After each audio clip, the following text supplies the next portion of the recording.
Become a patron of mine, but no, he was just memeing. All right, I did. Got it to work. Oh. Kind, okay. Always assume it's some kind of fucking snide remark. Manual override.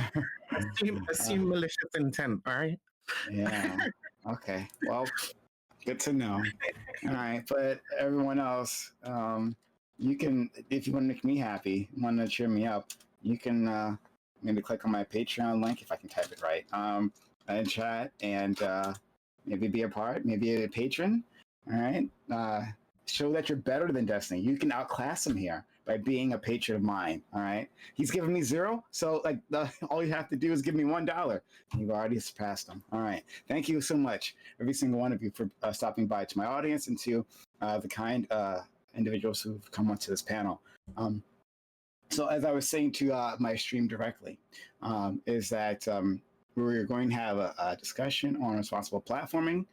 This is a thing, been a big discussion on my channel, especially for a very long time, since I started doing panels, which is almost since I started this at all. So it's for months and months. I've been attacked on this specific issue, and I'm curious as to what everyone thinks about this, if there's ways that we can improve, or are the attacks against people who do this type of platforming, is that fair to begin with?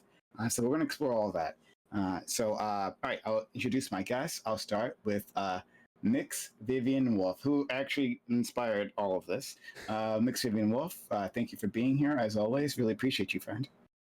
Hey, thanks, Prime. Yeah, I am Mix Vivian Wolf on Twitch, Twitter, and YouTube. I mainly talk about cults and extremism and trans issues.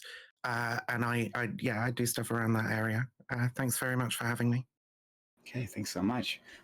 Next, we'll introduce our friend Destiny, who is not a patron of this channel. Just want you to know that. Destiny, thank you for being so kind as to stop by. Tell the world about yourself if they don't know.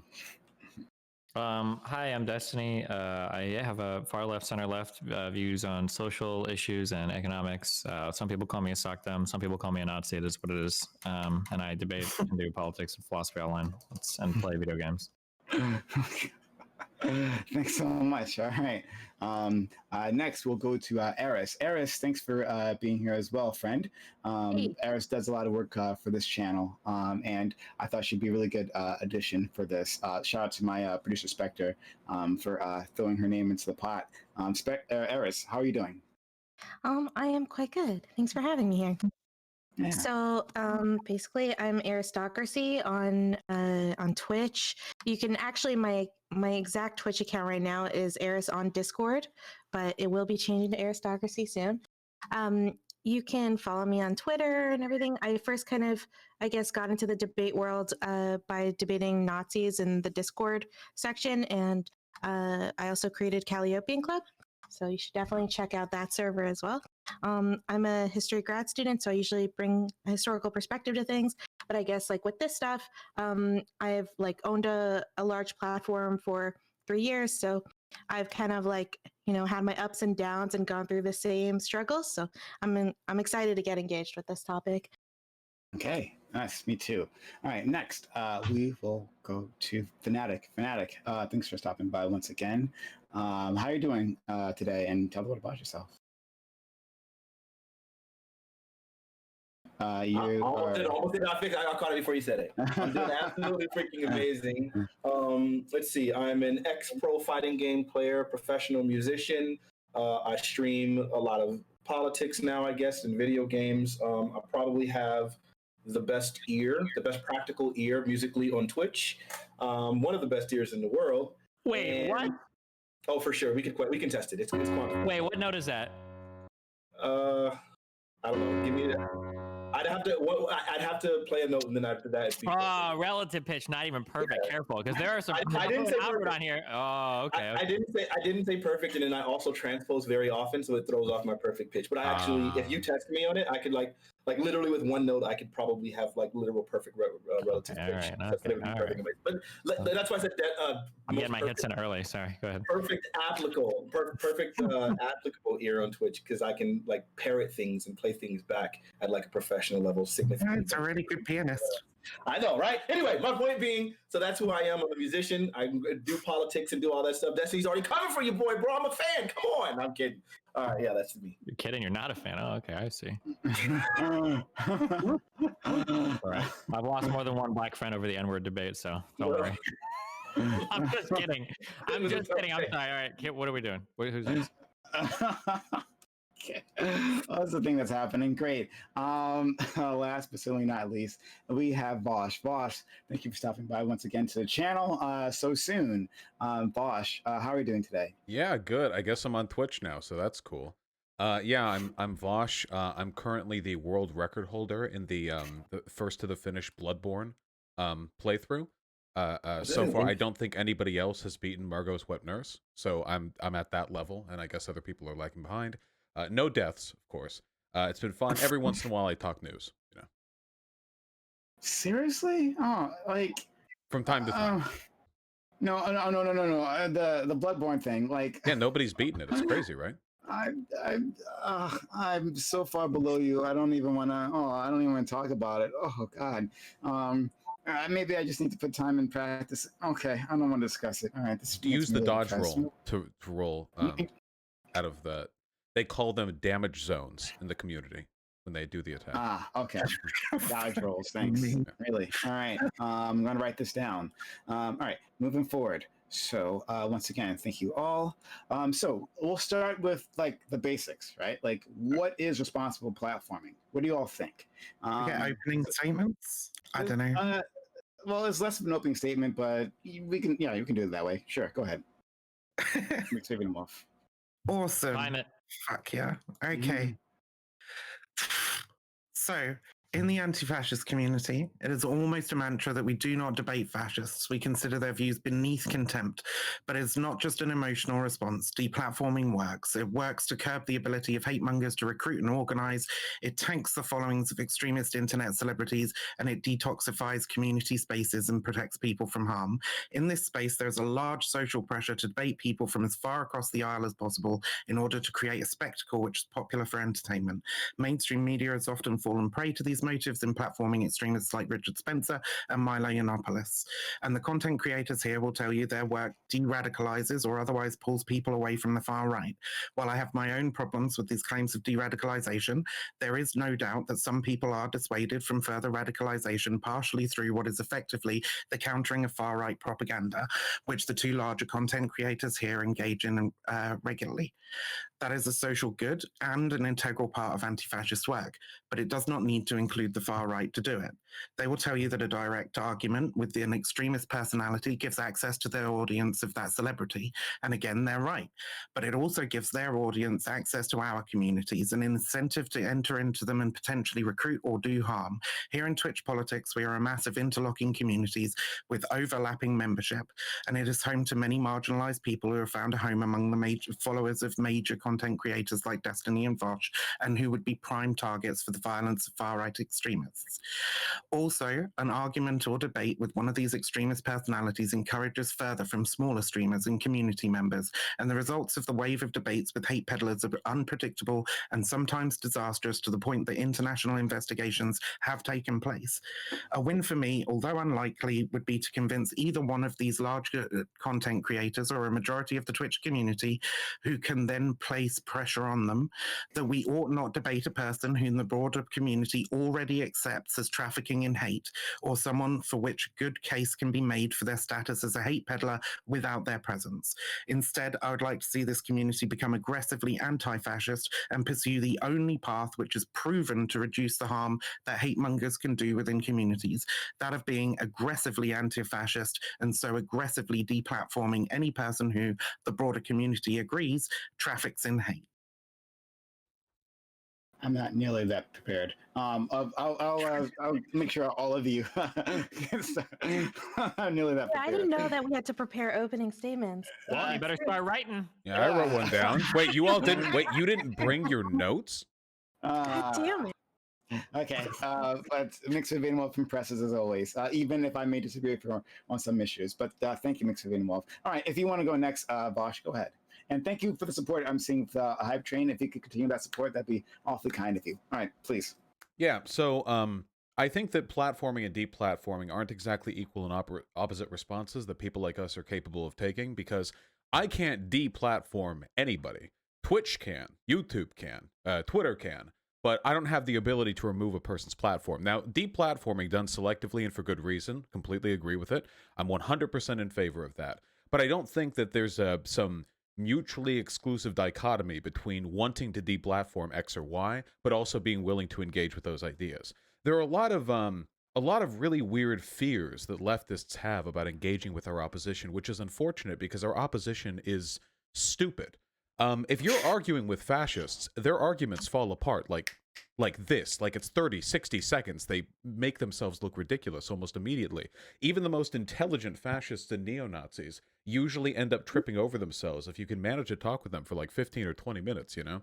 The idea that like engagement with these communities leads to them recruiting from our community, I think that's ridiculous. I've never seen any like indication that left communities get pulled from to form the basis of fash communities. The opposite is true. There are tons of people on the left who were, when they were 14, 15, 16, 17, very far right. They get uded over because they fall into these content creator circles when they're young, you know, Sargon of Akkad, Nick Fuentes, whatever. But usually it's aggressive exposure to the opposite side that pulls them out of that. That's usually the knock on the head that they need. I just don't think there's much harm to be done with it. And we've seen, by the way, the consequence of what happens when the online left doesn't engage with its opposition. That was called YouTube circa 2014 to 2017, which was completely dominated by the far right. We had no voice whatsoever. The most we had were milquetoast feminist channels that existed exclusively to be made fun of by people like The Quartering or Sargon, you know?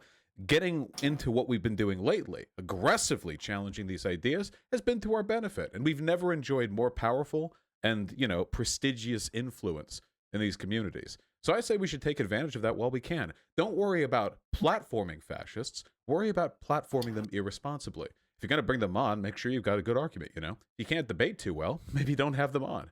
Because, I mean, that's what you're there to be doing. Just make sure you're handling the process well. The problem with people like Joe Rogan isn't that they bring these far-right types on. It's that they bring them on unchallenged. But if you challenge them in the right venue, you can make these people look ridiculous with very, very little effort. Okay, thanks so much. Okay, why don't we move on to Mr. Fanatic? Yeah, so I hadn't written anything. This is actually ridiculous. But I'm just going to go ahead and try really quickly. I think that ultimately we are our brother's keepers. I think we are responsible for our constituency and within reason, obviously. No one's going to ever be perfect enough in their diction such that they can control their words, such that no one would ever be able to take them out of context or that people couldn't glean misrepresentations of their work in isolation. But I think it's actually inherent in our language that sometimes in our speech we might say things that a caveat is needed in order to like further elucidate our position. But speaking in that way, in a linear way, allows people to take the speech without the caveat and then use that to try to misrepresent your positions. So I think reasonably, I think we should be responsible for our platforming, and I think people who are doing noticeable harm, I think some of those people should be deplatformed if we can like really test their harm. But I think it needs to be very stringent. I think there should be due diligence in making sure that this isn't something this isn't a prominent part of their message. And I would think that in most cases, when people do things or say things that are harmful or that can be interpreted as harmful, that we give people the opportunity to further explain themselves and see if their position is harmful. If they double down on such harm, then I think the idea of deplatforming them, having done due diligence to make sure that we're fully understanding their position and it is something that is egregious and hateful, I think then deplatforming is reasonable. As far as platforming, like bad people, like conservatives and so on and so forth. I think that you should be able to do that for the reasons somewhat that Vaush stated. It's the easiest thing in the world to dunk on alt-rights or far conservatives. It's really, really easy to dunk on most of those people. Most of them won't engage you in a debate for that reason. But I think that there does need to be... It's really difficult because there are plenty of people who think they're a lot better rhetorically on Twitch than they actually are, and so then their attempt to dunk on conservatives does nothing but empower them, misrepresent the position of the left, and so on and so forth. So I think it is within reason. I think there's a spectrum. I think the idea of never engaging these people causes further division, such that we won't actually heal or move forward as a country in any of the things that need to be discussed. Topics are divisive, and I think the idea that we would just completely eradicate them from conversation is absurd. We'll never win people over, and we'll just further entrench them in their views. I love how you were completely unprepared, but then you were so eloquent and like stating your point. It's really nice. I don't have that skill, but thank you so much, Mr. Fanatic. And next, let's go to Destiny. I think that if the election of Donald Trump showed anything, I think it's pretty obvious that deplatforming strictly on its own doesn't work. I think it's important that we have these conversations oftentimes to remind ourselves of why we believe in the things that we do. So I think that there's a value there in having that conversation, both in you can kind of demonstrate to the other side why you believe in a particular thing, but also so you can demonstrate to your own side why you believe in a particular thing. I hope we don't end up talking about this because it's such a cliche topic, but like some of the quote unquote cancel culture stuff has gotten like laughably stupid as of late. And there seems to be almost very little to no pushback at any of the more left-leaning communities against it, I guess, unless you go to like dirtbag left stuff.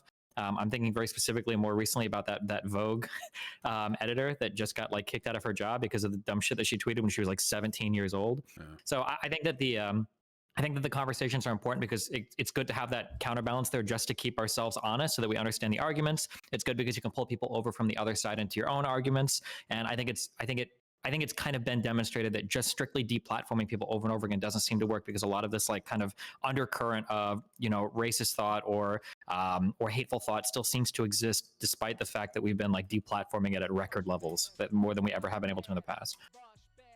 Aris, please. Well, I don't think it needs to be either or. You don't need to accept the choice between, say, doing like free Nazi marketplace of ideas or just fully deplatforming, like what Viv said. I think you can, I just want to reiterate also like what Vaush said, like you can platform responsibly. And I think it's a fair thing to say that it's totally fair to say you didn't platform this responsibly, or you didn't engage with that directly, or you weren't prepared for that argument. And then the end effect was a lot of people ended up being converted. Those are totally legitimate criticisms that Vivian had. And I think that a lot of us probably on this panel have had, maybe of ourselves in the past, right? Or other people.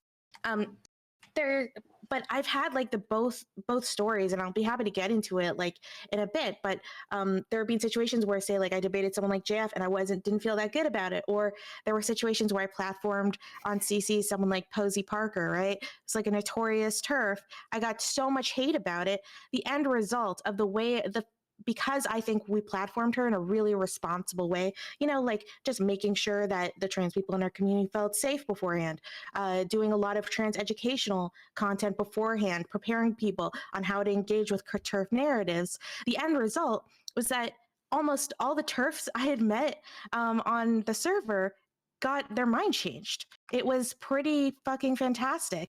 So there are ways that you can do this in a responsible way that ends up with something that is useful and constructive in the end.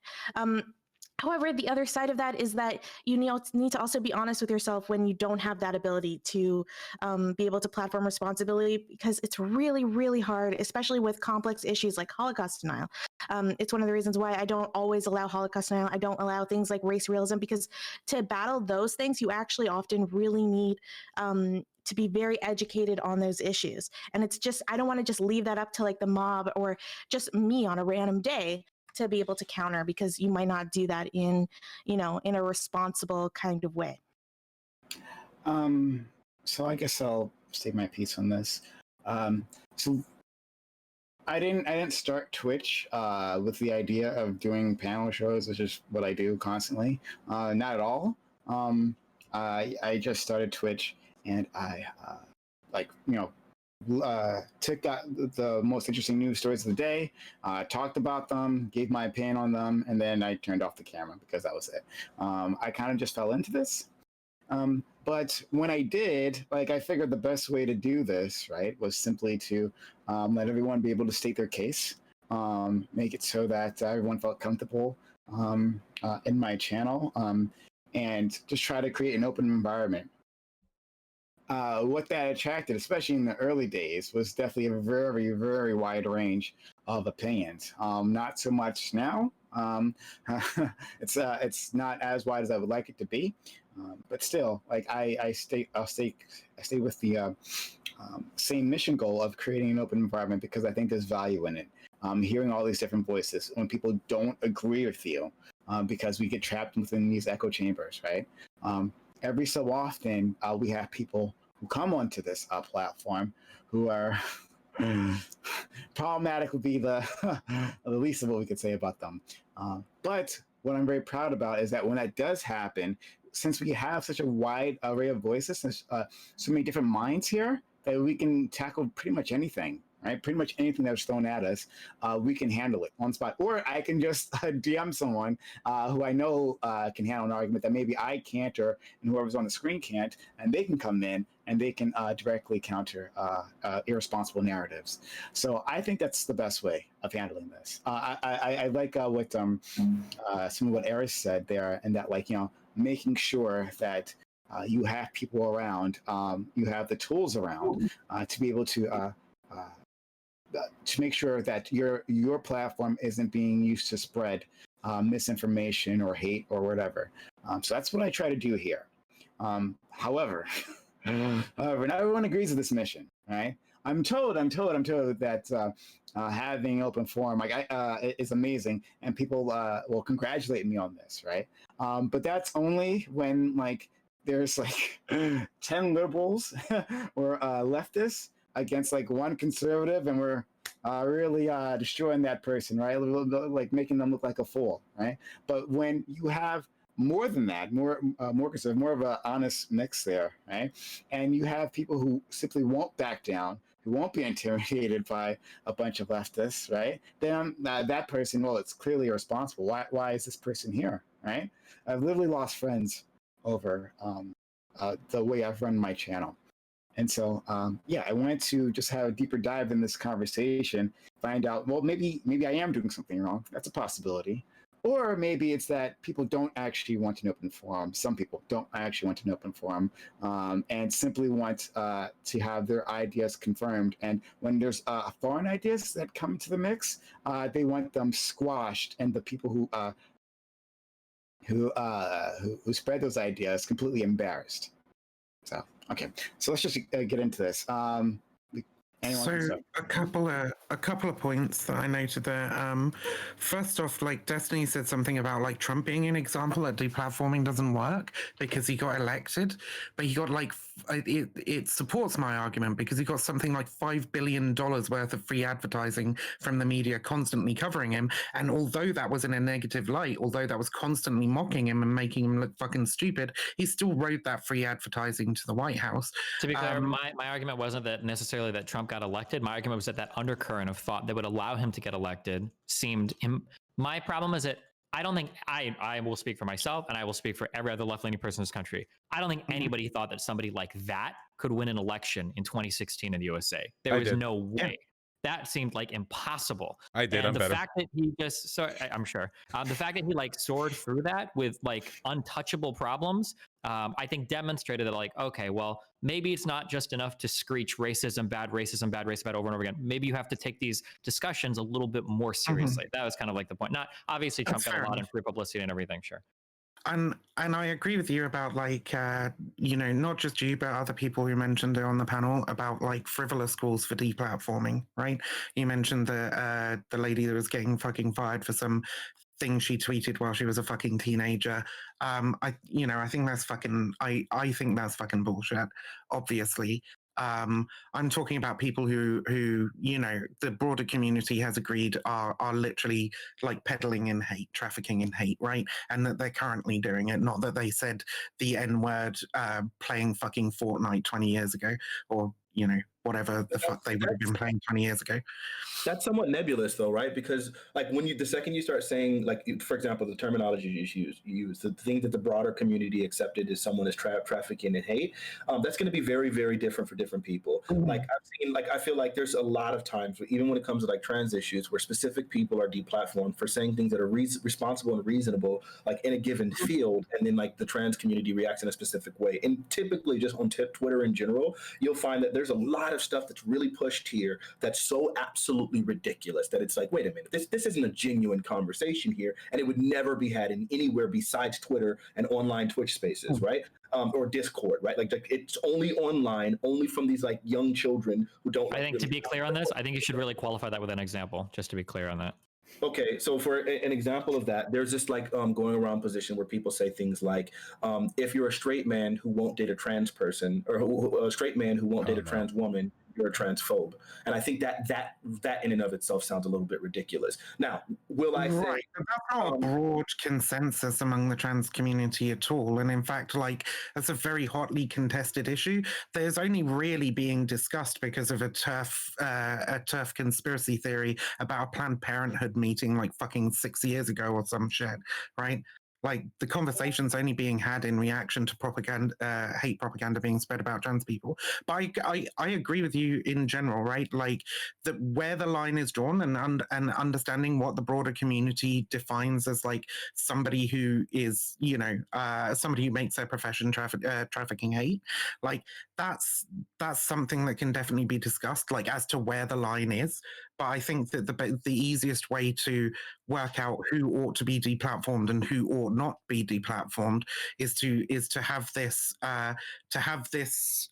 standard, which is that people ought not be trafficking hate against people for immutable characteristics, right? And to have a broad consensus, broad realization that this person is. And then if everybody kind of agrees that they are, they can then work to deplatform them, right? But like where the line is, yeah, that's absolutely something that would have to be debated and discussed. There's a balance here too. I mean, Ben Shapiro got made fun of for saying this a while ago, but he was kind of correct, just on the opposite side. He said, the only time you should ever talk to a leftist is if you're in public and you're planning on humiliating them, or something like that. And people made fun of him for that. Oh, you run a cult, you want to distance your followers from talking with leftists because they would understand how good our arguments are, et cetera, et cetera. But the logic is really sound, especially when it comes to public platforming. I think one of the big issues that we have is that there are a lot of people who are maybe not far right, but they border on a lot of reactionary rhetoric, but people don't want to come off, too snowflakey, so they don't distance themselves from these people, and they don't play them down, and they still continue to interact with them. And I think what that does, essentially, is normalize their positions. But there's a way to responsibly navigate that interaction, too. If you think that a person's behaving in, like, a behavior that's publicly detrimental or irresponsible, if you can confront them on that, I mean, not just like debate bro stuff, but just talk with them about it, even in a public setting, I think it's way more effective at pulling people over to your side. There are a lot of content creators out there right now on the far right who I guarantee you would not be if they had had someone on the center or on the left to have been their friend back when they were out getting red-pilled in 2015, 14, 16, whatever. And because they didn't have that person, the only people who were cheering them on were people on the far right, and the only people decrying them were people on the left. They moved towards the community. People will always adjust their beliefs to conform to the wishes of the community that they're a part of. So you want to do that. You want to let the left be accommodating to people on the right because it gives them a chance to move over. And you want to give people on the right the opportunity to be able to come over, because otherwise they're going to be locked into a social group that will never let them change their mind. I hate the fact that the right is so effective at doing that too. Like, it feels like it's way more common, and this might just be a feeling, maybe I'm wrong on the data, but it feels like it's way more common that you hear that, like, I used to be a liberal and now I'm on the right, blah, blah, blah, or I used to be far left and now I'm a quote unquote liberal. But that's because it seems like the right is like very accepting of converts. It's like, oh shit, like, you think that ideology is dog shit, you want to come join us? Then fucking A, dude, come on. I don't care if you were literally a communist yesterday. Like, if you've got a story about how you left the left, then come on and be cool. Well, they never purity test. Never. They anybody just come all, Oh my god, dude! People will find tweets of you saying like, "I don't know about Stalin," from like 2002, and they will destroy you over it. It's like, oh my god, like the difference is unbelievable. So that's This is my biggest issue, right? True. But sorry, like this comes from like having a left-centric fucking viewpoint and only seeing the kind of like quote unquote cancel culture that goes on within the left. But like while you're correct that in the broader right, like most people can kind of move over. Once you get further and deeper into the right, there is cancel culture fucking galore, buddy. There are like schisms between fucking Christians and fucking pagans and fucking Nazis and but the fucking, critical point is that the critical point though pedophilia. is that that's the only thing that I could think of. The critical point like, though that doesn't happen at the entry, you know. Hold on, one second. Eris, please go ahead. So, okay, like this is what I'm talking about though. Like the obsession with the left eating its own is really, really toxic, and it's hypocritical more than anything, right? Like the moral purity that's rampant, like on the left is just so much like the religious right, and I don't know why the left is always against retributive justice when you're talking about criminals, right? Or prison. Always for it. But, and then but unless you do wrong thing, right, then boom, they love retribution, and like that's just retribution. It's not about retribution. It's about quarantining the fucking mind virus. Wait. But the critical distinction is that the gatekeeping happens at the beginning of the left, whereas on the right, the gatekeeping takes place in the far right. By the time you're reaching like people arguing over whether or not Nick Fuentes is white enough to really be a neo-Nazi, you're already so deep into the right that you're not going to get bumped out of it because of some infighting. The gatekeeping. Yeah, exactly. We just have different fucking standards. Like the gatekeeping happens at the entry of the right. The standards on the left are stupid, though. That's the problem. The standards are garbage. They're dog shit. They're dog shit. Let's just look at someone like ContraPoints, right? Let's just look at someone who's been canceled by the left like 3 times. Like, look at ContraPoints, who has contributed like so much good, right? How many people has she converted? Has she changed people's minds? And then boom, she gets completely bullied, right, off of YouTube for a really long time because of the way she got treated by the left. So she like slipped back into drug abuse because of like woke skulls. It's crazy. Like how is that okay? Like and I've seen that defended. There's so many leftists I've met where it's like, well, she said this vile thing and this vile thing. But it's like, does it deserve that? Like, holy shit. This reminds me of we had a conversation once on this panel that this reminds me of where people were talking about oh god, fuck, I just lost it. I'm sorry, forget it. You get back. To be clear, there is some canceling on the right. I remember Megyn Kelly, she got canceled for coming out as like as pro-choice, and I remember she like lost her job and stuff like that. The thing is, the reason why we typically would look at like deplatforming on the left and say that it's so much more severe or so much more commonly occurring is because typically these kind of conversation, political discourse, such that there would be something to cancel, happens a lot more broadly on the left, right? Like Twitter and all these other companies are leaning more left, which is obviously a more left-leaning space, and there does seem to be a lot more bullying if you speak out against those things, because that's the most prevalent thing. And that's just a common occurrence. Now, when you look at the right, like they would cancel people if they were in positions of power or if they were speaking on their platform. I don't think that's true.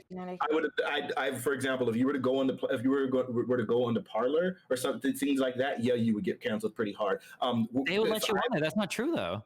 No, I mean, they would be some insane decline. It's just that, again, most of the time they don't have the positions of power to be able to quote unquote cancel you, but there would be some obviously overt ostracism and like demonization of the person for speaking of you that counters to the other. The only difference here between the left is that we're like now coming to a point of literal deplatforming in the sense that we're removing your ability to post anymore. But just I don't think necessarily right now it has to do with necessarily deplatforming. It's more like who we decide to deplatform. I think is like kind of the central disagreement. I remember, so the other conversation we were having was it had to do with representation. That's what it was. And it was mind-blowing to me. It feels like when you talk to like white nationalists and Nazis that when it comes to representation, they will take literally whatever the fuck they can get because they don't give a fuck as long as it gets them even marginally closer to like whatever like white nationalist shit you got. A really good example of this was Donald Trump. There were a lot of alt-righters that like didn't really, because Donald Trump is not like a white nationalist. For whatever you think of him, he just isn't that kind of person. But there were a lot of alt-righters that saw him as like, oh, you know, this guy's a useful tool. You know, it's really funny that he unintentionally makes like a lot of great arguments that white nationalists really like. You know, banning strategically.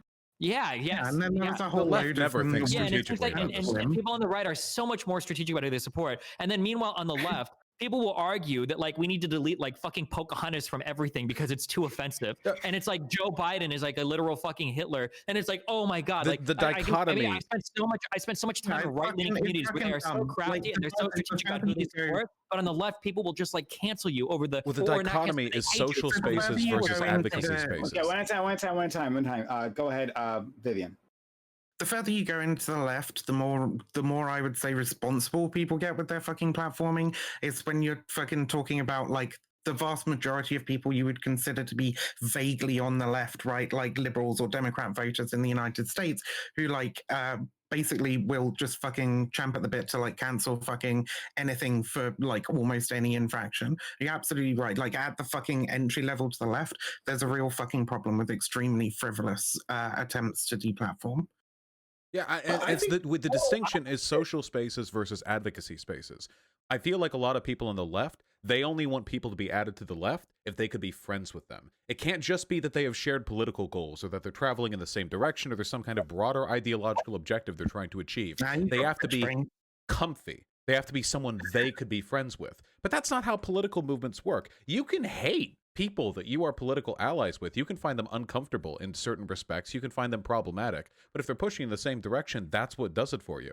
And the ubiquity with which the left will frequently like firing squad its way out of any situation. There are like viral tweets every single day on the left that the message of which is akin to effectively, if you're a white guy, you're not going to be treated well on the left. That's like the underlying message of a significant number of viral tweets and general sentiments that come out of these communities. Often they're being posted by white guys. But the message is like, hey, you know, if you're one of these things, you should like shut up and listen to other people, you know? If you're one of these groups, are you really surprised that we're suspicious of you? And when like these attitudes, I understand there's an academic space where you can qualify these ideas. There's some legitimacy there. But if you're trying to build a public movement, my God, I mean, do you really think we're going to get a red army out of like obsessive Twitter gatekeeping? You're not going to get it like that. You need to at least put the gates a little further back from the front, you know? An example of that. I don't want to reintegrate the Vanguard back into the means of production. I'm not a tanky.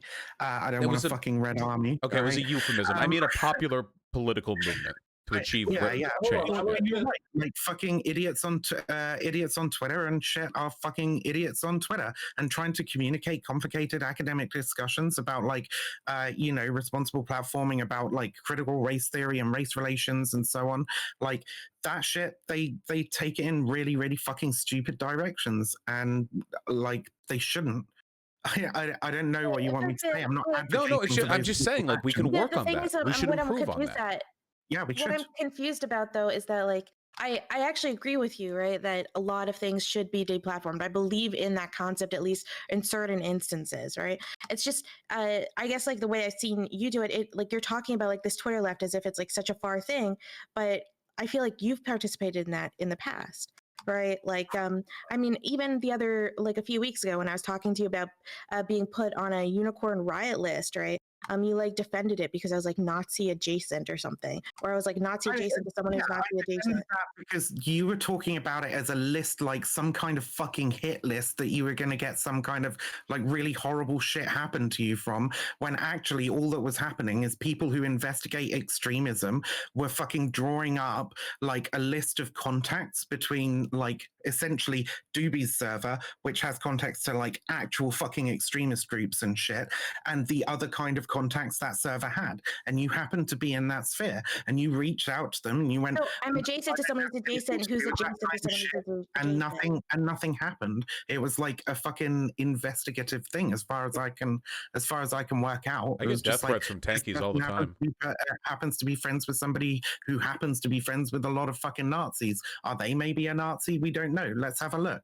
And then they looked, they found out you weren't, and everything was fine, right? I think I would really love to draw. I'm going to bring up one example. I'm sorry, it's going to trigger the fuck out of you people, but maybe we can just go off the main space topic. Okay, but a really good example of this is, okay, so for Kyle Rittenhouse, now regardless of whether you think he was good or bad or anything, right? I think everybody here agrees he's stupid or whatever. One of the really weird things that I saw that's in line with this form of thinking is people were saying like, oh, Rittenhouse was a Nazi. And that was an interesting claim to me. So I go and look it up. And the way that we arrive at that claim that Rittenhouse is a Nazi was that in the group of all the people that showed up to counter protest that day, one of the people in all of the counter protests also shared memes that were probably Nazi memes. But like through that one person, every single counter protester there became a Nazi. Like that kind of stuff. That kind of, which sounds Had similar we only to been more charitable, he could be with us on the left right now.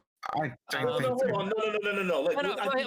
Okay, wait, real quick. So like that kind of like meme right there. So it's like really nice to like pay lip service to whatever, but like it doesn't count if you only want to be nice to like the most obvious people or the most obvious targets. Like the problem is you have to extend it like a little bit farther too. And the inability for us to recognize the difference between like a Nazi and like a fucking conservative is one of the cringiest fucking things in the world to me. When somebody says, and I know there are at least two people on that, well, but you just made a joke. Well, DSA called you a Nazi. I pointed out you're just a conservative. I mean, I'm walking the walk. When people say shit like blue lives matter equals white nationalist or Nazi, it's like, okay, oh my God, like where the fuck is the conversation gone? Well, sure, but hold on. Okay, first off, you have to. I feel like you're like saying that this thing was happening, but you can't say how pervasive that idea was. It's not like everyone believed that Rittenhouse was a Nazi. There were multiple 10,000 plus like tweets. There were a lot of people calling Kyle Rittenhouse a Nazi. Sure, there probably were on Twitter. That's as fringe as a position as some of the other nonsensical positions. Like well, that's the problem when we started getting into these conversations. That there's no way of actually quantifying this. It's not like there's Pew Research being done. Well, I do care about that though, because and then also I do think that there is a when you start recognizing how consistent there has been the presence of specific white nationalism with or Nazis, actual Nazis within different police departments, such like when we had the Rampart division that was completely like taken apart because of the fact that they had so much overt racism, or when we find out that they're using literal black they're literally using black faces as target practice in different police precincts in Florida, or when you find out that there are actual recruits of KKK members within police, such that there's a significant number that the FBI needs to start talking about the fact that there's a significant presence there, and that's in their reports. So I think the idea that when people start saying blue lives matter, which is not all police officers, but it starts to be like this idea that the people that literally feel the need to oppose Black Lives Matter, which is not the organization, but the movement, when you find the people with the need to oppose that you would start coming to the conclusion that these people, like typically the people that are not just neutral but staunchly opposed to this,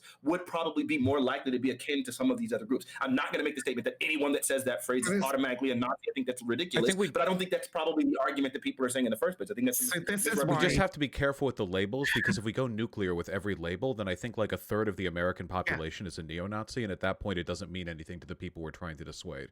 You know, I would bet money. I would bet so much money over any kind of online leftist can't define what a fascist is. This is why people need to engage much better with fucking extremist researchers and anti-fascists who do this sort of fucking shit for a living. Because a lot of us are very, very, very fucking specific about the words that we use when we refer to certain people. Like when an anti-fascist is compiling a docs, they will have a ridiculous amount of fucking information to back up the accusations, that this person is like a Nazi, a white nationalist, a fascist, whatever fucking word they choose to use. What do you mean by do for a living? Sorry? Dox people for a living? What do you mean by do for a living? Do as a vocation, whatever. The people who have are they getting paid for this? Like who gets to put them? Who puts these people in those positions of power? Let me hear the answer. There are extremist researchers who do this shit for a living, right? Who run basically work as journalists, right? Reporting and researching on the far right. They might be involved in like non-profit organizations, etc. Right? And then there are activists who do it like more as a vocation, don't necessarily make much money out of doing it, right? They literally just do it because that's the work that they feel they need to do in order to keep people safe. So yeah, it's like a dichotomy, right? But a lot of them have many, many fucking years of experience in the field, right? And I think that the problem is when these things get communicated to people. So for example, I say quite often, QAnon is a neo-Nazi death cult. Right? I say that when I want to be fucking provocative. Now, if that gets filtered down to your average fucking Tumblr, right? They're going to go, anybody waving a fucking Q flag is a Nazi, right? Which is not what we're fucking saying. We're saying that the core of the fucking ideology rests upon a neo-Nazi conspiracy theory and a millenarianist apocalypticism, right? That means that the nomiker of fucking neo-Nazi death cult is appropriate for the ideology of this movement, but it doesn't mean that absolutely everybody who's involved involved in the fucking movement is a neo-Nazi. And just like with Blue Lives Matter, right? Blue Lives Matter being the fucking paradoxical statement to Black Lives Matter, right? In support of police who have been like fired from their fucking jobs or, denigrated for like police brutality against Black people, or even housing fucking neo-Nazi gangs within their sheriff's departments, Not what right? Blue Lives Matter means. I know there are some lefties who are proportional about this, but like the majority of people who follow it, right? did anyone see that Twitter thread where this one girl? It wouldn't be correct to say that Blue Lives Matter is a Nazi. It just wouldn't, right? Even though at its fucking core, there is a lot of fucking white nationalist ideology alongside it. So, you have to treat the Blue Lives Matter the same you would the Black Lives Matter, though. Hold on, let me finish. Jesus fuck, I'm sorry. Christ, let me finish. In that, a lot of people will try to demean Black Lives Matter by pointing to 2 or 3 of the most radical people and saying that's what all of Black Lives Matter is, right? You would never accept that, though. And the correct response is BLM is literally just a label. It is a decentralized thing. There is no official BLM movement. Anybody can do it. And if you point to 2 or 3 extremists and try to like all of Black Lives Matter is like some Black separatist Nation of Islam group, that's absurd. Don't do it. It's horrible to do that. Yeah, then it's the same thing with Blue Lives Matter. There probably are some fucking Nazis or whatever that are in the Blue Lives Matter group. There's also just a lot of dumb fuck conservatives that like police officers, because newsflash, most Americans still have a favorable view of the police. Exactly. That is exactly what I'm saying. Gotcha. Okay. No, well, I'm saying there are people on the left who speak proportionally on this. Hold on, let me just really quick. There's a distinction that's been to be made, right? When you want to start saying that Blue Lives Matter, it's just like we should be treating it the same as Black Lives Matter. Blue Lives Matter was literally erected as a contrapositive. Okay, wait. Oh my God! Everyone agrees with me. Everyone agrees with me. I don't agree. I'll let you finish, right? Blue Lives Matter is literally mentioned as a contrapositive to Black Lives Matter, which is what allows us to make some of the presumptions that we would make about Blue Lives Matter. In the same sense, so you can't then equate the two of saying, well, people are detracting from the Black Lives Matter by pointing out to a few extremists and then say, oh, see, it's the same thing with the Blue Lives Matter. Yeah, nobody disagrees with that fanatic. No one disagrees with that. Well, we can all agree. Literally, no one disagrees.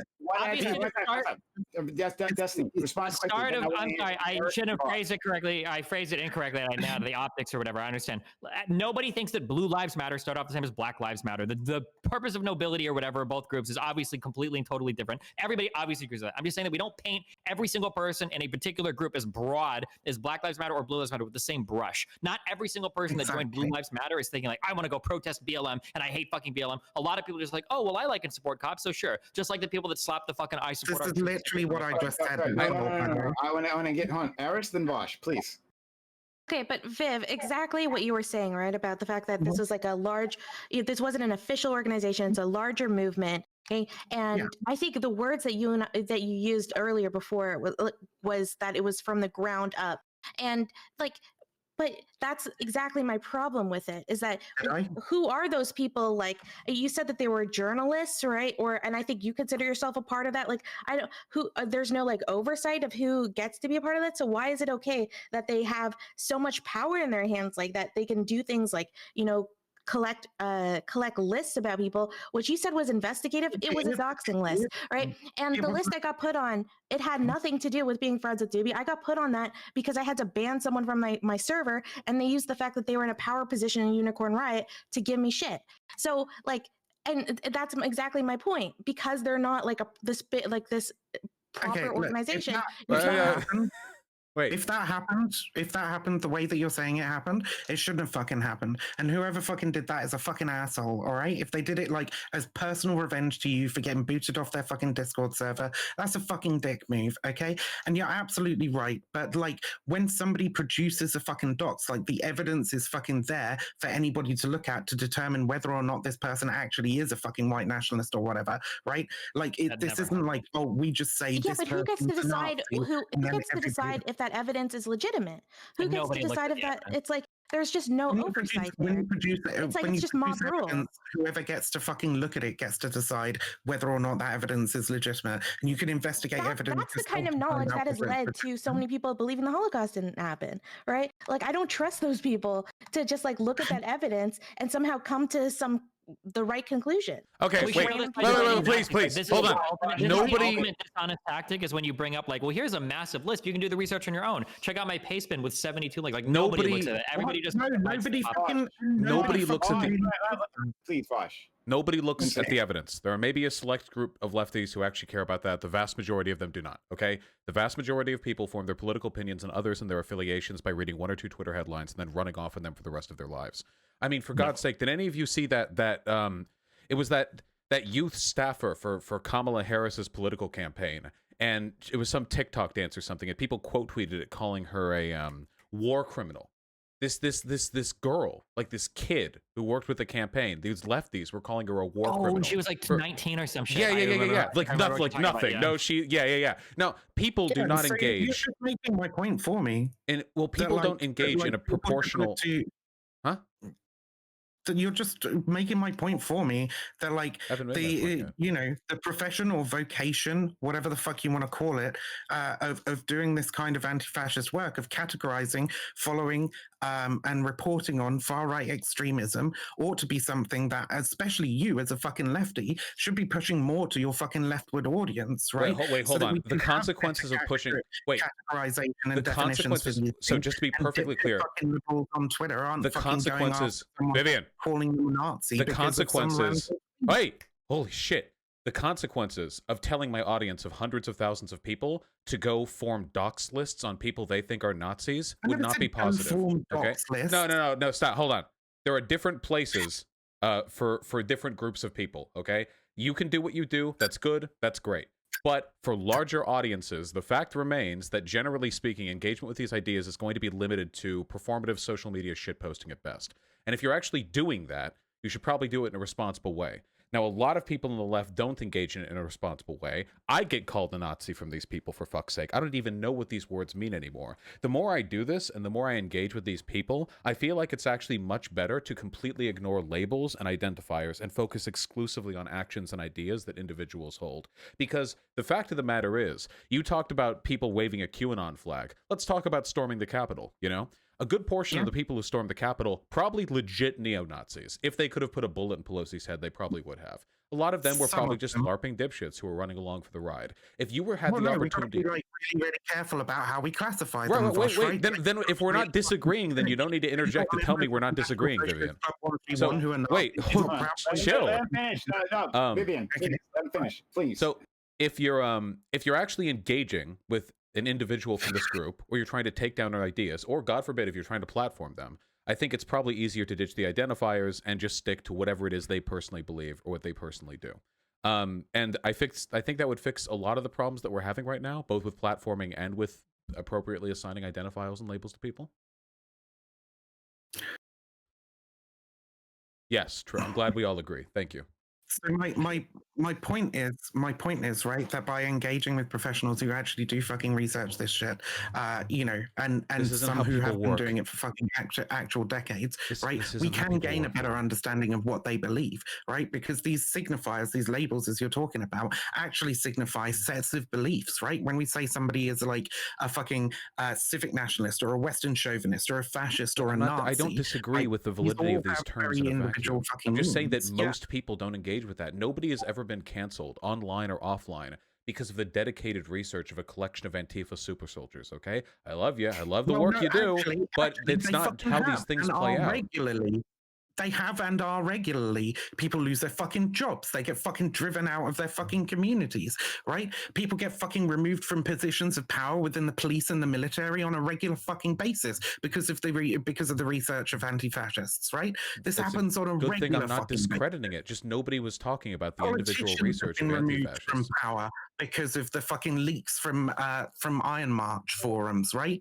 Like, no, you're just simply wrong. They have agree or disagree? Do you think the vast majority of discourse online for who should be platformed or deplatformed or whatever is being driven by anti-fascist research docs? No. Okay, which is why that's the only thing that I was saying. Nobody here has said that what you do is bad. I don't know. You're very defensive on this. I don't know why. It's good. Continue to do the research. I just don't think it's descriptive of the way the majority of people engage with this sort of thing. No, and that's entirely my point, right? If we're bringing this back to like the deplatforming argument and what kind of people should be fucking platformed and whatever, and how we come to our information and knowledge about what these people believe, how they recruit, how they organize, etc. Right? You need to go to the people who've been fucking researching this for fucking decades. Okay, But people that's don't. the only way you're going to gain that knowledge in any kind of like speedy way, unless you fucking start from scratch yourself and study it for like 10, 20 years, right? So like and so when we're defining like who is too fucking dangerous to platform, that all I'm saying is that we should be engaging better with the people who are fucking researching this shit, rather than relying on like what some random fucking person tweeted on Twitter about some TikTok Kamala Harris girl, right? Like that's all I'm fucking saying. That yes, matters. The liberals are fucking dumb on Twitter. Like try and push. You can't write off hundreds of thousands of people engaging in ridiculous gatekeeping because there are some people elsewhere doing a doc? What are we talking about? If we want to talk about improving the online atmosphere, improving the environment, okay, it doesn't begin and end with getting people fired for being Nazis, okay? The most important thing we need to do is win minds over. And we are simply not going to be able to do that with, what are we talking about here? A technocratic, expertise-based approach to deplatforming Nazis? We need to make good arguments and win people over by building communities that they can be a part of to integrate and then move to the left. That's how you win popular movements. You can actually simultaneously do fucking both. When you're deciding who to platform and what kind of communities to intermingle with, and you're right? Like the research fucking shows that if you take somebody with like extremist views and you put them in a group of people who just don't agree with them, like their brain literally physically fucking changes, right? They become much less likely to engage in extremist violence or propagate extremist views or use hate speech, etc. You're absolutely fucking right. Isolation radicalizes people, right? However, you have to put the protection of your communities and the people around you first, right? So you have to like fucking quarantine these people away from people that they could otherwise fucking radicalize. That's the argument. I just don't see evidence of that happening. Like you're like, hey, my reactionary friends, do you want to join these lefty Discord servers? And they walk out with more right-leaning people. I've just never seen that happen, you know?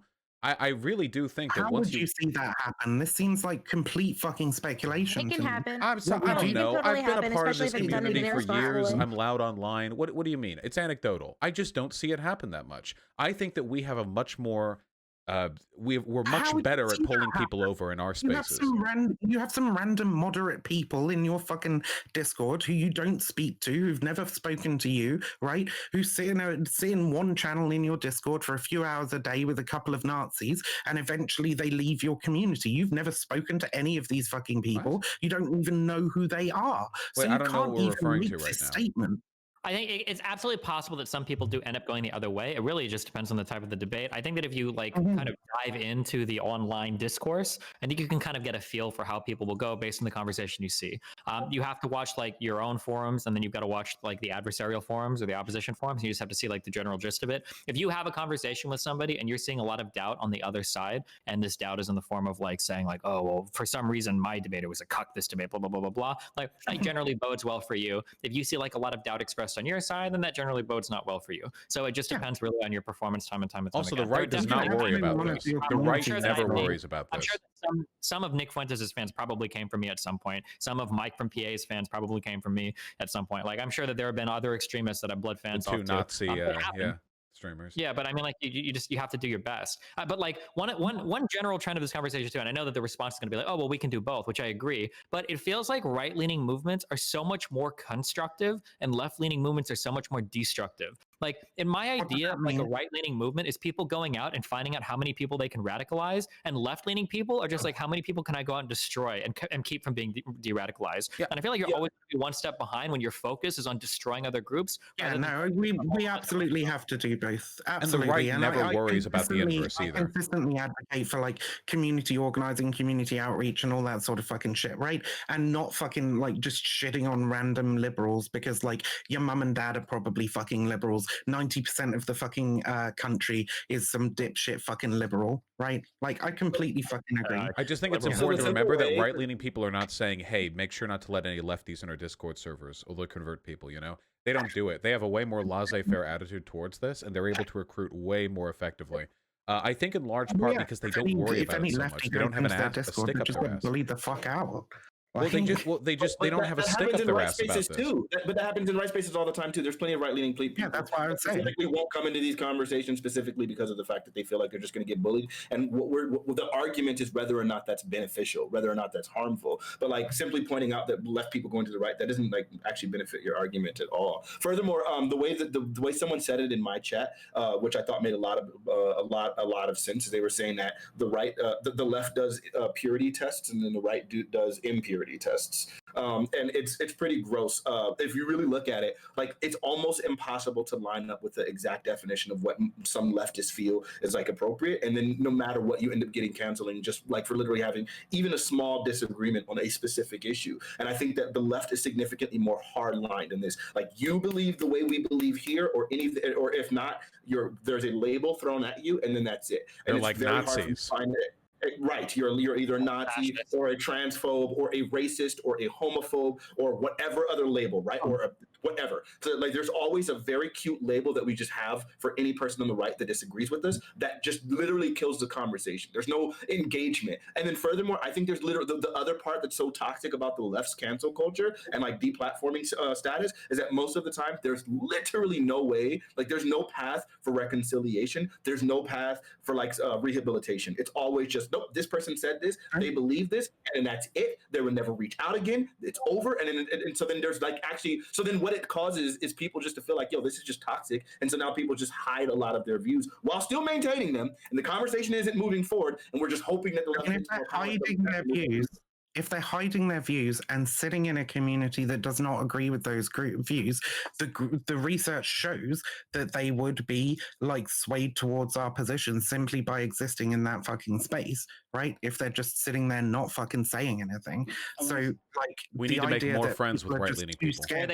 Or they just slowly bleed out of those communities because they don't like have much in common with those. Yeah, I want to hear from Eris and to the rest of the panel. If you could please check the group DM, it'd be quite and respond to what I asked.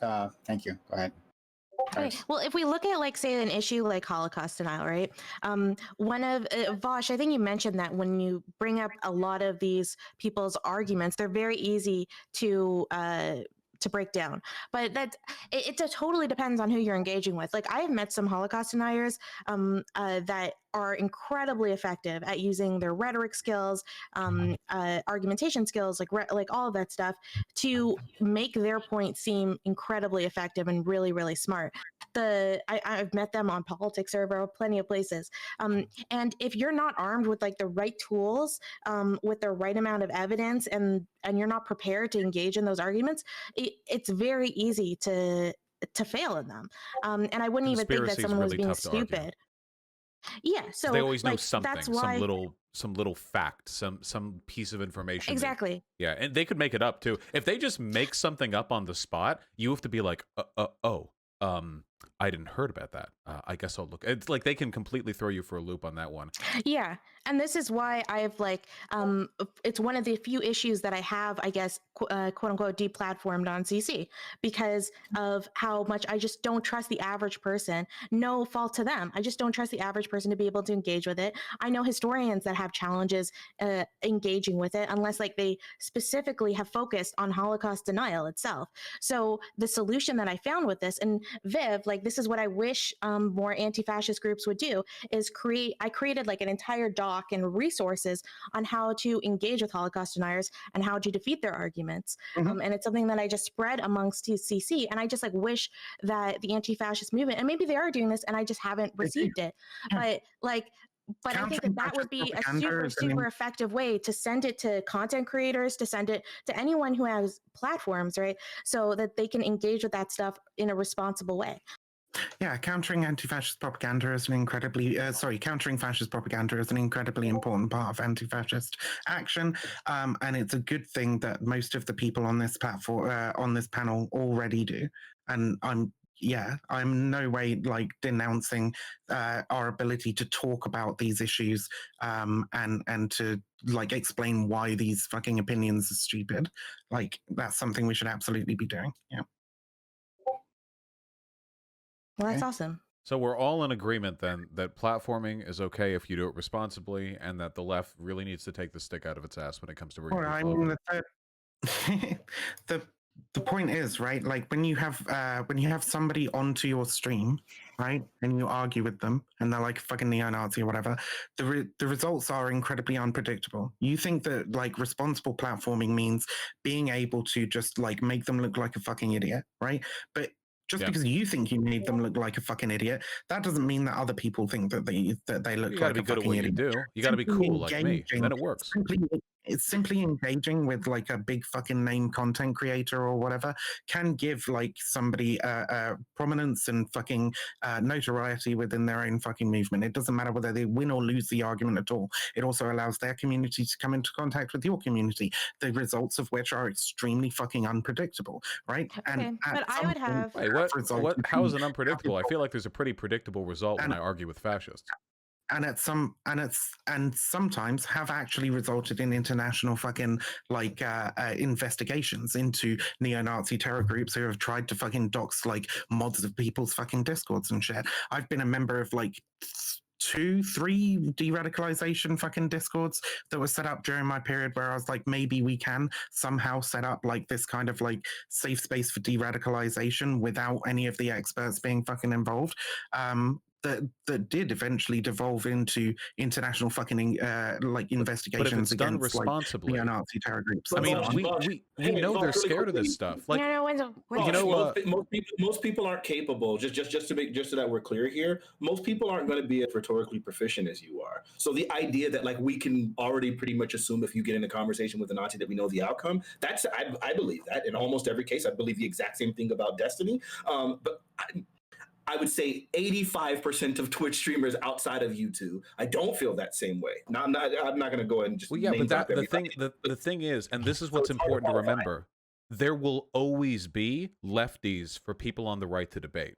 If you're a fasci, if you're a Nazi, if you're a conservative, whatever, if you troll around long enough on YouTube or Twitch, you will always be able to find somebody on the left to argue with. And because you're prepared and they're not, they will almost certainly win, the fascist that is, which is why we need people on the left who are committedly competent at debating, because we are the breakers of that tactic. That happened for years on YouTube. Sargon, how many feminists did he run through? He talks to me twice. He puts out a video saying he'll never talk to a bread tuber again. These people are paper tigers. All you need to do is put a couple of competent rhetoricians midst the mix, and you can completely deflate them. It's like throwing balloons into a room with like 2 or 3 needles in it, you know? Eventually, all it takes is one pop, right?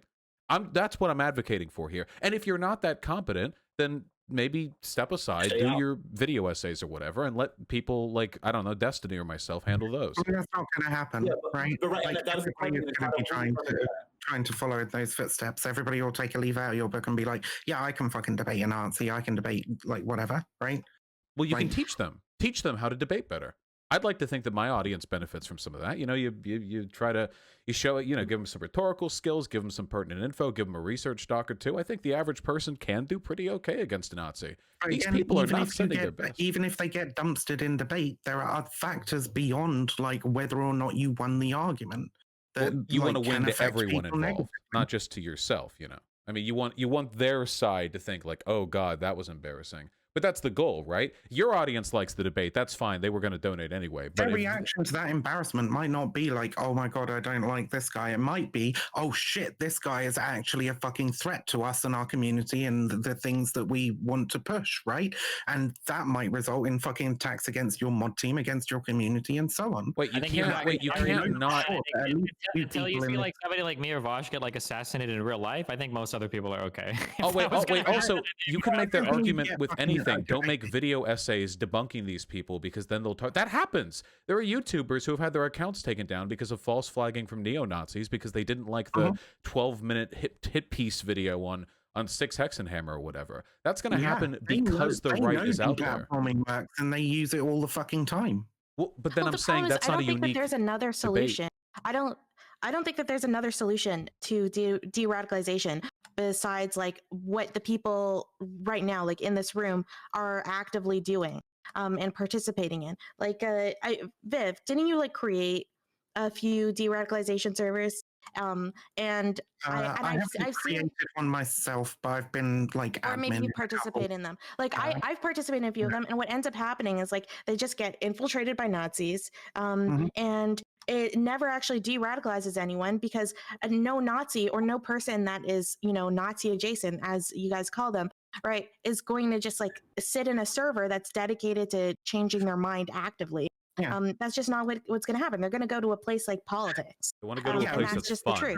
People look for It was fun. a misguided project, in my opinion. I don't think that we can just fucking reach into Nazi communities and go, "Ha, you're a person. We're going to now talk, and I'm going to fucking de-radicalize you," because they just go back Yeah, and they and have that's fair. to We have to learn. reinforced by their We learn community by when they go back. Yeah, People want to have people fun. That's what they care about already be most.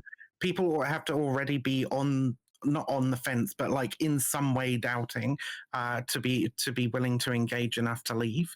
Well, the thing is, you have to start that. I don't think it's that. You have to start the initial doubt. And that initial doubt seems to be best done in a debate, unfortunately, as stupid as it is. Because, like, at least in my personal experience from the emails I get, and maybe other people found other ways to do this, but my emails is usually, hey, like, I used to be a fan of this person and I hated you when you had a debate with them. But, like, it felt like when they had that debate, I don't know, I felt like they were kind of dumb compared to what I expected them to be. And that's usually, like, where it starts. Like, it's never going to be like, oh my God, I watched you debate him and you crushed that guy. Like, I'm a far lefty. It's usually just more like, I saw my person that I like debate a person that I hate, and it felt like my person wasn't as satisfactory as I wanted them to be. And all they care about is strength. Not only that, they're like dude, pack dogs.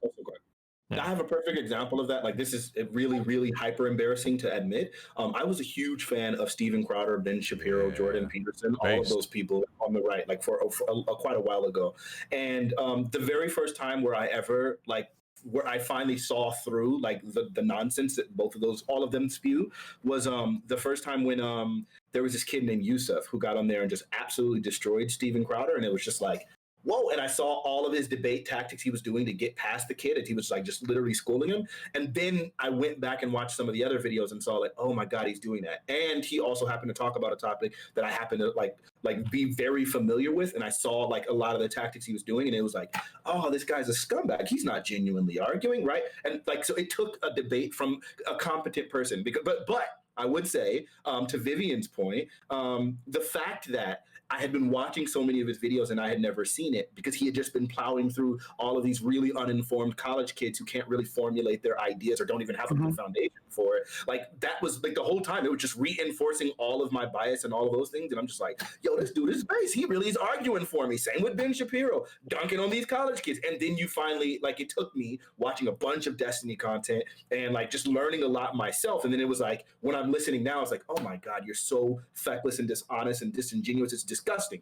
But so to Miss Vivian's point, the fact that if someone's able to debate and debate all of these other people, and like they can go ahead and just argue all those people forever and never actually find their way to Vaush or Destiny. If I was a person on the right, I would never argue against Vaush or Destiny. I just wouldn't do it because it's like my idea is like, I just want to get some easy dunks, so I'm not going to sit there and argue like against those people. Thank you. That's very kind. Right?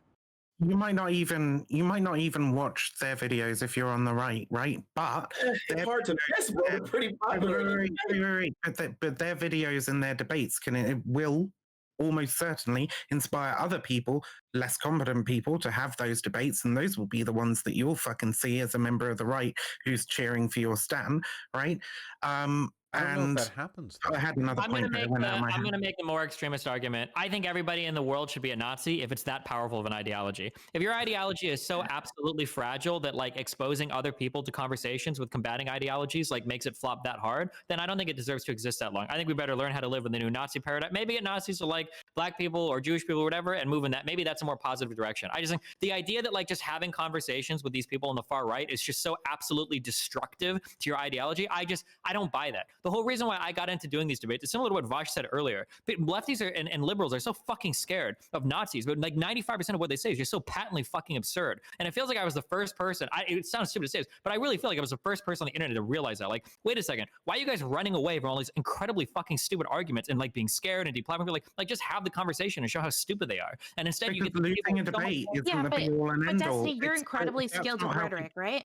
Yeah, but other most I people think aren't. anyone could do that. Yeah, It's important to yeah, remember other with people fascists, their opinions. fascists don't They care. reach their opinions through reasoned debate or reasoned argument, right? They reach their opinions through like fucking exposure, peer pressure, a whole bunch of other fucking reasons. No. They care about strength. That's what they care about. Like, why is nobody in the public sphere, or maybe I've missed it, or actually I've seen it one time. We need to have like more good faith engagement with people like Jordan Peterson. Like that guy, that is a guy where if he was up against another person that really knew what they're talking about, would be destroyed. If like Jordan Peterson had to talk to Sean Carroll for like 2 hours, that would be an amazing conversation. But instead, what happens? He ends up going to platforms like Joe Rogan where he gets no pushback whatsoever. You know, like I don't know.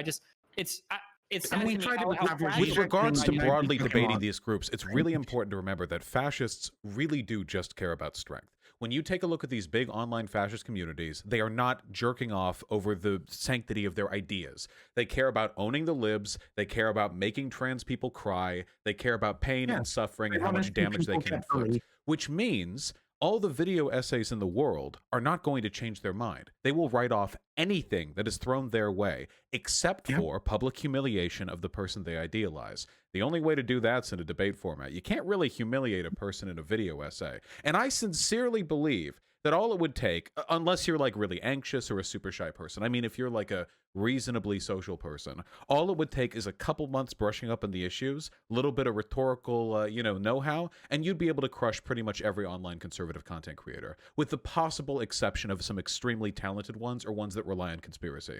I really do believe I think you're putting them on too high of a pedestal, frankly. What we need to do is train people. All these lefties, they're shaking in their britches over there. They're wondering, like, I hope I never have a confrontation with these people. The people they're afraid of are morons. They've never put 5 minutes thought into their ideas. Okay, Vaush, is there anyone that you can think of right now, right? You don't need to say their name, like you don't need to give them more credence. But is there anyone that you could think of that you would feel uncomfortable platforming, right? Because their rhetoric is so good. So good at this point now. No, I used to think that about some people, but at this point now, they're so transparently dumb. Everything they say is worthless. The only exception would be again the conspiracy bit. If somebody wants to argue like Holocaust denial or something, that can be certain people. Yeah, tricky. Holocaust denial or like race realism, depending on the person you get. That's just some shit. You would have to spend like fucking weeks reading up on like one topic to be ready for every random fucking thing they bring up. Even I think you can just insult them. That works. Well, you could, yeah. Part of the training, quote unquote, that people are talking about, you don't have to train people also to be like master debaters. They just need to know a few talking points. Like I noticed that like after I have a debate with somebody, like usually your fans will carry those talking points into forms. And usually just that one talking point is usually enough to shut down most conversation with like people that are being stupid. Like it's better to have the talking point than to just have people endlessly and needlessly moralizing everything and then just and then they'll scream at you, they'll mock you, they'll use any fucking thing to get out of it. They'll make a performance out of it or what have you. But it doesn't really matter. Like I said, you can swing, you can expose hypocrisy, which is like one of those things that's often a trigger for people like leaving extremist movements, is seeing hypocrisy within their own movement, right? And they can't fucking piece together shit. So like, I don't know, neo-Nazi fucking or Christian identitarian finds out the leader of his group is like having an affair with somebody, right? They're like, oh fuck, like this obviously doesn't pertain to our ideology, and that's the sort of like trigger for them like rethinking their position or whatever. And one of your fucking debates or arguments with them might also be that, right? But it also like it helps to elevate with them within their own community sometimes as well, right? It encourages other people to debate them as well. I feel like we're going around in circles because you're saying like reasoned debate does help pull some people out, and I'm like, yeah. I just want to make one last point, okay? I'm almost done. But it's unpredictable, and there are a lot of other things that happen when you platform somebody like that in terms of the communities that follow and like the effects it has on that particular person's career or what have you. I was going to say, like, this is a counter to Destiny, what he said earlier, but overall, I agree with your overall point, by the way, just so we're clear here. But the thing you were saying is, like, you have to do so much training and stuff for like specific topics like that, right? And I think that the reason why we have to do so much training for those kind of conversations, I just recently had a conversation with someone on that, like literally a week ago, or no, it was like 3 days ago. I'm really bad with time. But the thing was, like, yeah, I did have to do a little bit of research on it and stuff, but there's been plenty of times where like, I know I'm about to have a debate with someone on a specific topic, and I swear on my life, I just go pull up the Destiny debate that I watched on this topic, take down some of the talking points, and then it's like, okay, let me do a little bit of research based on these talking points so that I have a better foundation, and then I'm good to go. There's plenty of times where these conversations are really, really circular, and a lot of people are just really parroting back some of the same points that they've already heard other people say, or just whatever the same talking points that they've just never been dunked on before. So it's really, really simple after a while. It's just that conversation isn't one that's in it's not hotly contested or constantly talked about. If you were to have a bunch of those debates, I would imagine that a lot more of the left spaces would be more comfortable having those kind of conversations, specifically with race realism. It's just not one that comes up realism because it's been debunked so frequently. It's starting to gain, it's starting to rise. So in the same sense, I think this speaks to your point that it actually platforming these people in reasonable debate can arm people in a way that helps to get rid of those arguments. And at the end of the day, I genuinely, I don't know what the solution would be if we just decided we're just going to have a staunch opposition to platforming in any way, because then at the end of that, then like literally nothing will ever counter these people's ideologies. And Well, no, that's not true. I mean, people like once you've pushed them into like a tiny little space in the back end arse of the fucking internet, right? Like they're much less able to recruit people to their side, grow their audiences, etc. Right? And at that point, like, I mean, the far-right hemorrhages fucking members all the fucking time for like a multitude of reasons. Something will change in a person's life and they'll be like, well, fuck, I don't really want to be a part of this shit anymore, right? And we should absolutely have, and do have actually, people who are engaged in exit work and offboarding and stuff to help people reintegrate back into society and into communities, right? Like, we can do that. I'm not saying that we just like put them in the arse of the fucking internet and forget about them, right? And just leave them to fucking continuously radicalize. But like, I think we have to stem the recruitment before we can start addressing like de-radicalizing in general. Okay, I'm just a little confused, right? Because you had criticisms for Doobie, and you had criticisms for me for being associated with Doobie, and for Doobie for being associated with people who are associated with Nazis. So it's like, but you were also on, like, didn't you work with Jesse Lee Peterson and you were on Jesse Lee Peterson's show? Like, what was your reasoning for doing that? I went on to Jesse Lee Peterson's show, and I've said multiple times since that I think that was probably a mistake. He's a cool guy, though, right? I mean, real friendly. I don't think that it did like a huge amount of harm, because I think that I presented myself relatively well. And I have had messages from conservatives since saying, oh, I really liked your performance on Jesse Lee Peterson. I wasn't so sure about like trans stuff, but I guess they're not so bad, I guess. Right. Which is nice. But like ultimately, like, so in individual interactions, it can be that a net good result occurs. Right. But I think that the only way to avoid harm, but only when you're involved, not when anyone else is. Sorry? Yeah, it feels it's like when you're involved, then it's a net good. But whenever anyone else is, like, then they're Nazi adjacent, and they're in trouble. What? No, I'm saying I probably shouldn't have done that, right? And I can't calculate. But you still have his videos on your YouTube channel and stuff. I can't calculate whether or not that interaction was like a net good. Right. Well, he was platforming you, given your relative sizes and media presences.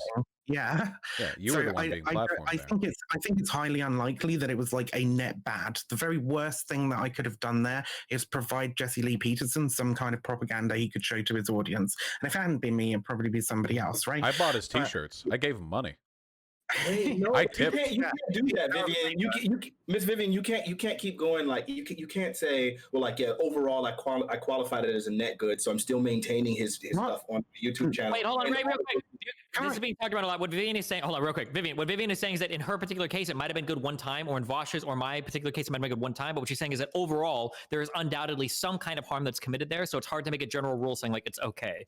Yeah, so there should be a general rule that like nobody engages in it, right? In order to avoid the unpredictable results of engaging with and platforming these people. That's where my problem is. You can't say there should be a general rule that no one engages with it while still maintaining your previous experience where you're engaging with it, because by simply leaving your videos up on YouTube, you are still tacitly engaging in it. It's still an active engagement. The second you remove all of that, whatever, and you try to distance yourself from it, then if you if you really hold this position, then you should be removing that content. You can't maintain it because I personally feel it was nothing, but in general, no one should ever do this. But I'm going to continue to maintain to doing this while it's actively happening. I hold the position that it is effective only when the majority of people agree to do it. Right? If the majority of people don't agree to do it, then it doesn't fucking work. Because if like random people are doing it all over the place, it doesn't fucking work. Okay. Now you're right. Like I would ultimately take those fucking videos off my channel if it was that I could convince the YouTube and Twitch community that we shouldn't be fucking doing this shit. But meanwhile, everybody else is doing this fucking shit, right? And I don't think that my example is like a particularly bad example of it. And it helps me to like gain a greater platform and say the things that I need to say to people. So I might as well fucking keep it up for the moment. Wait, but you literally shame me for backing out of that situation. Because you were trying to get me to go on Jesse Lee Peterson, and I backed out of it because I was anxious because I didn't realize before I agreed to it who he was. Go on. Doobie asked me to fucking recommend you. Whatever. It doesn't matter. It doesn't matter. It doesn't matter. So it doesn't matter. It doesn't matter, Viv, right? But then afterwards, when I backed out of it, let her respond to it. But afterwards, when I backed out of it, right, like you shamed her. No. All right, she asked you something. I want her to be able to respond to that. And I do actually want to move this into a different question, slightly. Okay, so go ahead, Big Wolf. Yeah, no. Doobie asked me to recommend her to Jesse Lee Peterson to go on his show, and I was like, sure, whatever, right? Because like and she just basically like never got back to me. And I had all these fucking messages from Jesse Lee Peterson's producer going like, oh, well, when is this person gonna like, I've messaged them, they're not messaging back, blah, blah, blah, blah, blah. Like you could have done me the courtesy of just saying, hey, I'm not actually going to go on that show. I don't feel like I didn't have your contact, right? Like Doobie was the one who was being in contact, but it's regardless, like I backed out of it and Doobie knew this and probably communicated it. I backed out of it because I was uncomfortable as like a Jewish person, right? Like, and it's totally fine for other people too, but I was just a little nervous about being exposed to his audience, right? So I just got anxious about that, which I feel like is really fair. And that's why like when I hear you talking about deplatforming, it just feels like so hypocritical when you got super mad at me for backing out of it. So yeah, I think we need to platform more people. I got annoyed because I was constantly being pestered by Jesse Lee Peterson's producer, and I had nothing to fucking tell him because nobody was telling me that you were move past this point. Yeah. All right, but like we stumbled upon one of the things I wanted to ask about is like the monetary incentive here, right?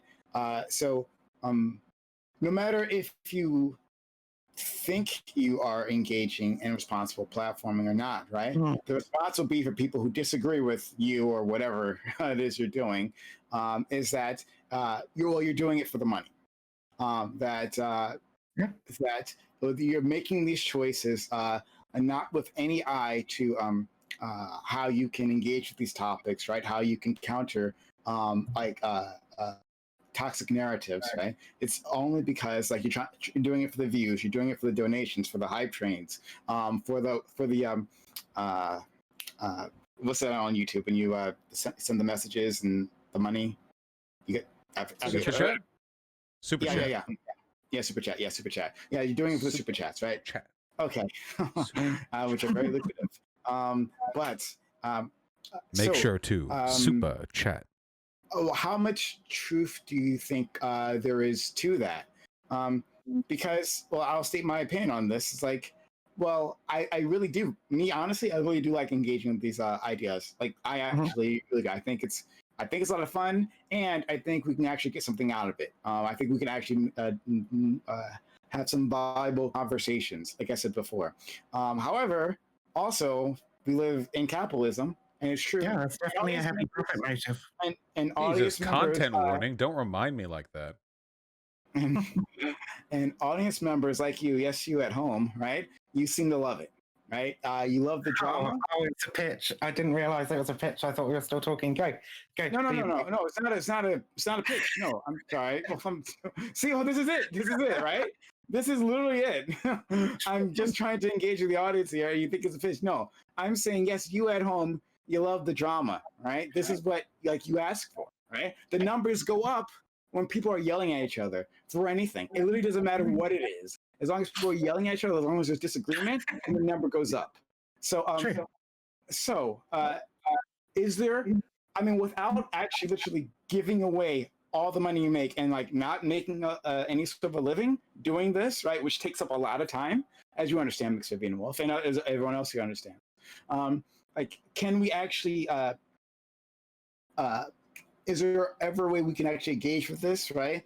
In a good faith manner without ever being, definitely being accused of doing it for the money? Like, is that impossible? Or I think sounds like it's not even that big of a deal, because at the end of the day, like, if we are doing it for money, it wouldn't change anything, right? Like, I'm a freaking musician. That's what I do, right? Like, I've loved it for my entire life. Like, literally seemed like that's what my life was like gearing me towards. So that's what the hell I do. Like, the second someone wants to come at me with like some sort of ridiculous, unfounded purity test of, you're not really a musician because you're making money from it. It's like, what the hell kind of ridiculousness is this? That sort of toxic ideology was what kind of kept a lot of African Americans out of like specific success circles, because they felt like, if I sign to a label, I'm selling out. It's like, that's ridiculous. Ridiculous was the word I was going to say from the beginning. We know, don't worry. We know. So the idea that it's like, yeah, people can make that accusation.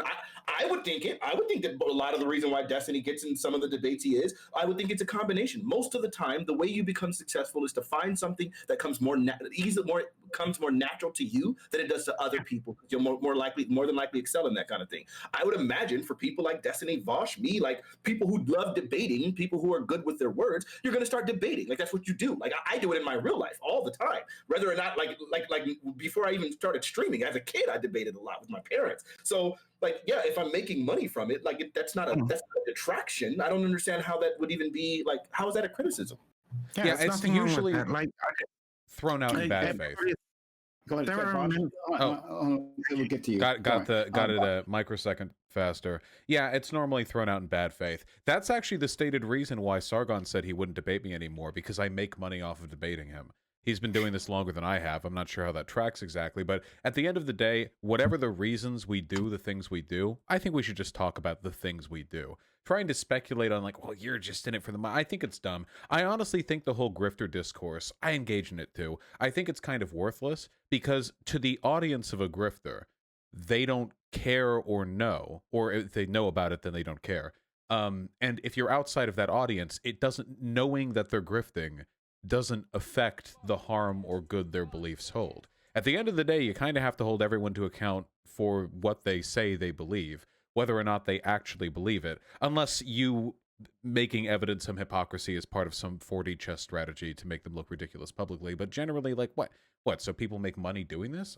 Okay. I think I love it when people on the left are successful. Some people want to drag them down. You know, what's that old quote? When I was poor and I asked why they were poor, they said I was, they said I was bitter. When I was wealthy and I asked why they were poor, they said I was guilty or something like that.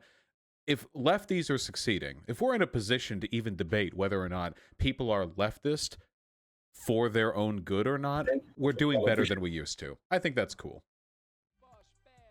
Yeah, I think what matters is not like whether somebody's doing it for money or not. It matters what they're doing. We have to recognize that there are incredibly, like, the bigger you get, the bigger the social and economic pressures on like content creators online. And we have to like recognize what those social and economic pressures are and ensure that it doesn't like push us into engaging in actions that we would consider to be immoral or harmful, right? As long as we're doing good, who gives a fuck whether, like, you don't know what somebody believes in their fucking mind, but as long as they're doing good things and saying good things, it doesn't really fucking matter at the end of the day, I don't think. Well, I gotta have the moral high ground here, because CC, as a nonprofit, I make no money, right? I make zero money. So yeah, that's the one benefit I get, which is probably why you should sub to me on Twitch. But just so you do make money though. Okay. I just got my sub button, so as of now, I'm not making money, right? But hopefully, I will be. But, as the resident tax guy, I would like to correct that. You can actually make money off of a nonprofit. You can pay yourself a salary. You just can't profit as a business entity. But yeah, that's true. But there's Probably just in general, there is a problematic incentive structure. What I would encourage people to do is to just like speak with your wallet. I mean, honestly, like my favorite videos that I discovered Vaush recently, like after having that debate with you, and some of my favorite videos of yours is when you just were talking about other content creators with like compassion, and it was frilly and nice. And Those so few like those are the times that videos that I give happens. views. Yeah, so those are the videos that I give views to, right? Like just speak with if people don't like that incentive structure, then like the problem is it's the audience that gives that to people in the first place. I think if we're more aware of it, if we're more aware of the pressure, then we can, we can act to counter it. It's one of those things. I think that like the market forces and the whole social capital shit, like generally pushes people in sort of harmful directions because they want to have more explosive fucking arguments with people. It's also the pressure to like always be fucking seen as right, which might cause people to double down on previously like really fucking shitty positions or make them much less likely to like change their minds on something that is really fucking harmful. And I think if you recognize like what are actually your reasons for sticking to a particular position or engaging with a person in a particular way, like perhaps it's not necessary that you engage in, for example, some of the like hardcore fucking sea lioning, shouty down kind of debates that we see here on Twitch, right? Like maybe you don't need to do that because it's like harmful to the mental health of the people involved. It creates a hostile environment in which people are constantly attacking and harassing each other. And that environment is conducive to making a shitload of money and getting a shitload of views, but ultimately you're fucking hurting people. So maybe you should fucking tone it down a little bit or try and promote a little bit of understanding towards your fellow content creators, etc. I think this goes back to the general question of just like responsible platforming once again. And again, like it's going to be really hard for anyone to actually determine what's accurate there, right? Like it's almost impossible to determine someone's actual intent, right? And there's plenty of people out there that like might profess specific ideologies that they don't actually hold. Like, no, I'm really doing this out of the charity of my heart. Like these are the things that I believe in, but in reality, like there's actual grifters. No one on the planet of Earth can tell me that Candace Owens genuinely believes any of the thing that she's actually talking about. She's a really well-spoken person, super duper intelligent. There's no freaking way she believes any of that stuff. Right? I don't know, man. Come on, man. No, Destiny, don't do me like this. There's no way.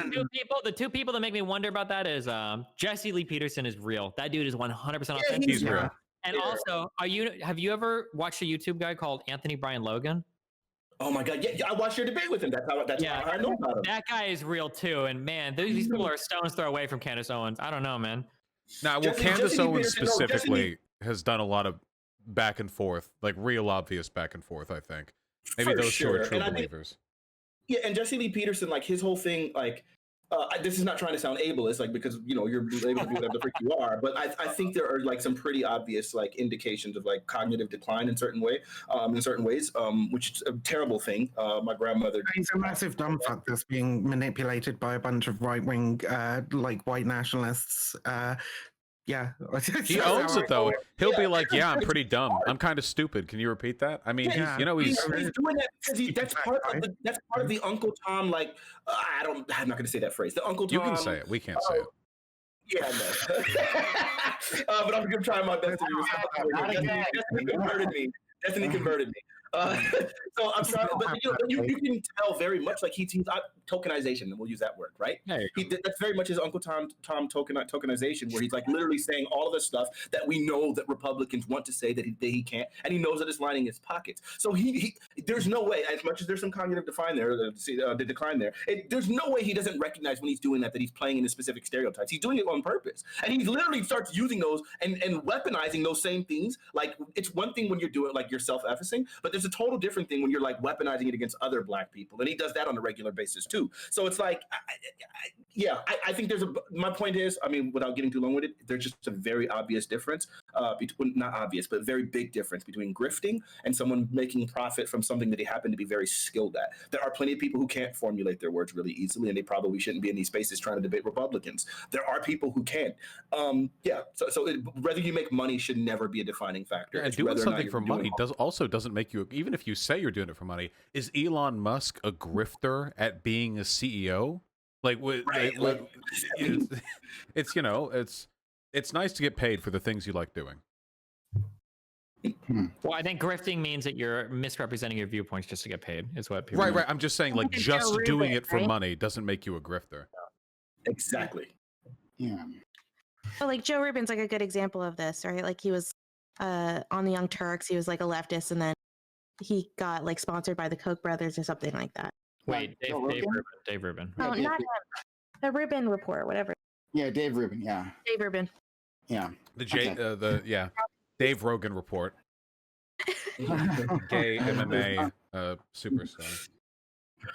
Okay, so I think we've kind of reached a consensus there. I want to go back to something that was also said at the same time previously, along with this money incident. It's about going on problematic platforms, right? So we had Bernie Sanders go on Fox News, right? And we had Krista Ball. She's interacted with like Tucker Carlson, right? I had a feeling. But yeah, we had Krista Ball do that, and Krista Ball actually also runs the show The Hill with Sagar and Jati, right? And it's two different voices with two different perspectives there. And getting along, right? Like we want in a liberal democracy, right? But people disagree, like think that disagree with their actions, think that they're only co-signing these other people's views, right? So, like, is there value in that, right? Like, should Bernie Sanders had gone on Fox News, right? There was that moment they had like a little town hall with Bernie Sanders, and if I'm remembering this correctly, like Bernie Sanders like asked about like like would you want Medicare for all or something like that, right? Or you think it's a good idea? And like the Fox News picked audience like raised their hands, right? They were like, oh yeah, like. What you're selling, we're buying here, right? And that was an amazing moment. Like, so we can imagine that Bernie Sanders reached a lot of people, like introduced these ideas that would not have gone from that platform at all, right? And then on the other side, there's like dealing with someone who's terrible, like Tucker Carlson, one-on-one, as Chris Ball and other people have done, other people on the left. So if you don't like her, there's other people who've done this too, right? Who've gone on and engaged with them. Like, if you do that, do you have to be like from jump, from like as soon as you go live? Do you have to be absolutely combative with them? Is that the only way to do this, or is it that you can't be there at all? Like simply putting your name on their chyron, right? Maybe that's a failure in and of itself. What do you all think? I don't think it's a failure to ever do it, but again, I think there does need that same purity test that we'd be talking about for who's actually responsible and able to actually come and debate these people. Again, I would love. Nothing would make me happier than to see like Destiny or Vaush go and freaking Tucker Carlson. Like it would, I would make a mess in my boxers, right? Like, what would I argue about him with? We both agree the rich are bad. Does he actually believe that? I don't think so. Just kidding. Yeah, I think okay, good. What would he be doing? Just shooting over you. I mean, he'd be just shouting over you the entire time, repeating himself and not letting you get in words edgewise. That's the only problem because of his platform. But at the end of the day, like, yes, I think again, if we could get responsible people in there, I think it'd be great. I come from a hyper conservative family. When I say hyper conservative family. I mean, I feel like as we've gotten older, my siblings and I have become a lot more like not that way, but growing up and my parents, they were hyper conservative, right? So I know how very little we get that interaction with people on the left. The Fox News, they're platforming these issues, and a lot of times, like parroting what Vaush said earlier, a lot of the reason why these ideas get perpetuated and why the right is able to be strong, such that they can get to QAnon and stuff, is because a lot of people are really feckless and afraid of debate. We're so interested in deplatforming, we're not actually engaging. And then if we ever do engage, it's that interested in it. If we were that interested in it, we'd fucking do it, wouldn't we? And there wouldn't be a we can't deplatform on our own. We don't control the platform. Right, and it's not our ability. And literally, anytime someone voices an opinion, like anything that we consider like egregious and objectionable, we do deplatform. So, that's not the problem. The problem is that the vast majority of these times, Republicans are not encountering data that's like that they would from the other side. Facebook, Twitter, and the way these algorithms work, it literally formulates echo chambers. They reward you for only talking to people that you're more likely to agree with and engage with. And as a result, most people are not encountering information on the other side.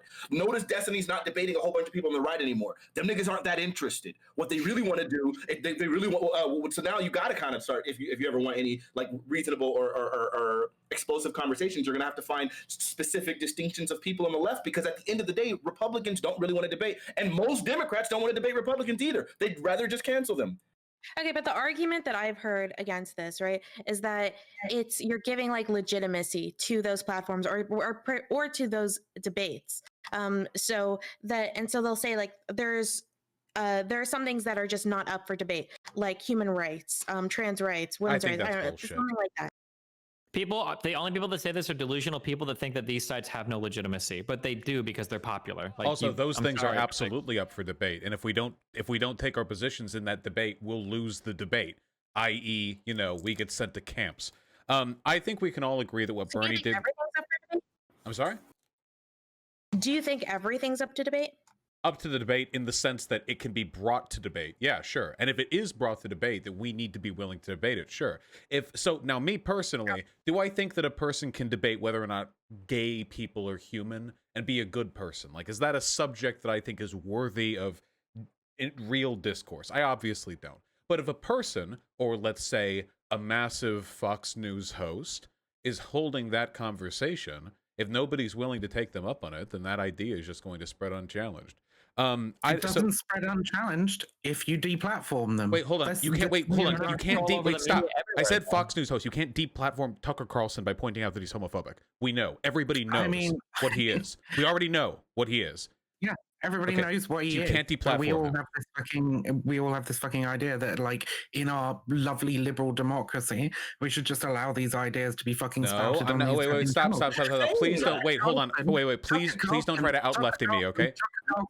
So wait, hold on. Okay, I agree that the liberal notion, the liberal idea that the only way you can challenge ideas is through discourse is obviously incorrect. At the end of the day, politics is about power, and if Nazis were taking over our government, we would be obliged to engage in basically any action necessary to protect democracy. Certainly not just debating them on late-night talk shows, okay? I get that. But in lieu of our ability to deplatform Tucker Carlson, if these ideas are being normalized, you have to find counter-arguments to them.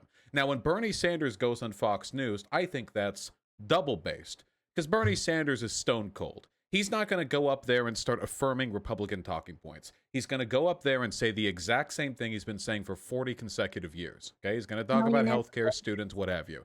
Fine, he's consistent, Now, my concern with, say, Crystal Ball is that when she goes up with Tucker Carlson, she's looking to agree with the guy. They'll agree on light criticisms of society without actually talking about the solutions. But the problem is the statement, "There's a problem with the elites in this country," is held equally by anarcho-syndicalists and neo-Nazis. They just don't agree on what elite means or what the solution to it is. You got to agree on solutions, not problems. I don't have a problem with legitimizing these institutions either, because was Fox News not legitimate before Bernie Sanders went on there? Or even Joe Rogan? I mean, I think there's a little bit more discourse to be had there, but I think that Bernie Sanders going on Joe Rogan was awesome. Exposed millions of people to his ideas. It was pretty good. I think like the only people who were mad about that were lefties who felt like Bernie Sanders was injecting energy into the online Nazi sphere or something. I just okay, but Vaush, like Fox News has been in a new position. Say like I don't know. There was a huge purge, right, of subreddits, of problematic subreddits. So like Gender Critical got purged, and it's like I won't say it completely destroyed the movement, but it has significantly reduced it, especially its ability to recruit other women. So like. Are there areas or are there platforms that you think do deserve to be deplatformed if you can do it? Is anyone else? Sometimes. Wait, I want to say really quickly, like, yo. Is anyone else having problem with audio? I'm having like a little static here. Nope. Is there everyone else? Sounds fine to me. No, I'm fine. You're a little bit choppy to me. Okay. All right. Good to know. Go ahead. really quickly, Mix Vivian, like this is something that I just tweeted out like literally yesterday. I want to say the idea, like your idea of deplatforming and all that stuff. It sounds particularly powerful to you because of the space that you're operating in. But like for a lot of people, like I'm telling you, like this leftist idea of like bullying anybody that disagrees with you, not okay. Maybe I won't say it pejoratively. The leftist idea of bullying people. Disagrees with me. Okay, hold on. Right. Bullying people. That's why I decided to be more charitable in the way that I said it. But you're still going to address it anyway. That's fine. The idea of bullying people, specific like that, you feel or that it warrants, or deplatforming people because you think it's like effective. That's only good for Twitter Spaces. But for people who have actual and active identities outside of Twitter, it's not really that huge of a deal, right? Like Destiny has a new Twitter account. Like Destiny has a new Twitter account like literally every 6 hours. Okay, I might be exaggerating there, but it doesn't change anything. Like his overall life, he still has his Twitch. He hasn't been deplatformed, then, has he?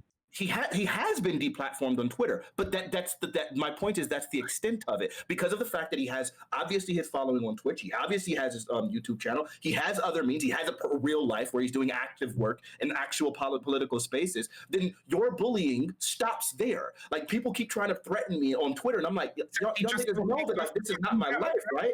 Like I tweet for fun. So that idea that that's the limitation on your bullying. The idea that you just brought the reason. Hold on. The reason. I know you keep interrupting. It's fine. The reason why I'm even bringing this up right now is because what you just said is you brought up the idea of canceling Tucker Carlson as if anybody in any left space has any sort of authority or any sort of power that would literally negatively impact anything he does. We don't. So you got to make sure that you're always keeping things in context and reality of what the pragmatic application of this canceling idea or deplatforming idea is, because it's getting out of hand. Y'all niggas need to chill. I didn't even fucking finish my statements. You can't even say what I was advocating regards Tucker Carlson, okay? I was trying to reply to Vaush, and then Eris talked, and then you fucking talked. I've listened to like nearly 10 minutes of you people talking about what I've supposedly said when I'm kidding.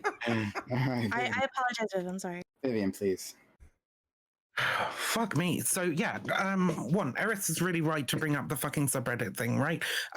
There were actually fucking studies done on this when like our fat shaming and our gender critical and a bunch of other subreddits got fucking banned from Reddit. Not only did it decrease their ability to recruit, it decreased the occurrence of hate speech on their fucking platform. It decreased the toxicity of Reddit as a fucking whole. It cleaned up the fucking ecosystem. It was a really fucking good thing that Reddit did. Unfortunately, they're not like super fucking on top of it, so new subreddits grow like pop up all the fucking time, and eventually you'll end up back in the same space if you aren't constantly vigilant against this shit. With regards to Tucker Carlson, Fox News tried to set up and are kind of trying to set up again, tried to set up a news network here in the United Kingdom. They tried to set up a Fox News UK, but they couldn't fucking do it. They got taken off the air in like fucking no time because our Ofcom just wouldn't let them spread the fucking bullshit that they were spreading, right? We have fucking journalistic standards here in the United Kingdom that don't allow for agree with that, operate in the way that they do. If you get a chance to red pill Tucker Carlson's audience, you probably should, right? If you they're the already good kind of red pill. Sorry, not the bad kind. Okay. The green pill? Yeah, I don't fucking know. But there's nothing wrong with deplatforming as a concept, okay? I think that social spaces need some kind of terms of service agreement that should be held to. Otherwise, they all turn into rancid cesspits, okay? I agree with that. I think it was good. It's a good thing those subreddits were taken down. But the fact remains, the places like Fox News and people like Tucker Carlson aren't going anywhere. If you have the opportunity to present your platform on those platforms, they're platforming you, not the other way around. If I went on Tucker Carlson, I would not be platforming him. He would not get one iota more legitimacy for my presence on that platform. He would not be empowered in any way, shape, or form. I would be, massively so. And I think that lefties should take advantage of that. Now, with the case of Crystal Ball, the reason they let her on is because they know Crystal Ball does this, hey, maybe the populist right and the populist left don't have too many differences between them, huh? You know, whatever, we both hate the elites. That shtick. So they let her on. They probably wouldn't let, I don't know, Sam Cedar on or whatever. Looking forward to Jimmy Dore's spot on Tucker Carlson. That's going to be fun. Or Jimmy Dore, my favorite fucking idiot. thing. Yeah. So No, I agree, right? Like, I never said that these interactions can't produce positive results, right? However, the only thing that definitely fucking works is deplatforming and progressive deplatforming throughout fucking society. Like, we're not going to fucking deplatform Tucker Carlson tomorrow. I'm not fucking delusional. The only way to do that would be TOS, Don't right? sell yourself Like, short, you Vivian. can't fucking deplatform Tucker Carlson tomorrow, right? But you can try and create a society that is aggressively anti-racist, aggressively anti-fascist, that simply does not allow these fucking conversations to take place in the public sphere. Like, you can do that. Yeah, well, hold on. Vivian, actually, throwing you a bone right here, which I think I think I would totally agree with you in this way. Somebody pointed it out to me just now. The idea of like deplatforming like an entire like a subreddit or like a sphere, if we have the power to do that, right? Like for example, if we had the ability to deplatform Fox News, I think that would actually be a lot of good.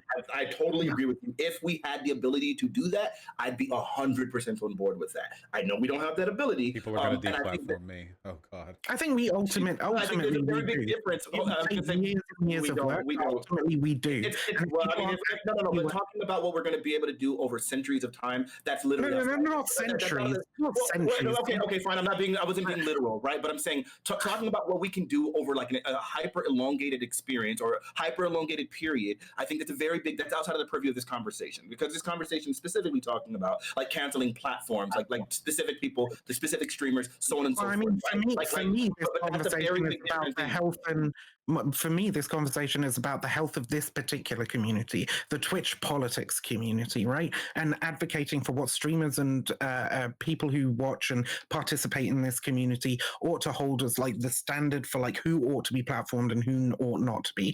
Prime extended that conversation beyond the bounds of that specific area, right? And obviously the answers change and our tactics change and the time frames for the things that we're able to do change as we broaden the community to mean the entire fucking nation or the entire world. Like obviously we can't here say, oh well, Fox News should be deplatformed and then actually be able to do anything significant about it. But if the broader left it actually started working towards deplatforming Fox News at all, right? What does that mean? We could eventually probably get there. How do we do that? How do we work towards it? In your worldview, tell me what that looks like. How does a broader left start working towards deplatforming? And keep in mind, we can't get too spooky anti-free speech here, because at the end of the day, I don't want to normalize the state being able to crack down on any news institutions that it finds inconvenient. So what do? I mean, it used to be the case that news organizations had to give fair side to both issues, didn't it? There was something that got revoked by Reagan. Doctrine, but the fairness doctrine. So the problem with the fairness doctrine is that, like, back when the media environment that existed under the fairness doctrine, people took the fairness doctrine to mean that they ought to give like a fair amount of time or whatever to both sides, right? And they tried to present a more objective news. Like journalism was about trying to objectively report on things a lot of the time. How do you There fix were definitely that now? like, propaganda outlets and shit, but there was definitely this idea in the general public that it should be about trying to report the objective facts, and we've lost that now. Yeah, but how do you fix in that? The United States. How do you get a news org to back any report? kind of fairness doctrine just wouldn't work. Yeah. Right. So okay, so that wouldn't work. So you can either go two ways. You can either try to ambivalently improve the standards of discourse by implementing fact checkers or having an independent review board that tries to assert whether or not a news organization deserves like some penalty for misinformation, or you can just say, nah, fuck it, these topics are off limit. You can just say, no, sorry, this enables racism, this enables xenophobia, etc., etc. We can't allow that. I think it has to be like a cultural change, right? Like just like you, well, not quite like you, because Chomsky, anarcho-syndicalist, but just like you, I'm an anarchist, and I think that like community organizing and doing things from like the bottom up is the best way to fucking get shit done without authoritarian overreach from a government that changes fucking hands every 4 to 8 years, right? Like I completely get that we don't want like the government having really fucking broad powers to suppress freedom of speech. I don't want that, right? But I think that like a dedicated core of like left-wing activists could take steps to, one, change the culture to make certain conversations excuse me, unacceptable within the public sphere, and could take further steps through direct action to make Fox News like actually doing their programming or whatever just cost them too fucking much to run. And that's all I can really say about that, because Sure, but what I mean to say there is that there really isn't like a hard solution. The best we can really hope for is that our society becomes progressive enough that institutions Fox like News is a huge fucking target. We would, we need half the country's conservative. We're never getting rid of Fox News. It's not going to happen. I'm just saying, as long as these institutions exist, we should exploit them to the greatest possible extent. You know, whether that's going on their shows or making fun of them on social media until they quote tweet you and then changing your Twitter username to they smell like eggs. Anything you can do, really. I just don't like the idea that we're somehow bolstering these institutions by participating in them. Also, something that I think needs to be, or okay, a little bit of a 90-degree offshoot, but like something that I think is also really important to bring up is that I think that you need opposition voice, because I do think that without opposition voice, you will run really far off in the other direction. I know that some people aren't like a fan of that idea, that people think they can just have some ideologically pure thing that isn't like susceptible to any type of like too far radicalization. But man, some of the conversation online has just completely and totally escaped like whatever reality leftists is. And super leftists. They can... Yeah, well, and even forget leftists, even just like very progressive woke people sometimes like need like sometimes a counterbalance. You need somebody there to like remind you that like, hold on, I don't know if somebody tweeting something when they were 16 years old like commits them to a life of being a horrible racist piece of shit. And I think that when you stop debating conservatives and instead you guys are like having debates on like, well, hold on, like how many Black History Month posts did you do last month on your Facebook? Oh, only 47. Like you're a racist piece of shit. Like I think that when that becomes, and man, dude, when I did the local stuff in Omaha and I was going through people's Facebook profiles, I did not realize how many woke progressive white people there are that just incessantly post about Black issues. It is unreal, and it is like creepy. It almost feels like a fetishization of those problems. It's unbelievable. And sometimes maybe it's good to have that other side. And when I say other side, I don't mean like fucking Nazis, but maybe just like the people who are like, well, I don't believe that any race should be different. We should be colorblind and blah, blah, blah. Maybe it's good to have those people so that we can center ourselves and just know what we're kind of like aiming for. Sure. And it's not like hyper left, ultra woke, whatever. No, but this is the discourse a real is important, issue, right? but we have like, to decide where the when you have boundaries echo are. chambers, right, it leads to people becoming more and more radicalized, right? That is just like a fact. And it's one of the reasons why I admire Prime for still putting people on that are right wing, or people like Doobie, right, which is kind of what this conversation is really about. Because the other side is exactly what Dusty was talking about. What he brings to the community, like it's not necessarily about the views that he expresses on the panel. It's because it's like constantly partnered up. No, but even before Doobie, it was someone else. Like people are always telling Prime to deplatform anyone who was right wing, right? And what they basically want this to become, and any kind of leftist environment, is a pure echo chamber, and that's just going to like devolve into further radicalization and people ending up with ideas that they just don't know how to actually back up properly. Okay, then we just need to decide what types of discourse produce good outcomes or are productive. So I think this is a fact. The Republican Party is constitutionally incapable in its current state of producing good discourse. They have no part in the conversation. They add absolutely nothing. Now, if you want to argue that good discourse can be produced by arguments between moderate and progressive Democrats, I think that's a defensible argument. I think you can ban through there. I think that there's some worth to be had there. The Republican Party is so out of reality right now that any engagement they have with these ideas serves only to distract and distance us from real solutions, not to help us form some kind of golden mean approach towards a plurality of issues. As long as you're talking about the Republican Party specifically and not like the voters, right? Then I agree with you. The platform of the party. I mean, like right now, like we're just as long as we're talking about the GOP, then I think I agree with you. So the problem, so Destiny, like I understand that you think that we would need some kind of like moderating views, or at least something to like be against that isn't like, so we're not continuously moving into like more and more hyper puritanism, which is absolutely a problem within like ideological spaces. It's like something that I talked about before with cult-like coercive behaviors within ideologically based social groups, right?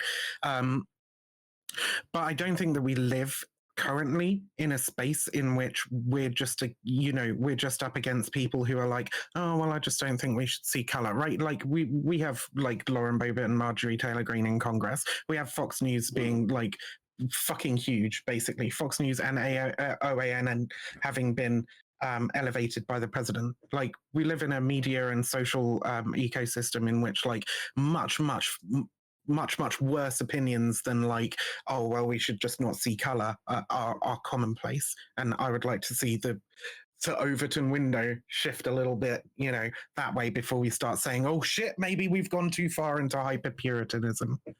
So, can I just touch on one thing Destiny said earlier? Like, I want to ask some other questions, but go ahead, please. All right, this is like slightly tangent because like it was just a point that he made, but I just wanted to echo it because I think it's 100% true.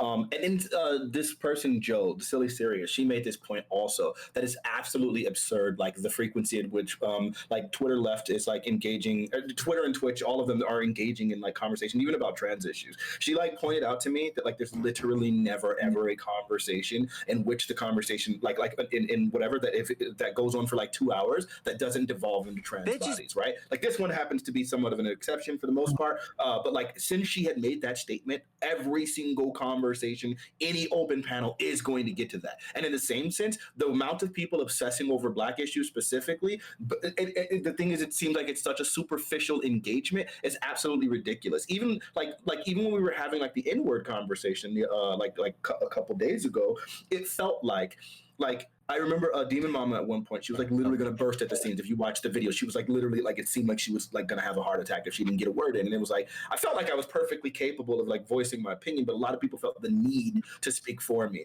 And when Destiny and Vaush debated Eric Stryker and that other cat, one of their biggest arguments they kept saying, and I hate giving credence to Republican arguments, but this was something that they said. And I felt like, wow, this is somewhat true. Not in that instance, but in general. Like they were talking about like, why is it that there's always white people speaking for Black people? Why aren't there any Black people there? I would debate that nigga for like. No, I actually totally agree with what you. I'm so sorry. I just made it on you really hard. Go ahead. I was like, yo, is this bitch? But yeah, like that's the thing, man. It is frustrating. Like it does seem like there's like this obsession, like for some people. But again, it's only at a superficial level. They're not genuinely engaging. But yeah, so I just agree with everything you said, Destiny. Did you see where we like it's the people who post those yellow squares too, right? Like people who keep white progressives online who keep stepping in, keep putting their foot in. Yeah, I mean, the issue, I'm of the opinion that anyone should be able to discuss any issue. I think that these ideas, while an experience or a familiarity with an issue, I think gives you like some weight to your involvement or to your perspective. I think anyone should be able to have it, but there's no denying that there's a pretty strong correlation between being white and posting cringe online. And I think like that's another one of the issues that we have right now. Like this was a really big issue back during the primaries. I know that other people in this panel are fully familiar with this bullshit, but the low information voters thing, oh my god, it's just feel like we're circling right back around. And who died? Hopefully she'll be back. Go ahead. Or it feels like a lot of people. Thank you. There's a really negative tendency to engage with these ideas, these progressive ideas, in a way which completely discounts the experiences and perspectives of the people that they would affect. I get a lot of this from accelerationist discourse too, like pure accelerationism. You know what I mean? People who act like, yeah, America sucks, bro. Yeah, dude. What if we just tore it all down and like they don't care. They just like how it sounds. But this also falls back in that pragmatism issue too. The reason they talk like that and the reason they act that way is because you can get social credit for acting that way. You get good boy points, You get you get your tendies. It's virtue signaling. Yeah, it is virtue signaling, and they get tendies for this behavior. And I think that it would be a lot better if we stopped assessing people's worth in online leftist communities by how quote unquote like based the shit they say is, and instead start evaluating about what they actually do, because that would shut a lot of these people up really quickly, and then people would have to fall back on actual accomplishments. What did I do? What Antifa trash cans did I toss over? That kind of stuff. So I mean, I'm not down for the fucking fucking activist dick measuring. One second, and we're going to get back to the subject because there's a lot to this. I wanted to get just one other point on Fox News before we turn back around. But Destiny, would you go on Fox News? Would you go onto her calls? And do you think? Of course, yeah, 1,000,000%, of course. Okay, good. All right, well, never mind. All right, so I guess that answers that. I thought there'd be a more nuanced. Yeah, even point I to that, probably Wait, would. is there What anywhere would you argue about? You and him both hate the left. True. Yo, Vaush. Yeah, but I wanted to know where this line is. You know, like where would you not go? What platform? Any conversation that I feel like I can handle, I will have on any platform, anytime, anywhere. The only types of conversations I generally avoid are things related to like conspiracy theory. So if for that, I either would need to do a lot of special prep, or I would just like blanket say like I don't do this type of conversation because I don't think it's possible to responsibly have it. You can't. It is actually impossible because at the end of the day, like their belief system isn't even based on like any cogent thing whatsoever. Like the thing that your rhetoric, the way you're debating people, is trying to find areas of incogency within their argument and trying to find areas of like cogency for yourself that you can say like this deduction, right? You can't do that with conspiracy theorists because it's all inductive, right? It's like this probably means this and this probably means this, and then abductive nonsense, where it's like this possibly means this, and if you combine this possible meaning with this thing, then we get this idea. And then by the time, even if you dismantle all the foundations for one, they're all tied into all of these other conspiracies. So even though you dismantled all of their support for this one, it's like, well, yeah, but this one lines up with this one over here, which has an entire different web of meaning. So there's literally no way of actually getting to the bottom of that stuff. You can't debate that. It's literally impossible to do so responsibly. Yeah, but there are definitely some like Nazis and stuff, like, or people that I personally wouldn't want to legitimize their platform that will not argue like that, right? Like they won't bring up those things. They'll engage in a more honest way. Yeah, if somebody that I consider like a good, or somebody that tries to be relative or won't go crazy conspiracy theory, I feel confident enough in the things that I believe in, especially if I know the topic ahead of time, that I would probably argue with anybody in any platform. The only communities or people that I won't talk to are usually if they're reactionary or far right or something, and they're smaller than I am. Because at that point, they stand to gain way more from an interaction with me, even if they lose, than I would with them, you know? There are people who have formed entire careers off of embarrassing themselves. For God's sakes, Destiny, Aiden Paladin, didn't she get the impetus to start doing stuff after talking with 4chan, following her conversation with you? I think so, maybe. Yeah, I don't this think stuff she was just the person before that, so yeah. Yeah, this stuff just happens, or Mike, or whatever. And in some instances, you have to be careful, just because in a purely utilitarian sense, they stand to gain way more from losing than you possibly could from winning. You know. But Yeah, it's possible. Yeah. So we can go back to that previous conversation, and we're Vivian talking about activists and their dick measuring contests, and this is a thing. 100%. Oh, and Vivian. I mean, I'd win that one. I'd win that one fucking hands down. Maybe. I don't know what fucking Fanatic has done actually, but like in terms of like lifetime activism and real life political fucking activism, I mean, I probably would win that one hands down. But I'm not fucking interested in like having like a dick waving contest. One, because like some of the things that you've done, you wouldn't want to be fucking talking about anyway. But also because it doesn't fucking help, right? Like when we talk about like what people have done and what people are doing, I don't necessarily care about like past activist actions or all that sort of shit, right?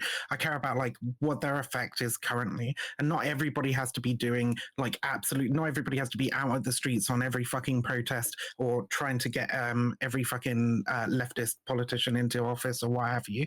But I do feel that like especially if you have a big platform here on Twitch, right? Like you should be leveraging those numbers to like in some way towards affecting like real life change beyond like just debating rightoids on the internet for clicks and likes. Like, okay, sure. Yeah. But isn't it interesting that we're talking about dick? that's why I sell merch. I want to make sure we actually hit them all. so much. But you're throwing out quite a lot of things here. So before we move too far away from this one point, our Fanatic brought up our good friend Jo the Silly Serious, who is an amazing, elegant woman who shows up on my panel often. I'm going to ask you all to go follow her on Twitch. As soon as I can type her name, I'll type her name. But I'll put a link in chat for you. But she also brought up something else to me when we were talking about a harm/abuse language that's used among the left, right? So, Oh God, you mean when every single thing is abusive or harmful? so what's happened on, and I won't put words in Joe's mouth. I'll talk for myself now.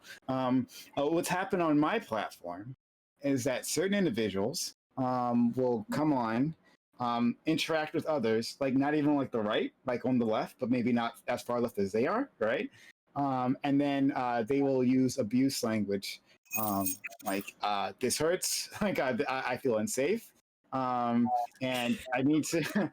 And I think a lot of this, and it's very good at shutting down a conversation, right? Especially with that language here on the left. Yeah, that language here on the left is very easy for us to react to. Like, well, we don't want to cause harm, right? We don't want to be problematic in that way, right? So maybe we try to address the situation. Okay, what's causing harm? How can we resolve this issue, right? But it's a good way of refocusing whatever we were talking about before, right, onto them, shifting attention.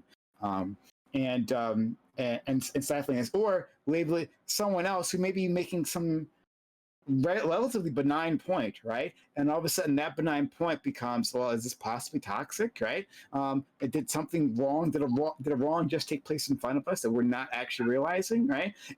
Is it my privilege that's blinding me from what just happened?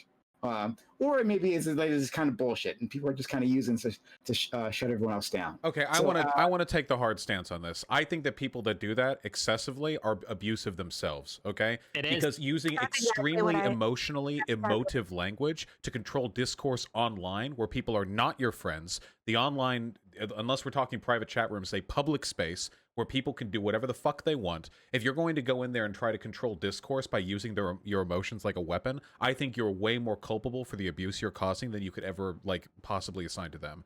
Now, there are exceptions. There are times when that's used legitimately or without malice, but I have met so many people, what's the right-wing term, cry bullies, who use a facade of hurt to project harm onto other people. And those are the types that got ContraPoints like booted off Twitter for a while, too. This stuff has actual impacts. Yeah, I think the left needs to squash this kind of behavior because it is starting to be incredibly common and really take over a lot of the discourse. So, like, I don't know. I feel like we really need to at least cancel that kind of shit out. For sure, but we never will, though, because that's where the problem happens, right? So all these purity tests, all those purity tests, and all the things that we're always talking about, it seems like the left is really incapable of applying it to themselves in specific, meaningful ways, right?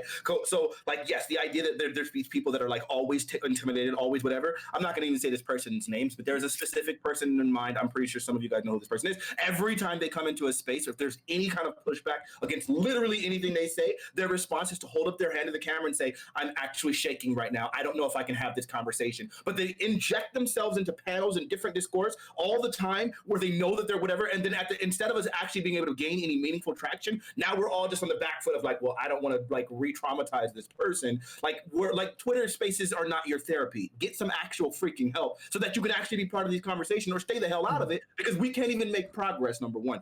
Then you have people that are like, this is akin to this. I won't say this person's name either, but I'm pretty sure everybody knows I'm using how to nigga, don't threaten me with a good time. That person I know all the time goes into these spaces, starts talking about victims. Then literally, when you ask them for any kind of like justification for the victimhood, it's like, it doesn't exist, or do your own research, but I'm not going to actually qualify any of it. So then as of now, we're supposed to be reactionaries with you and start like, okay, well, maybe we should react.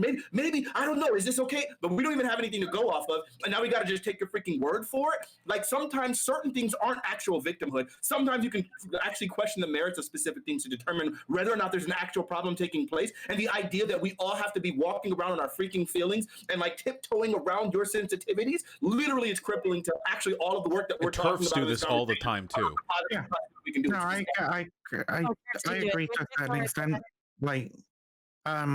Like when so I deal with like a lot of fucking topics that are really disturbing to a lot of people. I might be talking about like rape, murder, I might be talking about suicide, I might be, you know, when you're dealing with like cults and extremism, you're going to be talking about those kinds of things. And I always say, like, on my streams, like, you know, we're going to be talking about this thing, like, if it makes you uncomfortable, like, you can leave. It's totally fine, right?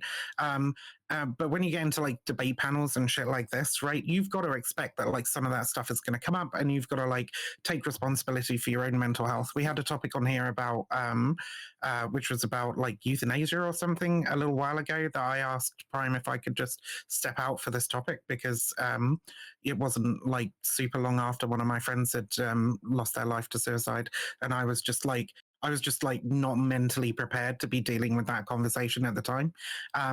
And I think that's fine, right? Like if it's a topic or whatever, you've got to like take responsibility for your own mental health, know what you're comfortable with, and step away if you need to. There's nothing wrong with that. There's nothing weak about saying this conversation is too much for me at this moment. I'm gonna take a step back. If anything, that's strong, right? Like you can do Because that. like I know, but the presence of the penises in the room right now are actually making me feel really unsafe. Okay, I'm shaking.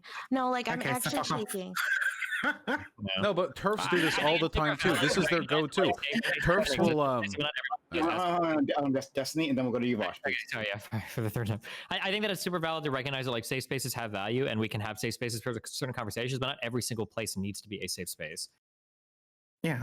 Yeah, safe spaces are cool. You know, they had one back at my old university. It's pretty. I mean, it was literally just like a little back room behind the like Latino student center where you could do studying and listen to music and stuff. And there are online equivalents of that too, where you can have a reasonable expectation of not being confronted with anything too emotionally heavy. That's great, you know? Most of the internet isn't that, though. And it's like TERFs do this all the time as well. That's their go-to argument, in fact. You know, we have concerns about trans women in women's spaces. Actually, I seize up when I imagine the penis sharing...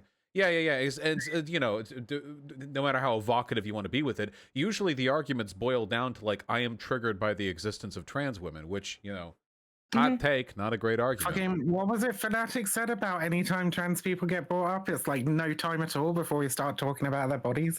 Like, what was that? I forget. Well, in the context of TERFs being triggered by trans women, I mean that's no, I know, I'm just memeing, indeed.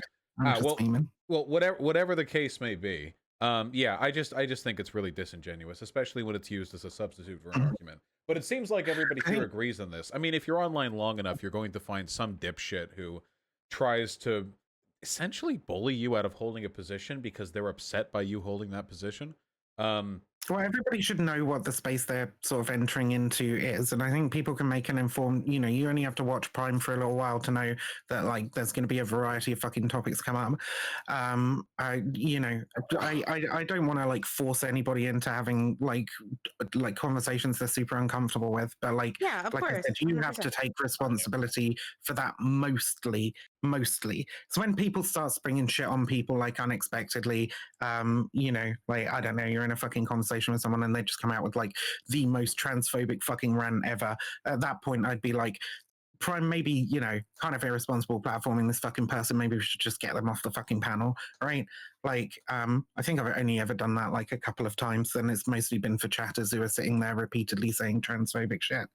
Well, it's also about like, what about the mental health of the people who are engaging in the discussion itself? Yeah. Like, and that's what I wanted to talk about. I know that like Viv, I haven't seen you like really bully someone, but the way that people have like bullied people they've deemed as like impure or whatever, it does feel like they don't mind just completely chucking someone's mental health to the ground. And even when you do say something like, oh, like I'm shaking, this is making me suicidal right now, like what about the mental health of the people that you're saying that to? Like that's also really, really problematic because that can trigger everyone that is in the room. You don't know, maybe that person's suicidal and they're just not open about it, right? Like it's just not a good idea to talk like that. I want to take this back to like the crybabies thing that people were talking about. Like, I think, so you were talking about like people just calling everything fucking abuse. And I think this ties back into something I said earlier about like hyper-puritanism in ideologically based spaces. Everybody's encouraged to like take a more and more hyperbolic version of the ideology that you have in place. And so it goes from like, you know, people shouldn't be like saying this particular thing to women, or maybe you made a woman uncomfortable or whatever, to straight up you're like a pedophile, abuser, groomer person, right? Just because you said like one thing out of place that made a woman feel uncomfortable. Like sometimes it does get to that stage, but I think it is only like the hyper ideologically puritanical that go down that route, and I think that's behavior that we should absolutely challenge and try not to have those people in such insular spaces where they're consistently encouraged to one up each other on Puritanism. Sure. And Vivian, I want to say first, I think everything you just said was 100% based. And I do want to say, I do think that we do have to be reasonable, right? Like, because I know no one here in this panel disagrees with this point, but I just feel like it needs to be stated because I think otherwise people will use this as license for inappropriate behavior. There are actual positions and actual takes and times where people genuinely do feel specific ways. And I do think it is not that hard to be responsible, like to say, okay, like, this is something I'm not going to be so hyper aggressive about this topic. I know how sensitive trans issues can be, and like a lot of times I will step back if there's like a trans conversation happening where I'm like, you know what, man, I'm not going to engage here. I'm going to let these people. They seem like they're doing a good job. I'm going to kind of chill back, and even like literally talking about anything like there does take, like, some of us might be suffering from more or less degrees of being on the spectrum of autism and things like that. Sometimes we can miss certain specific cues that have that deal with specific, like where people are like clearly, demonstrably like being upset by something. We should be responsible to that. This isn't licensed to just we be have like, to distinguish between people being malicious and just being ignorant, right? Exactly. Like, and I think we can't just be wholly ignorant and just go ham with that. Like, people do wade into fucking conversations that they don't really know a lot about, and they say a couple of dumb things or whatever. But I guess, like, you know, the point is when, like, if they're told, like, you're saying some dumb shit, like, sit back and learn or what have you, and they just keep pushing, like, really, like, harmful shit, that's the point at which you can be like, yeah, this person's obviously not willing to engage and just wants to talk shit. I think we, you know, but we do need to give people a chance to just sort of go, oh, wait a minute, yeah, maybe I'm being a bit of a dick here. Like, but that's real, I don't know, that's real sort of like low-level shit. So, okay, fair enough. Now, going back to what Fanatic said previously, though, is the left equipped to actually handle this problem? Because we do want to reduce harm, right? That's like part of our no. Because the left isn't aware that like cultic coercive control exists in within the left as well, right? You should all read my article, Vivian Woolf on Medium, right? Like, analyze as to whether these fucking coercive behaviors are prevalent within your social groups. Do they stymie critical thought? Do they are you constantly using thought terminating cliches and not thinking about whether they actually apply to the fucking situation or not? Are you constantly like thinking you need to one up other people in being the most base, the most leftist? Like, maybe these are kind of warning signals that perhaps you're engaging in some kind of abusive behavior towards what should be your comrades and your community. Well, yeah, I don't like gatekeeping either. Okay. Bad. Please take, I guess. What? Okay, so I guess we've covered that. All right. There's two other points I want to, at least two other points I want to cover before we're done here. So, Viv, you're saying you're most concerned about like the health of Twitch politics, right? Like that's. I mean, yeah, I can only really have any kind of like serious influence over this particular space, and I think it's for like people in this space to like decide where the fucking lines are. We don't want it like infected with fucking Nazis and shit. When people come into I don't know, we used to be really, really good at this. When a new person came onto the scene who was like really, really fucked, right? We would literally get them deplatformed in the space of a few fucking hours. But it seems like people are much more willing to like platform really like harmful people who perhaps don't even have that much of an audience right now, right? So there's no benefit of you reaching out to their audience and deconverting them, or whatever. Can we talk about Doobie? Because that's really what we're talking about, right? No, we're not. I don't care about fucking Doobie. What if we just like arguing with Nazis? Well, because Doobie's going to be like, oh, if you're talking about me, then I have to cover it and blah, blah, blah. And we're going to have to fucking he's not allowed in. So. But he's a cute frog. We did before. I've said everything I need to say on Doobie and the politics community server. He's a Like, frog. we know that his mods ended up like getting fucking doxxed by neo-Nazi terrorist groups. We know that he consistently allows like actual fucking fascists on there with like no fucking Sir, no. he can't actually defend himself. So like, let's leave it alone, right? Like, I mean, that's so, just a you know, fact of the no, matter, no. right? Come on, like he can't defend himself, and you know what? He's a friend of the channel. So I'll He shouldn't be because like No, you but can he see the state of is. your But this fucking is chat exactly sometimes. it. It's literally because you've partnered with him. No, this is exactly it, right? Yes, Doobie. Oh, fuck. Not and the reason why I hadn't like people were asking like, why isn't Doobie here, right? The reason why, because I felt like the conversation would just focus on the Politics Discord server, because it's a unique space here, and so that's why I wanted to like expand this. I'd love to have him like after we're done. I'm going to give him the opportunity to respond to any of this, because again, I don't want him to be simply attacked without being able to respond. So I'm going to give him that space. But Doobie is a person who disagrees. He disagrees vehemently, right? That's the way to Yeah, he put it. does, and he's wrong. And you can just look at your fucking chat for some of the bullshit that's been said tonight for the kind of people that get brought into this community because you decided to party up with Doobie. If you think that his view on like how to de-radicalize people within his politics server is right, like I fucking disagree, but I don't think it's even that big of a problem. It's just like you can see the effect of how like two communities clashing, the kind of language that ends up getting used within your community because you've partnered with that community. It's that simple. I know you can see the character of your community change over time, and I know you can see like where those effects come from. So it's like I'm not fucking levying like any kind of crazy accusations that aren't like based in fact here that you can observe by yourself. I'll attack him too. More like Doofy. Am I right? Get him in here. God damn. So I like Doobie. I think he's a funny guy. I've never minded being in conversation with him. I think he's a cool dude. That being said, because a lot of other servers will ask me to like, partner with them, or can you guys do mutual links or whatever. And I spent like a fair bit of time like reading through the politics stuff. That server gets really fucking wild. Like too much for me to be comfortable. Like, oh yeah, I'll be honest. I get about 30 to 40 ats from that place a day, calling me a degenerate, pedophile, homosexual. Yeah, there's a lot of crazy. They're all 12-year-olds, I can figure, but yeah, no, that actual Discord server, whether or not we're not talking Doobie, but the server itself is a cesspit. Yeah, and I don't hate Doobie. I have the very first time I ever encountered race was on Discord. But like the thing is that I totally disagree with my opinion on this subject.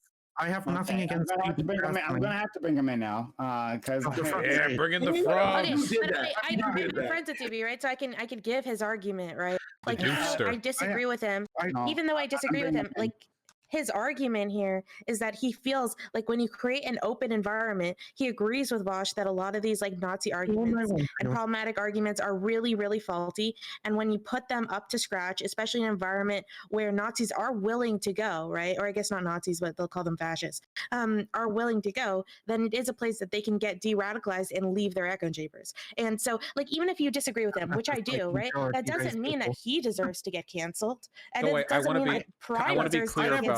I never said he deserves to get cancelled. Okay, I don't fucking hate. But you don't think that he should shut be on up here? for half a fucking second. I don't hate Doobie personally, right? I don't have a fucking like major problem with him as a person, right? I think that he thinks that he's doing the thing that is best to like try and at least he gives good arguments as to why he thinks that like running a server the way he does is a good thing, right? But I also think that we can't deny the facts of the matter of what like partnering up with that fucking community does to your community, right? Destiny has said he wouldn't fucking do it. Vaush has said he wouldn't fucking do it. Prime has done it, and he can see the effects on his chat and his community from doing it. Wait, I just want to say I want to make one clear distinction. Wait, I just want to make one clear distinction really quickly. So I think that a good way to de-radicalize right-leaning people is to put them in left-leaning communities where their bullshit isn't really tolerated, but they're still allowed some leeway, and then over time they start to integrate.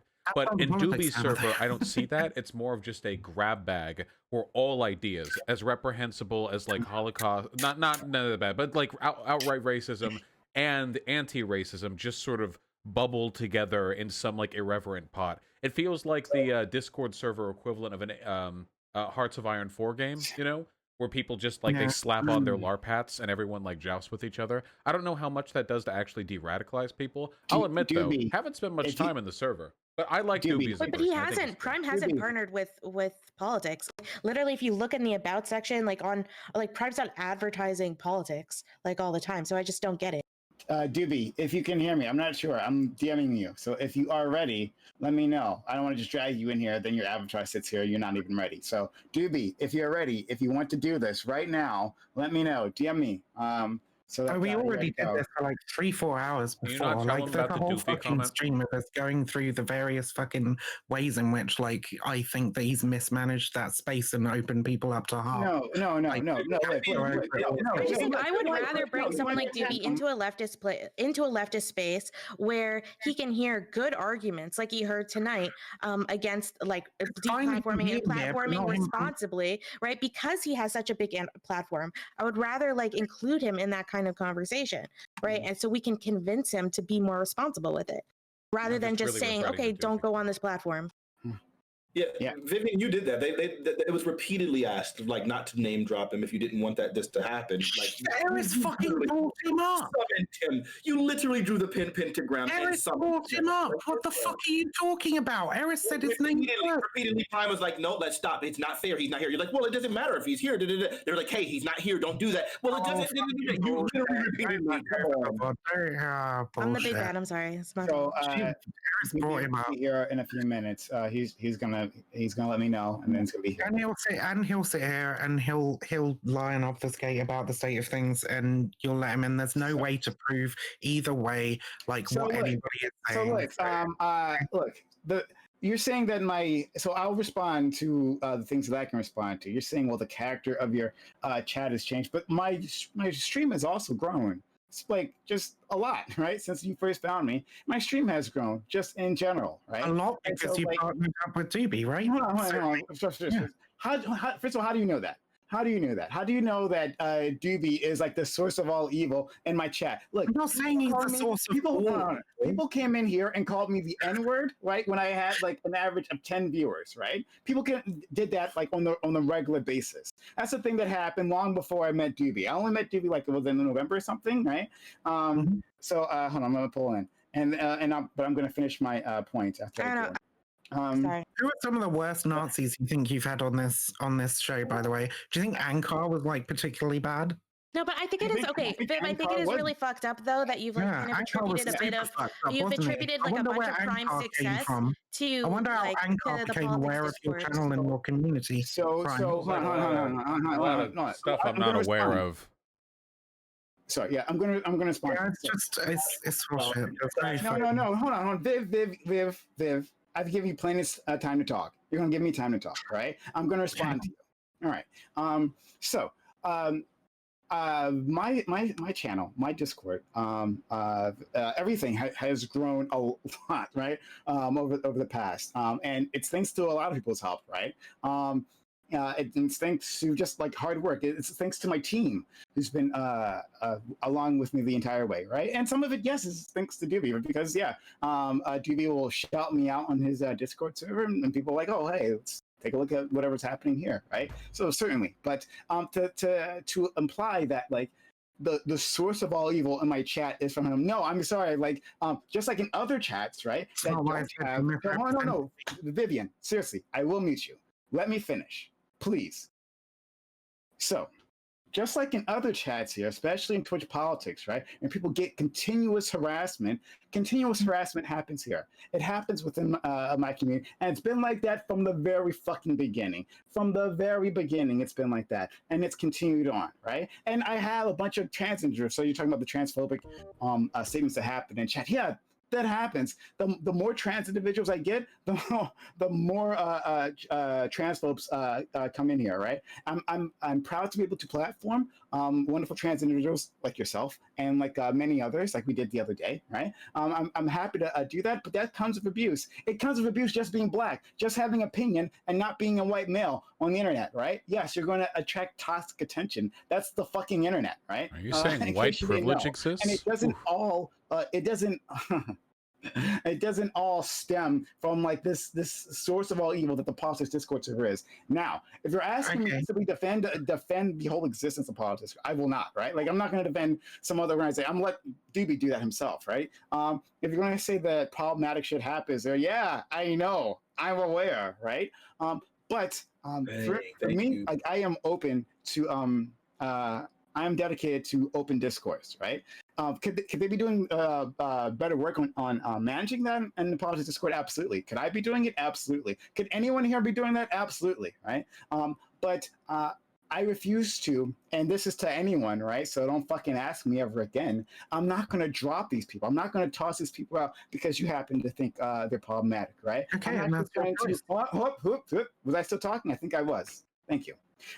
So I'm not going to be tossing them out just because you or anyone else. I'm talking to you, Vivian. I'm talking to the audience in general.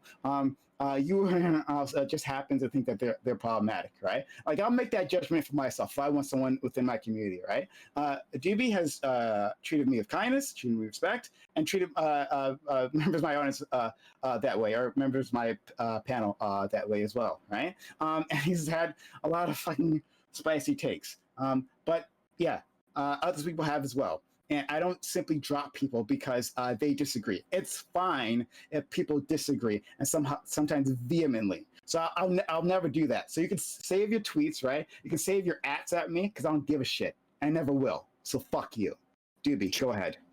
Wait. On, You get to fucking... Oh, no, dude, you had plenty of time. You'll get a chance to respond. Hold on.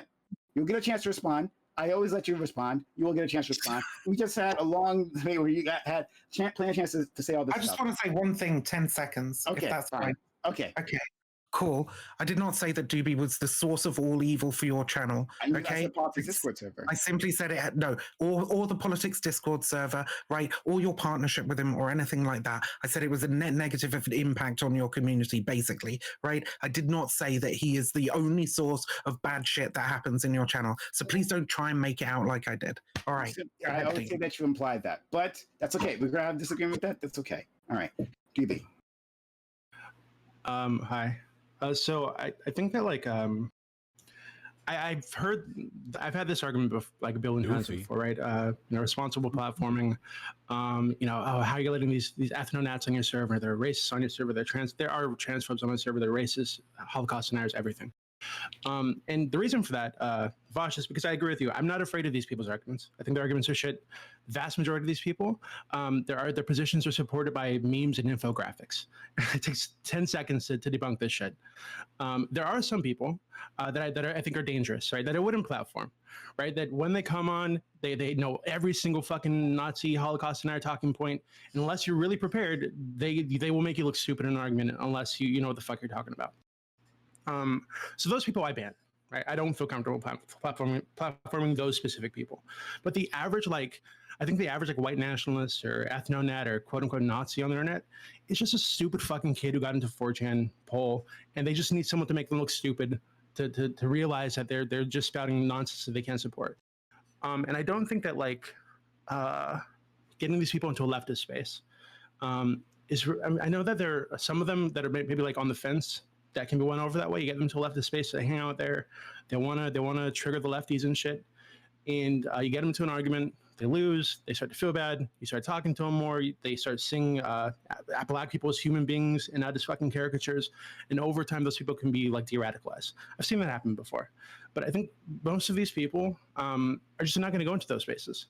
They don't want to hang around those people. They think those people are cucks and whatever the fuck else, right? So my position has been for the last 3-4 years or whatever, that the way to de-radicalize most people is to expose them to fucking everything, because I don't think the bad ideas win, right? Call this the battlefield of ideas, man. I don't think the bad ideas win in these spaces. I think you can, there are people, like I said, there are people that are genuinely dangerous that shouldn't have access to these spaces, but vast majority of these people are stupid kids with memes and infographics. I think that maybe there's a misunderstanding of what I've done or what I do, right? When it comes to Nazis or people that I think are genuinely dangerous, right? That I think we'd all agree are dangerous, like a Nick Fuentes, for example, or a fucking was that guy's name? Cultured Thug. That's actually how I met Eris. She was like debating this Holocaust now on the server. And when I have these people on, what I do just about every time when they come on for an AMA or whatever the fuck, is I reach out to someone competent, someone that I trust, to be able to debate this person and make them look like a fucking idiot to their audience and also to the young kids on the server that have already been driven down some alt-right pipeline by these morons. And I say, hey, can you please come on and fuck with this guy? Please be here and debate Culture this Thug dude. did look like an idiot. Yeah, he did. 100%. He looked like a fucking. He backed out of the debate with Eris, and then afterwards, when we tried to schedule a quote like a one-on-one rematch on Holocaust now, he flat out said he didn't care how many Jews died in the Holocaust. I flashed that out on the server. Hey, this guy backed out of the debate. He's a pussy, and that was it. Right? Like, I think that like that's how you beat these people. You don't beat them by hiding from them. You don't beat them by like withdrawing your forces from the battlefield of ideas or whatever. Because when you do, they step in. They want to debate. They take over those spaces. I think it's extremely important to confront these people. You know, I just want to say, if I may. No, go for it. Go for it. On an intuitive level, just because of all of the very funny ats I get from the people in your community, I feel like it's not the best place, but I also recognize that those people, if they weren't in that server, would probably be elsewhere in some other server, and it's possible that rough and tumble approach actually just is what my beliefs look like put into practice. It's impossible to really know, right? I mean, you can't really do math on like how many people have been radicalized versus de-radicalized. Nobody really knows. It's always going to be something I'm a little bit skeptical about in the case of your server. Actually, Vaush, can I interrupt you really quickly? I just want to say, I think your intentions seem to be good as far as I've ever been able to tell, and I like you as a person, so I have some faith in the project. Wait, let me just explain. Because Vaush, you're actually really good example. Until he does an AMA. Please. Vaush, I think you're actually a really good example because you do get those ads on the server when people call you a pedophile and whatever the fuck else. So post videos out of context. Like it happens all the fucking time. Yeah. Right? And all the time. Right. And I get DMs. Oh, why do you have this pedophile on the server? Oh, Vaush is a pedophile. How could you have this guy on the server? Right. And I've had I literally have a fucking copy pasta, right? With the context, what you were actually saying, everything ready, and I send it out to those people, and I've walked fucking like over a dozen of these people through this. Yeah, at the end of it, if they don't agree that what they said, that by the way, taken out of context, and you're not a pedophile, and they keep spreading the shit, I fucking ban them because at that point, they're not interested in engaging. Honestly, they're just they know the fucking truth. They don't care about the truth. They just want to call a commie a pedophile. That's literally all they want to do. So fuck them, right? So it's not like this is not like a totally free range community, right? Like I don't allow everything, right? If I know that someone's being an asshole, being dishonest, they're out. Like this is why like it bothers me so much when Vivian calls me like Nazi adjacent. Says, oh, Nazis have doxed in my team. Yeah, that's fucking true. And the reason they did that is because they fucking hate me, right? These people have been trying to dox me for years, right? They've attacked people on the mod team. I've literally gotten multiple people arrested. I've had the FBI raid people's homes, Jeez. Right? Because this, as the server gets bigger, right? We're good because there aren't many lefty servers where these Nazis can go. They will gravitate either to their own little echo chamber servers where they get more and more radicalized, or they go to my server. They go to one of the bigger servers and they try to dog whistle and shit until the mods find them and they get like kicked out. Right? Like, so I don't think it's useful to kick them out if they're not the dangerous kind, right? They're not the ones that are just totally lost. If they're just these dumb kids, I don't think kicking them out saves them. I think it pushes them into the echo chambers where they get worse.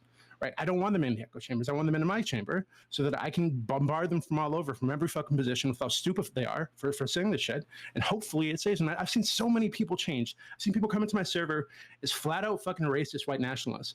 And fucking 3 months later, a year later, they're like libtards, like everybody else. Yeah.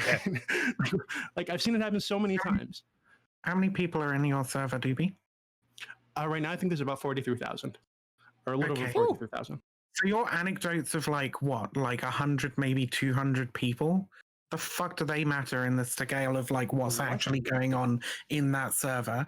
You don't know, right? You have no fucking idea how many people are being moved from your server to more fucking extreme servers. And by the way, like, even if your entire fucking argument is true, you've given several examples of how extreme fucking harm has been done to people in your community by neo-Nazi terrorists, right? And you want to come on this panel, right, that's fronts to the general fucking public and say, hey guys, come join my politics server, a place where people literally get fucking doxxed by neo-Nazi terrorists. Like, that's the kind of shit that I'm talking about, and that's the kind of shit that I'm saying, hey, maybe you're right. Maybe you can get neo-Nazis into a space and fucking like debate with them and talk with them and shit. But that space should not be a space that you encourage any and all fucking people to go into, because any and all fucking people could be the result of a neo-Nazi dox because of the space that you fucking created. And by the way, right, I don't think that anybody goes into that space and thinks, my God, the Nazis are really outnumbered here.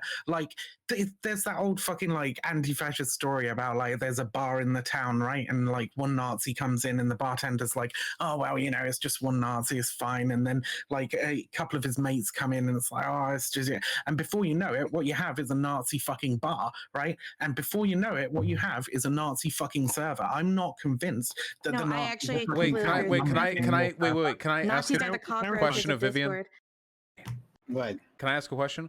Wait, so Sure. Vivian, I don't think there's an empirical way to determine whether or not a server like this is doing good. Yeah. So what changes would you like to see if you had control over that sort of thing to facilitate a better outcomes? So I've been involved in like several servers that are very, very similar in the way that they operate, right? That's essentially what our de-radicalization servers were supposed to be. That's what Faraday Speaks' de-radicalization server was supposed to be. Just real quick, right? so that we don't ever talk about we had a Wait, bunch now, of- can I please respond to her?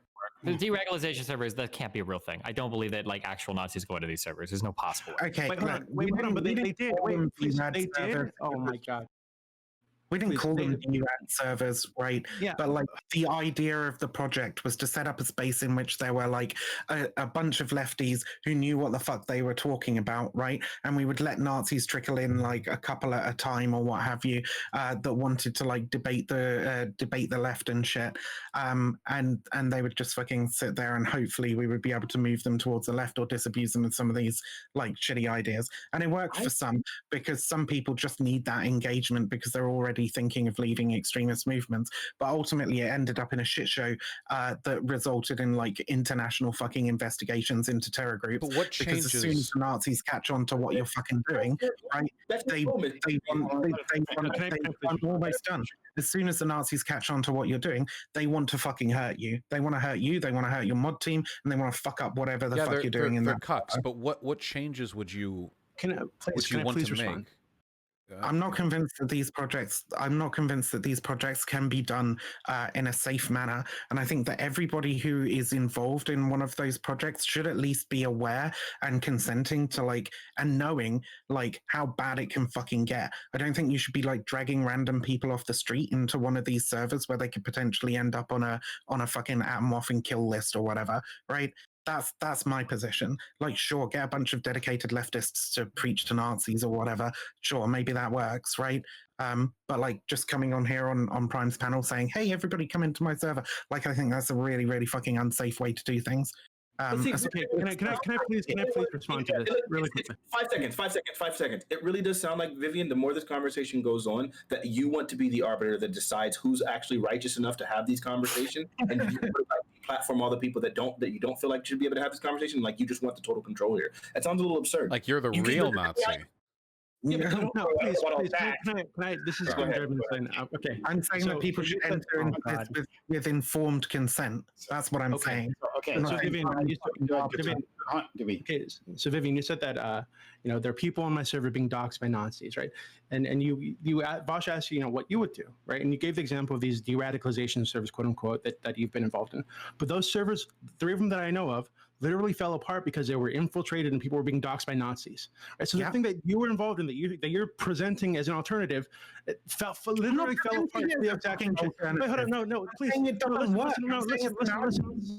Stop misrepresenting me then. Let him finish, and then you can respond. Go ahead, Doobie. Doobie? Fuck, the Nazis already got him. Doofy? Oh, God. All right. All right. Well, hopefully he'll be back. I'm not saying that these servers are an alternative. I'm saying that they are analogous to what Doobie is trying to do on a much larger scale. And they were fuck ups. They were experiments that didn't fucking work. They resulted in tragedy, right? And Doobie server is on a much fucking larger scale, and it has had much more little mini fucking tragedies going on. Doobie, you back? Hello, can you hear me? Yeah. Well, to can you be hear me? fair, any community of a large enough size is going to have those tragedies happen no matter what, right? Yeah. Even Well, if you don't there's need to encourage them. Jesus. well, no, it's not a matter of encouraging them. It's like, let's say, for example, that you have 20,000 online neo-Nazis, okay? Now, because neo-Nazis are neo-Nazis, these people are going to harm themselves and those around them. Hello? And they can do so in their own communities, or they can do so in a community where there's a possibility that through all the tear and suffering, some people there might actually be de-radicalized. So the presence of harm might not be a strike against these servers, because the harm might happen whether or not they're in those servers. Those servers just happen to be the only place where there could be some prospective good. You know what I mean? I mean, I disagree. I think that the harm happens. Yeah, we can hear you. We can hear you, buddy. Can you hear us? Wait, can we get? I really want to hear for Vivian. What was so? This question was asked like 2 or 3 times, and I haven't heard an answer yet. What should we do differently with the server? What should we do differently to the server in terms of like on red? With this server? What if you Yeah, could, in like, terms let's say you were made Doobie, you were in Doobie's body, and you could enact some change on a server. What would you do? I mean, I would literally just ban all the fucking Nazis from that space. I want to force the online right into like as fringe a fucking space as possible to reduce their ability to like recruit and organize. Then they'll just make that's their own my Discord objective. server. Okay, can I please respond? Yeah, they will just make their own Discord server, but it will have less like it has less ability to fucking like recruit people from outside of it, right? Because it's smaller, less people fucking know about it. Well, we can recruit them. Okay, Like, but you Vivian, can it feels like because you failed, you think that like everybody's gonna fail. I didn't fail. Right? When we were dealing with Adam Woff, no, stop. When we were dealing with Adam Woff and morons, right, attempting to dox a mock team, attempting to blackmail me into deleting the server. Actually, ironically, they were literally seeking the same thing you are. People being forced into smaller and smaller places where they can come in and radicalize people and pull them into other servers. Right? This is so you're literally seeing the exact same thing they were first off. But when we were dealing with that, right, what I did, right, was I interacted with them directly. Banning them didn't fucking work. I banned them 100 times. They'd make a new account. There's no way for Discord to stop someone just having like a fucking VPN. They come onto the server again, and the middle of the night, they're in a voice channel spreading their Nazi shit, right? Trying to attract kids to like some other server because they know that if their line was, I'd really like to talk to you about this, but I can't really because the mod's here. Let's go to this other server, right? And they'd get pulled to some other server, right? So, and what I would do is I would find out which servers those were, and I'd get them deleted by Discord, right? But they just make another server, and this happened over and over again, right? There's no way to stop this. So what I ended up doing is interacting with these people directly, and I literally pulled some crazy fucking like mind game shit to get them to leave my mods alone. I literally convinced these people that I was Adam Woff, right? And this server was my project, and they needed to say back off because they're fucking with my shit, right? And then while this was happening, I was this is literally. Better hope they're not watching this shit. No, it was crazy shit, right? I contacted the FBI, I contacted Discord, I contacted every fucking organization that I could think of. Say, hey, track these people down, please, because they're literally threatening people in this community. They're trying to push people to suicide. They're spreading like child porn. Discord is full of so Nazis much love evil child porn. Yeah, it's fucking so. Discord is full of so much evil shit, right? And I've gotten like at least 6 of these people that I know of arrested.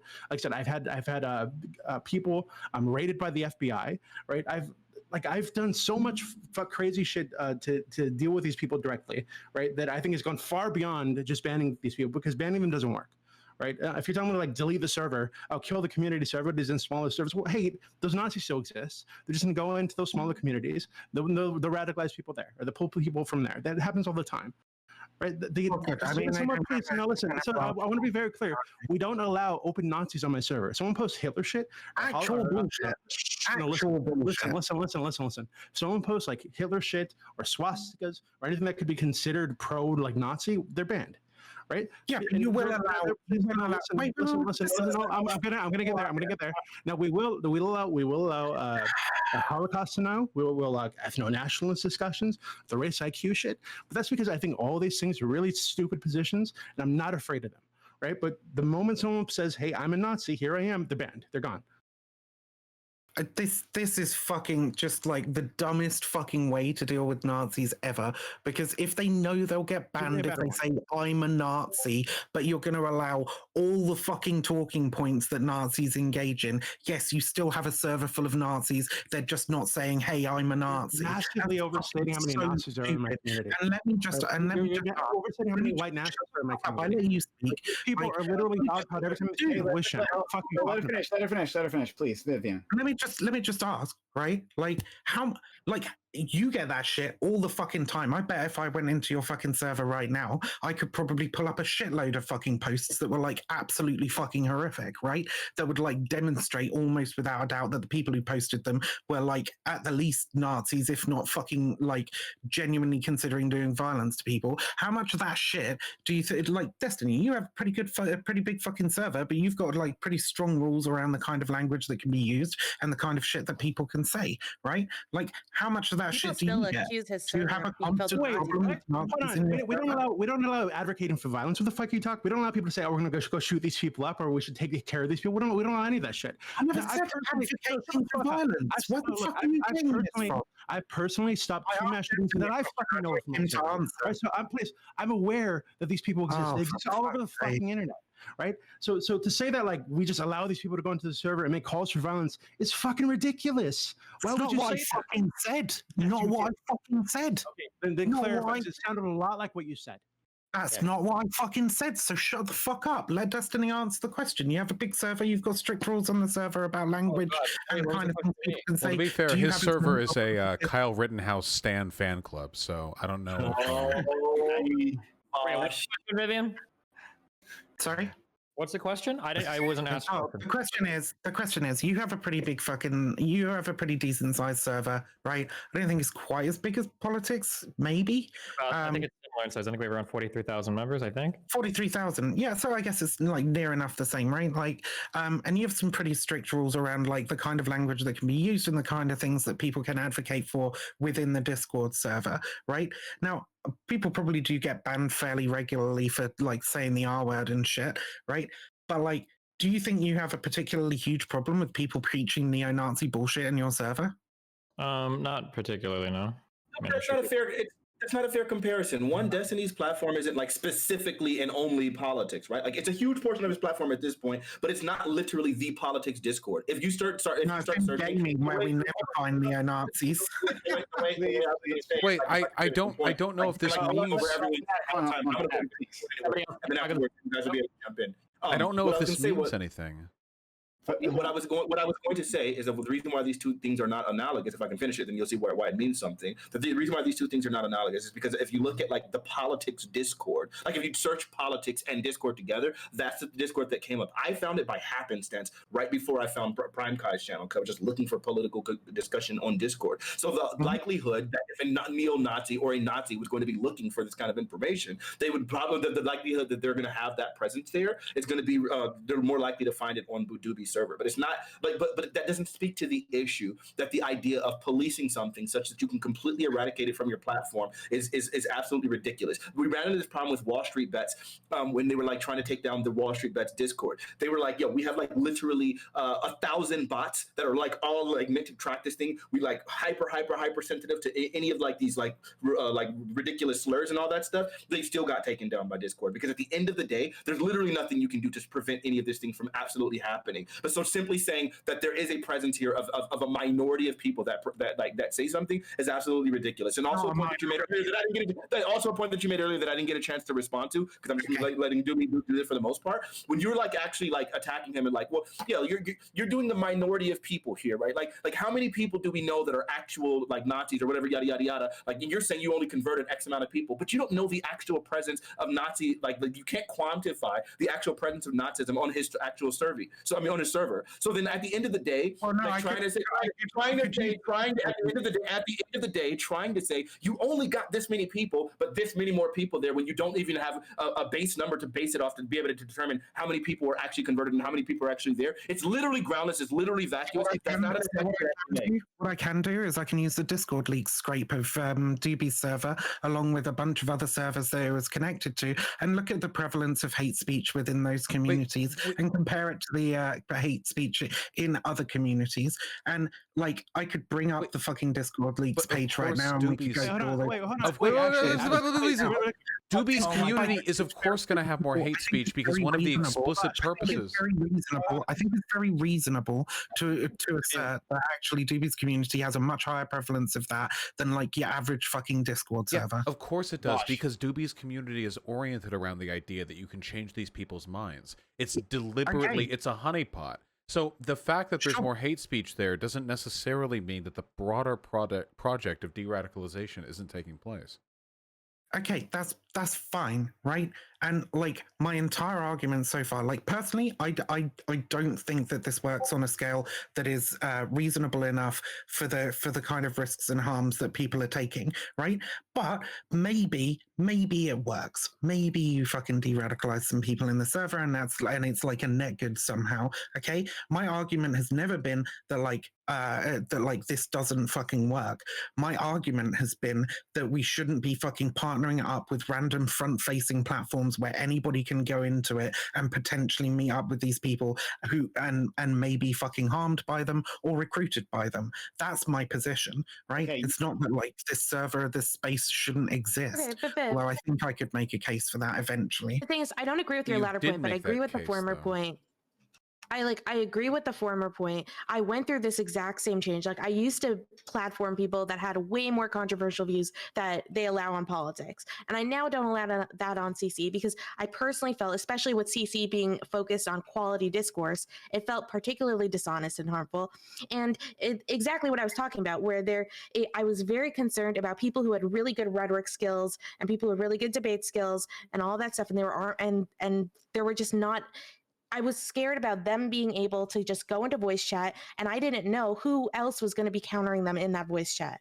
And so I didn't want to be responsible for, say, a Nazi winning a debate sometime, or someone coming out thinking that race realists are right about IQ.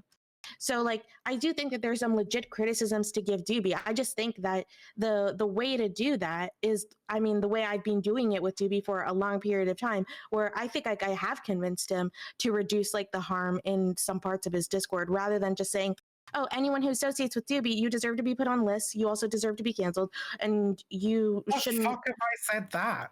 Well, you've kind of implied before that I deserve to be put on a list because I was associated with Doobie. You need to stop saying put on a list, right? The idea that some fucking researchers pegged you as a person of interest worthy of checking out is very, very different to like it was a doxing and fucking action. That way. It was literally a fucking doxing list. What are you talking about? We've covered this part. So I don't have to recheck. Wait. The point is that you shouldn't be yelling at Prime to get rid of Doobie. What is the list? Wait, I want to know what the list is. What is the list? I can. So what happened? Eris banned some guy from her server. That person was connected to some Antifa group, right? And got Eris put on her list as a Nazi, as a fascist, right? This was literally a doxing list, right? These people were intending to dox her. Right, so we had to talk to this person. Eris had to prove that she's not a Nazi, not a fascist, and get this person to take her off that list. The last time this came up on the panel, I think it was like a month ago or some shit, Vivian was defending this, right, saying that because number one, you were defending. Please, no, listen, no, stop. You were saying I shouldn't have associated with Doobie. One at a time. So I want you to let him finish, and then what is the list? Wait, am I on the list? You probably are on the list. No, stop. Am I on the list? You're definitely on the list, Vaush. So first off, you assumed that she was on this list because she was associated with me in some way. That's not true, right? It has nothing to do with me. It was literally some moron thought she was a fascist and got her put on the doxing list. But then framing this doxing list, right? Is, this is just a list of people that need to be checked out. This need to be looked into. It's literally a fucking doxing list, right? So that's the way that you're framing this even now is deceptive as fuck. So if that was if that is the case, as I I'll write said my own earlier, in this list. fucking, I'm gonna fucking write a list in a minute. Look, if that was the fucking case, right? If somebody was like, "Oh, let's dox this girl because she fucking kicked me off my server," yeah, that's fucking dumb. I don't know any fucking anti-fascists who would fucking support that. All right? No, but he didn't tell them that. He just told them that I was a Nazi. Absolutely. Whoever fucking did that, if that's the case, that's fucking horseshit. Okay, like. I don't even know what the fuck you're talking about when you say, oh, somebody's been put on a fucking list. I think all I said when we were fucking talking about this previously is I think it's reasonable because your Discord was fucking scraped by Discord leaks, right? Along with a whole bunch of other like fascist Discords and shit to find to track the presence of the fucking far right online. And I think it's perfectly reasonable for somebody who's like connected to your server to be like somebody that people look into and go, well, is this person's server like also a fucking haven for neo-Nazi shittery, right? That's fine. Wait, when we say look into, we're literally talking about creating like a mass dox list. Isn't that kind of no? Look. If there's wait, what do we realistically think this list is going to be used for? As somebody that spent a great deal of his life on the internet, this is a dox list. This is what you're describing. Nobody is going to quote unquote look into these people in a responsible manner. They're going to try to look up where they work, where they live. I mean, we're talking about Unicorn Riot, right? Which is a fucking journalistic organization, right? We're not talking about like some dingy little fucking Discord server of anti-fascists somewhere in the fucking dark ass corners of the fucking internet, Yeah, right? but there are groups like that do the exact same thing. I'm I'm going to create a list of all white people. And when we talk about how like anti-fascist doxes are compiled, right? Anti-fascist doxes are generally compiled by like listing a whole fucking shitload of like the person's previous behavior, posts they've made, an attempt to basically categorize them and say like, this is why this person is dangerous and this is the kind of behavior that they've engaged in. Quite often it doesn't even include fucking addresses or anything, right? Although it will if they have that shit available. So if anybody fucking released a dox, wait, you can't. Wait. Let her finish, please.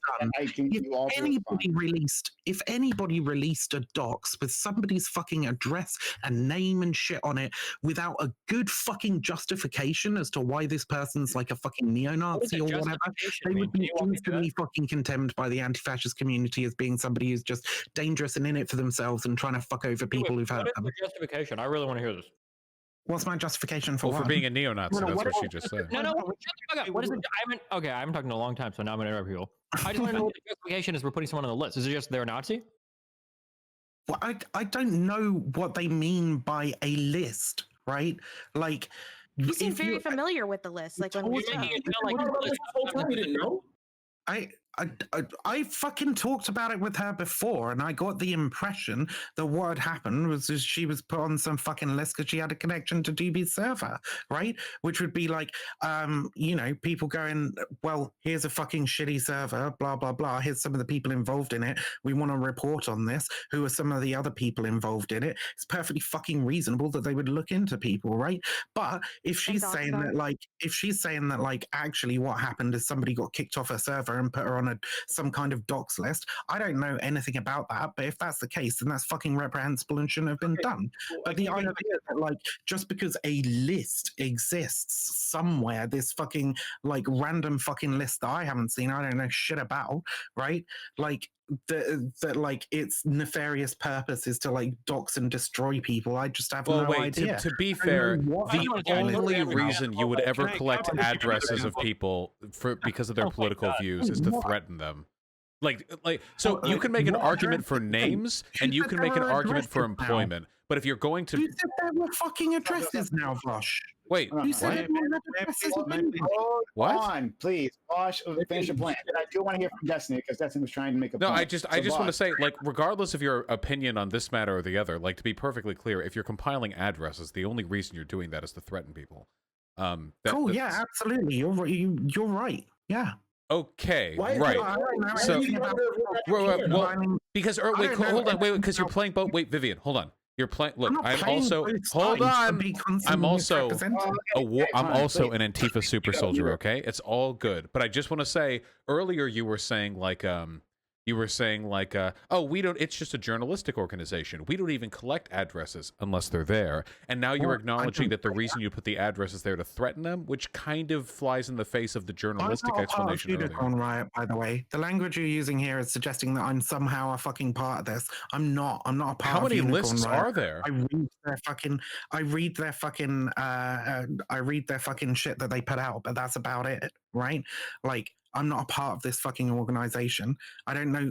I don't know if somebody's compiling some fucking like lists with people's fucking addresses on. Yeah, if you've got somebody's fucking address, right? And if you're compiling a list of addresses, you're probably intending to like dox people, and that like largely is bad unless they are like a fucking neo-Nazi and you can prove it. Right? Yeah. But like, I don't know shit about this fucking list. Stop implying that I'm like somehow involved or know anything about it. Defending this list, Vivian, this whole time you've been aggressively defending it, like very, very hard. And now you keep interrupting. It's fine. And now when people are finally like starting to hammer down on the list, like 10 minutes into a conversation where you've used the word list 1,000 times, now you're like, I don't know what a list is. I don't even know why we're using the word list. How are you walking it back at the very fucking beginning? What is the nature of this list? What does it fucking include? What is the purpose of it? I've been told now that it's like some fucking like list of people that need to be doxxed. I don't fucking know. I don't know anything about this list. All I can say is there are some behaviors that I would be accepting of,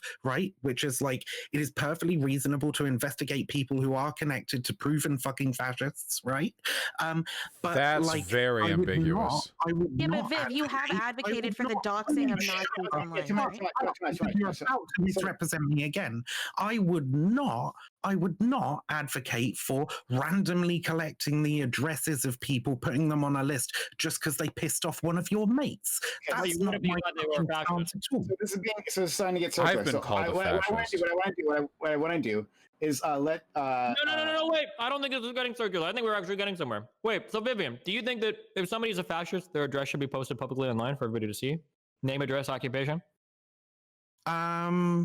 Yeah, if you can reasonably prove it, it should be posted with the information of the kind of action that they've been involved in. I don't think we should like dox random fucking people who just posted, I don't know, post the N-word on Twitter or whatever.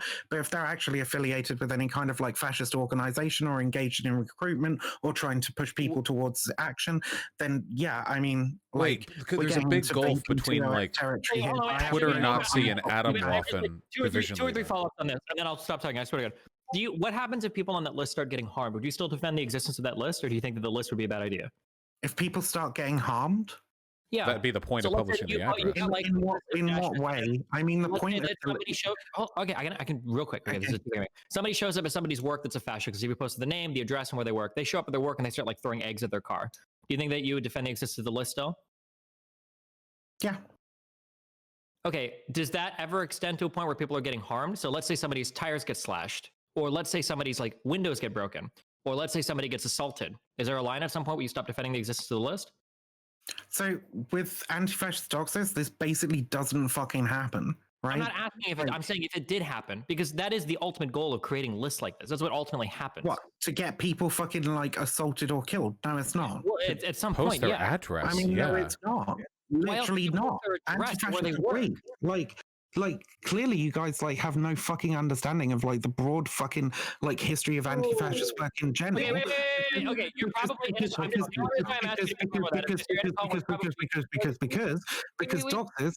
because anti-fascist doxes have been dropped for fucking like decades, and like this very, very rare, like any kind of like physical altercation, like very, very fucking rarely happens. Usually what happens is like along with the dox, there'll be some like action items or whatever, right? Which is like, hey, broader anti-fascist community, you should engage in these actions to like get this person removed from their job, their fucking, whatever, right? Like these are the people that process their payments, or these are the people like just generally make it harder for them to exist in the public sphere. If people on the right were making these types of lists for people on the left that were either identified as all the time. Are you okay with those types of lists existing? Do you think it's all fair game? So the difference between an anti-fascist dox and a dox from the right wing is when you get doxed by the right wing, people do actually show up at your house and they do try and fucking murder you. This is what happened when the base were fucking arrested in the beginning of 2019. Would you come out against? If it started happening on the left, would you come out against the lists? Would you say, okay, well, hold on, this is a bad idea now? Sorry, what? If people on the left started to actually hurt people in real life based on what they saw on these lists. For one, I don't even know what you're talking about with like lists. Hold on, engage right? with the question. When you don't engage with this, it makes me feel like you're afraid of answering this question. I'm not afraid of answering anything. I'm very open. Okay, my question is very specific and very pointed. If people started to get harmed that showed up on these lists, would you be opposed to the list on the left if they were fascists that were getting harmed? So first off, I don't know what you're talking about with fucking lists, right? But like, individual people being This means yes. No, Vivian, be fine with it. This is my point. Look, every time. No, you can't, Vivian. You keep doing that. Literally, look. He just asked you. Vivian, it's okay. Calm down. Look, he asked you a series of questions. He asked you a series of He asked you a series of questions about a list. And I was gonna Let me finish. Stop yelling. Okay, Vivian, can you mute Vivian because you won't let anyone talk? I'm gonna start muting people. I will start muting people now. All right, start with Vivian. So anyway, so I was saying. Thank you. I'll finish. Everyone, please. All right, thank you. I'll finish. Thank you. One second. Before you do, right? Look, this is why I didn't want to go back to this because it's back to the personal and it moves away from like the actual topic I wanted to talk about. I actually was trying to move us away from this topic. I didn't want to do it. I didn't want to do this. I didn't want to have Doobie on. I didn't want to have any of this. But this is where we're at now. So look, I'm going to let you finish your point, Fanatic. You're going to be able to finish your point, right? Well, I want to jump in after as well. Oh, I haven't talked much at all this bit. Fine. Vaush and Doobie, right? But we're going to keep this concise, right? I have no, and Viv, yes, Viv, you'll be able to respond to. Of course, Viv, you'll always get to respond. I never will not let you be able to respond. You understand that, right? I don't want this to be a gang up on just Viv, though. Like that's what this is. I didn't want to do this. I was trying to avoid this, but. So also what I wanted to do like with our remaining time is like I had a question for Destiny and Vaush. I was literally trying to turn attention away from Viv, but now we're here. Okay. So Fanatic, finish your point. Then Vaush, then Doobie, and we're gonna move away and Viv can respond to all of this, of course. Prime, typically if you wanted to do that, you should have told us don't go in on Viv, not I don't think we're getting anywhere. Because clearly where we're getting somewhere, the place we were getting was it's uncomfortable. You should have said that. Yeah, you should have said that. Right. I would have left it alone. Sorry, but okay. No. It's fine. It's fine. It is. It's fine. All right, go ahead. Fanatic. Vivian, you can't keep doing this because like what I feel like is it's starting to be like slightly disingenuous. Like this is the second time you've gone down this road where someone's like, we're talking about a list. And in the beginning, you're literally the first person to introduce this list, by the way. After you introduce this list, then people start talking about it. Then Destiny's asking you a series of questions with the word list in it. And each time you engage. Okay, I think I mentioned the list. Okay, all right, so you were second. So then every single time you engage it, like, yep. Like I would think the lists are okay. Yes, I think this would be good for this reason. Yes, I think this can be on a list. Then after like a series of questions, all deductively going to the same thing, and I can obviously tell where Destiny's going, then you go, actually, I don't even know what you're talking about when you're making lists. Like, this isn't a thing anymore. Like, you can't keep doing that. Like, you know what the hell is going on. Like, and again, it really does point to, because when he keeps asking these questions, like, how do you define what's actually on this? How do you define, like, who's actually a fascist? How do you define what's a neo-Nazi? What's the results? If this happened, like, it really does seem like you want to be the arbiter of what's right. And then that's arbitrary as hell. Nobody's going to just instantly subscribe to the idea that you get to decide, or anyone you agree with gets to decide who's a fascist, who's a Nazi, who gets to get canceled. That's all arbitrary and it requires submission by certain people who aren't going to do that. I'm not going to submit to that. I'm not, as far from a Nazi you can get, I'm a nigga. But at the end of the day, I'm never going to subscribe to the idea that you get to be the arbiter of who gets to be this. I get put on a list and then people start showing up to my house and doxing me. It gets dangerous as hell. And it's arbitrary. Freak out of here. This is that totalitarian nonsense that I can't agree with. Okay, so now Vivian will respond, then Vaush, and then Vivian will respond. Then Doobie, Vivian will respond. Then I want to move on to a final point that I just wanted to ask Vaush and Destiny. That's all I wanted to do. All right, so I'm going to unmute you. Go ahead, please, Vivian. Okay. The fucking reason I said I don't know what you're talking about with lists, right, is because it depends on how the fuck it was set up, right? If you've just got like a list of random names and you don't know who the fuck any of these people are, and you're just like, somebody said once that this person might be a Nazi, and then you go dox them and fucking and ruin their fucking lives. Obviously, I would be so fucking against that. All right, like I think that you need to. And if any of you have ever looked at a fucking anti-fascist docs, you will see that they provide a preponderance of evidence as to the kind of activities that the person has been involved in, right? And that, whatever, I'm going to stop looking at the fucking screen or it's going to drive me insane.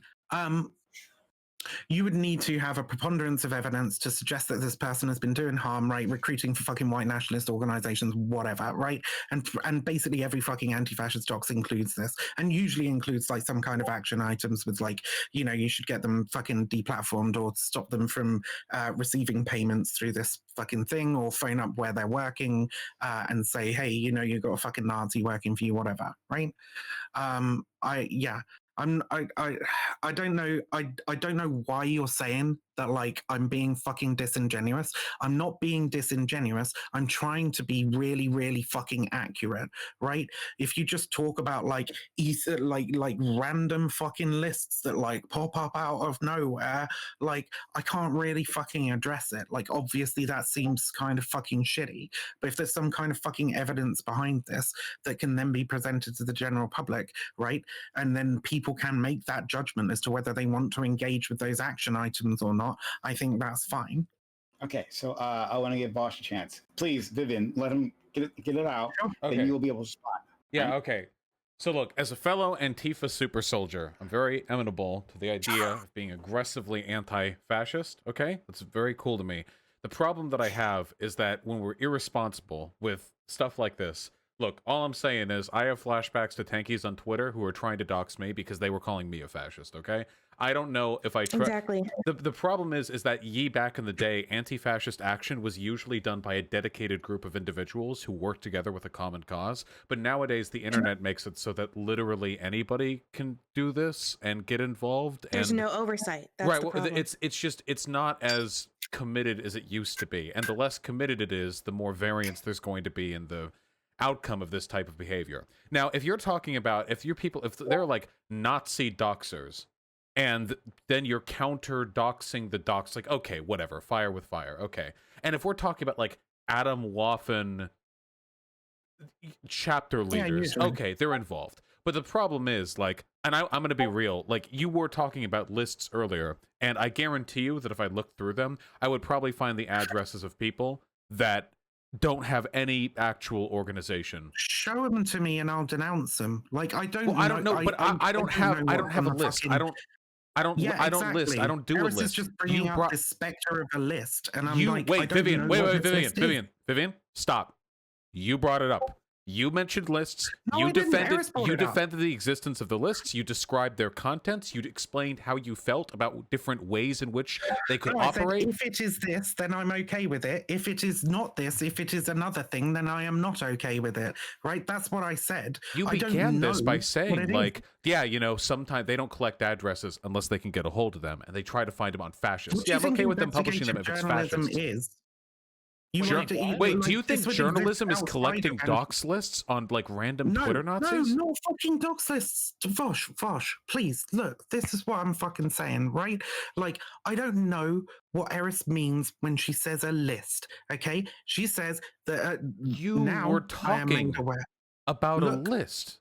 Yes, because we talked about it before, and I already had a previous impression of what she meant when she said list, right? Okay. And apparently that is not what she fucking meant when she said list. Okay. This Let's build it up. We're going to build it up together, okay? Yeah, but I told you it made me feel unsafe. That's how I introduced the subject when we discussed it earlier. Okay, wait, hold on. Wait, stop. It's my turn. Wait, hold on. It was still my turn. Still my turn, technically. I promise you, Vivian, and you can take me on faith or not, okay? I promise you, I am trying to be accurate and honest, and I don't fucking hide my beliefs. I try my very, very best to like tiptoe around TOS for some of them. Yeah, okay, wait. So if you're hold on. Let him finish, please. Tiptoeing around TOS means you're not being fully honest. That's what that means. So just ask, okay? When you think of a dox list that you would be comfortable having published, what types of people would be on that dox list? Like specifically, not just fascist, because that's a lot. I think the average Republican voter is a fascist, okay? I don't know if that's appropriate. I mean, like, what specifically? Go ahead. Sure, yeah. Doxes I am comfortable with being published are the doxes of people who have engaged in organizing with far-right and white nationalist fascist groups, right, that have recruited for them or have engaged in some kind of activism towards their ends. I'm not talking about the average fucking Trump voter. I couldn't give a shit about them. So If you're you talking about organize, like, specifically let's say that you organizational organize like a work. Blue Lives Matter march, should you be doxxed? And anybody that participated in that? If you organize a Blue Lives Matter march, Yeah, do you think those people should be doxxed? I think if somebody organizes a Blue Lives Matter march, they would be somebody who's like worth looking into. And if they had like other connections, then maybe. I don't know. Probably not. Most of the time. If it's just somebody who's like, oh, I really like the police, let's have a Blue Lives Matter march, I don't think anybody really gives much of a shit. Is this why all the lefties kill all the other lefties historically whenever they get in power? That's Hey, what I'm don't. feeling This right is now. what I have to. I'm an anarchist. Okay, this is what we deal with. We get backstabbed, not the other way around. Yeah, that's true. Okay. All right. So, Vaush, are you done your line of questioning? I have so many more, but I cede my time. Okay, great. I'm sure you do. All right. So, Doobie, you can get on this, and then Vivi can respond, and we can move on from the subject, please. Sure. So I think that the listing has kind of been battered to death. I think it is pretty clear that Vivian is avoiding saying that she'd be okay with these people being beaten, doxxed, whatever, because it's an unpopular position, because TOS, whatever the fuck. I literally said, no, don't you're being dishonest. It's pretty like transparent. So like, I think my biggest issue, right, with the way that this has been presented is, Vivian, you've called multiple people on this panel right now Nazi adjacent, right? You've called me Nazi adjacent when I've had ringleaders of Atomwaffen and other, like in L9A, other crazy ass, worse than Nazi groups, right, trying to dox me and threatening to kill me for years, right? You've implied that you believe that you've doxed me, right, in chat on Prime's channel multiple times. Right, I think if the line was, "You better take care of those tax problems." I have no fucking tax problems. So whoever you think I am, that's not me. Leave that dude alone. But I think it's pretty clear, right? Like that you think that I should be doxxed. You'd probably be okay with me being attacked physically in the real world, right? Beaten, having my business, my windows broken, my house egged, or whatever the fuck. And you're like the least rational person on this. I mean, I think you've called Vaush Nazi adjacent, right? I think like. You're like so, I don't know. I don't even know how to end this. I'm trying so hard, right? It just seems to me, I was upset, right? I was really upset. But it just seems to me like, I guess the meme would be that I'm not disappointed, because it seems to me that you have failed, right, in de-radicalizing people, and because you failed, you think everybody else has failed, and you've got all this bitterness that's welling up, and you're just lashing out at every fucking body. But the truth is, I've de-radicalized more of these people than you ever will. That's the truth. I've done more to combat these fucks than you ever will. That's the truth. Right, and you can talk to the fucking people in my community. I can point you to the fucking the FBI agents I've spoken to the detectives that I've spoken to find these fucks and put them in jail. I've done so much work. Right, so to call me Nazi adjacent, to say that I should be doxxed and that I should be beaten, I just don't understand it, and I really don't. Like, I get you don't like it. Go ahead, I'm done. Vivian, can you please just really quickly, just for entertainment purposes, at worst, can you define what is a Nazi to you specifically? Okay, you can respond to any and all of that, Vivian. Yeah, sure. Like, fucking, like 90% of what Doobie just said there was just like a lie. I don't even know how to fucking address all of it. Like, the idea that I'm being dishonest, like, about not wanting to overstep the line into like saying we should dox fascists. I've pretty fucking openly tweeted like the other fucking day, in fact, when somebody was like, Vivian thinks we should dox fascists. I was like, yeah, I fucking do, actually. All right. So there's no fucking tiptoeing around. I'm not being fucking dishonest. I didn't try to dox you or imply that I doxed you. I was talking about where you're fucking getting your money from and why you fucking come up here and defend Gavin McInnes when he actually is a fucking fascist. Where do you think I'm getting my money from? So I don't care. All right. Fuck you. I'm done talking to you. All right. Because all you do is fucking lie. Okay. Now, So you didn't answer the question. to answer Fanatic's point, right? How I define a Nazi, right, is someone who is clearly a fucking fascist, who also has like heavily fucking anti-Semitic views, right? Who buys into the whole like Juden fucking controlling the world conspiracy theory. Okay, like that's pretty much enough for me to call them a Nazi, I would say. All right. That's the reason why I asked that question, because I just think it's a super duper high barrier, right? And like you're clearly I don't call someone a Nazi. I just feel like you really clearly have some super duper like authoritarian leanings, right? And like it's okay for you to have that, but well, it really does appear so from this conversation, but it's okay if you deny that. Maybe you deny the title. It seems like you're perfectly okay with certain people having the ability to make judgments on other people, and through those judgments, be able to like enact specific forms of justice, be it deplatforming, putting them on lists, and collecting information such that they can enact this justice. You're okay with that. That, in my opinion, would sound like it'd be authoritarian, because then it would require whoever these arbiters are of being the authorities in this thing, and it sounds like it wouldn't afford many people very many defenses against this kind of action. The reason why I feel like it's being challenged so incredibly is because of the fact that most people recognize that the idea of any person having some sort of like supreme authority, it does become very arbitrary. There's like plenty of people that question, there's plenty of people that question our justice system. We recognize how arbitrarily that's applied. There are plenty of people that will question police officers or any other form of authority. A lot of us just are resisting to authority in general. So the presence of a list of any kind sounds a little bit dangerous, because one, I definitely don't trust anybody when it comes to collecting or harvesting this data properly. I don't trust anybody to keep this information safe. Leaks of all sorts of things happen all the time, which would expose people to large amounts of danger. Me less so than everybody else. I mean, these people are a lot more popular, so then they're going to deal with that. But a lot of us are going to be exposed to this kind of information. The idea that there would even be a list and that people would be using this list with nefarious means, it's not that far removed from reality. So I think your authoritarian leanings on this specific topic, I think, are a little bit, I think that's what people are rejecting overall. Like 99% of the stuff that we've ever spoken about in my entire life, I've always agreed with you. I think you're an amazing person. I just think when you get to this anti-fascist stuff, I think you start sounding a little bit more authoritarian than I think most of us are comfortable with. Authoritarianism, right, is not fucking people collectively coming together in order to protect their communities from fucking neo-Nazis, right? Authoritarianism is not like a bottom-up fucking judgment from people, right? Authoritarianism would be basically what the fucking government does when they decide that somebody's shitty and they just fucking throw them in prison and shit, right? Community organizing, community action is not fucking like authoritarian. This is not. No, I don't like that characterization. You have to be a little bit more honest. This is aggressive, offensive action. This is not defensive action. Sure. Okay? But any other Doxx, it's also not community action. You're not defending your community. It's a small group of online people like making. It is defensive action. But I don't. We're talking about the practice of like doxing fascists in general at the moment, Vaush. Like, if you want to talk about like the specifics of whatever list Eris was put on, I've already said I don't know the character of that list, and I can only judge it when I do. Okay. Like, I'm just saying, I think it's a little disingenuous to frame this as like community defending itself, when like objectively speaking, what this actually is a group of online people with a political slant making these decisions.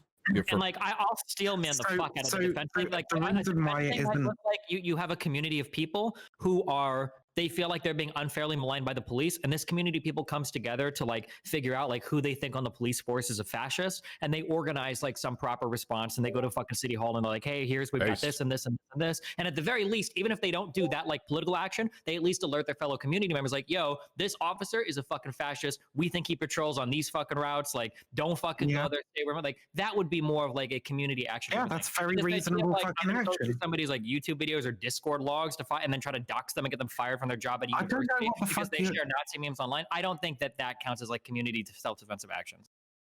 Okay, yeah, we're talking about so many different forms of action here at the same fucking time and trying to lump them all into one. Where I'm talking about like real quick, hold on, because you keep like hand waving everything.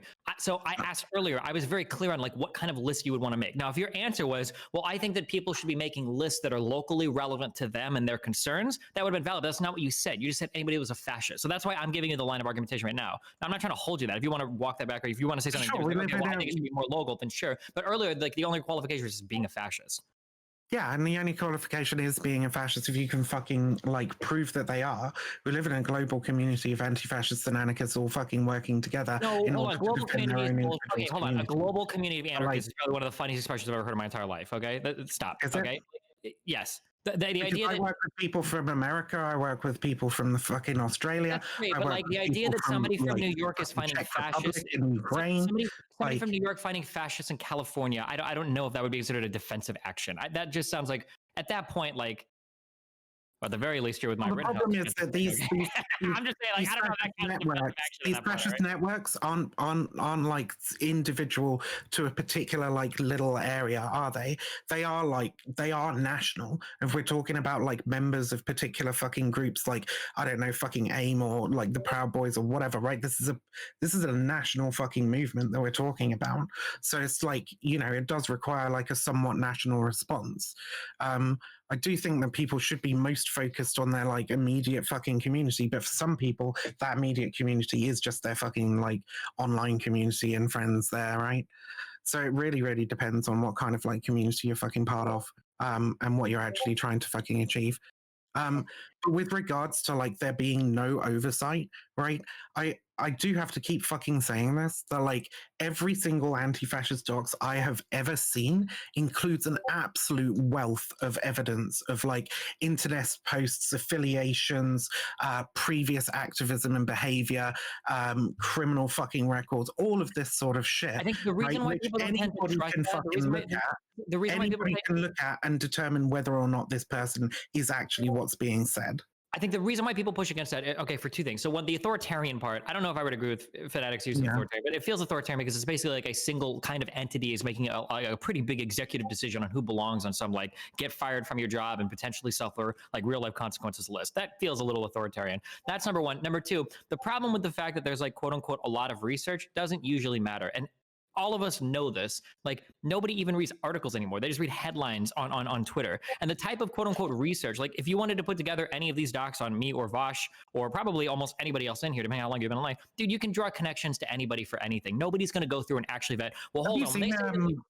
Have you seen an anti-fascist docs? Like, would you like me to send you a couple as an example? Because I think you might change your mind if you did. That would be nice. This is like a radically different thing before from you being like, what are the lists though? But if you actually have access to some, I would be very interested in seeing I don't have a list, right? I have individual anti-fascist doxes that are reported in various like anti-fascist media outlets. I can send you what that looks like. The idea of like drawing these connections, these can be done in a very haphazard way. Like, am I friends with Nick Fuentes? Well, you know, I've been on 4 podcasts with one, and here's a clip of Destiny saying, sure, yeah, and that wouldn't be good evidence. Put together stuff like this, like so easily, and I'm like, that wouldn't be good evidence. I just want to say I might be on Vivian's side if I trusted the online left at all. Sorry, what was that? I might actually be on your side, or I might have been 2 years ago, but the past 2 years have so blackpilled me on the online left that I don't try. I just don't know if there's any group, any online community that I would trust to handle that information appropriately or responsibly. Yeah, I mean, the layperson is not capable of like doing this kind of shit generally, right? Because it requires like proper hardcore investigative work. It requires like fucking going through like all kinds of shit to get fucking addresses, phone numbers, like locations, all kinds of fucking shit, right? Like it's a difficult thing for the layperson to fucking do. And there are people who are like incredibly fucking good at it. The results are generally policed like by the general community. Like a lackadaisical shitty docs, like nobody's really gonna pay any fucking attention to it. And if it's like genuinely like you fucked up here, like they'll get laughed out and shat on. That's not true, Vivian. Look at what happened with Aiko. Like she tried to die. She tried. Yeah, like specifically posting all of that ridiculous information that like was seemed unfounded. No one asked for actually evidence for any of the things. She literally refuses to give it. People still buy it. That's the idea that people aren't going to believe something because there's no evidence. I don't know what Aiko has to do with this. I literally don't. I think Aiko is a perfect example of somebody that's making a claim. I'm explaining it. I'll explain. Since you don't know, I'll explain. We're giving an example of somebody that's providing something with little no evidence, or the evidence is nebbishy at best, and the response has still been crazy vitriolic and calls for canceling of someone, even though there's there's no real solid evidence to it. And so even in those cases, I mean, that's a perfect example where people aren't actually looking for the evidence. The idea that anyone on the online left is actually looking for evidence in these claims is absolutely ridiculous. How oftentimes, even in this panel, where I'm like pointing out sometimes, even where the left is clearly misrepresenting a position, and I have to find out the actual data and be like, okay, look, here's where the actual statement was. This is actually taken out of context. But it didn't matter. People automatically are going to respond in the way that they do. Like, Cuomo has been accused immediately. No, cancel this nigga. He got to lose his job. Like, people aren't looking for actual evidence. Now, I'm not sitting here saying, I don't know. But I'm just saying the idea that people are going to be looking and holding up some sort of purity standard to the idea of these doxes is absolutely unfounded in comparison to anything else we've witnessed so far. That's ridiculous. It's not unfounded. You're having that kind of fucking perception because you're comparing ICO to a bunch of long-standing anti-fascist organizations and media outlets, right? These are two very, very different fucking groups of people. Some rando on the fucking internet versus, like I said, recognized fucking organizations that have been doing this work for fucking decades that do fucking police each other and that the broader anti-fascist community scrutinizes. ICO is fucking irrelevant to this conversation. I'm sorry. Like, this totally different. So, all right. Thing. I think we've got it. So we'll leave that alone. Oh, but nobody in this fucking space knows anything about what anti-fascists are actually fucking doing, and that frustrates the fuck out of me. We're all anti-fascists here.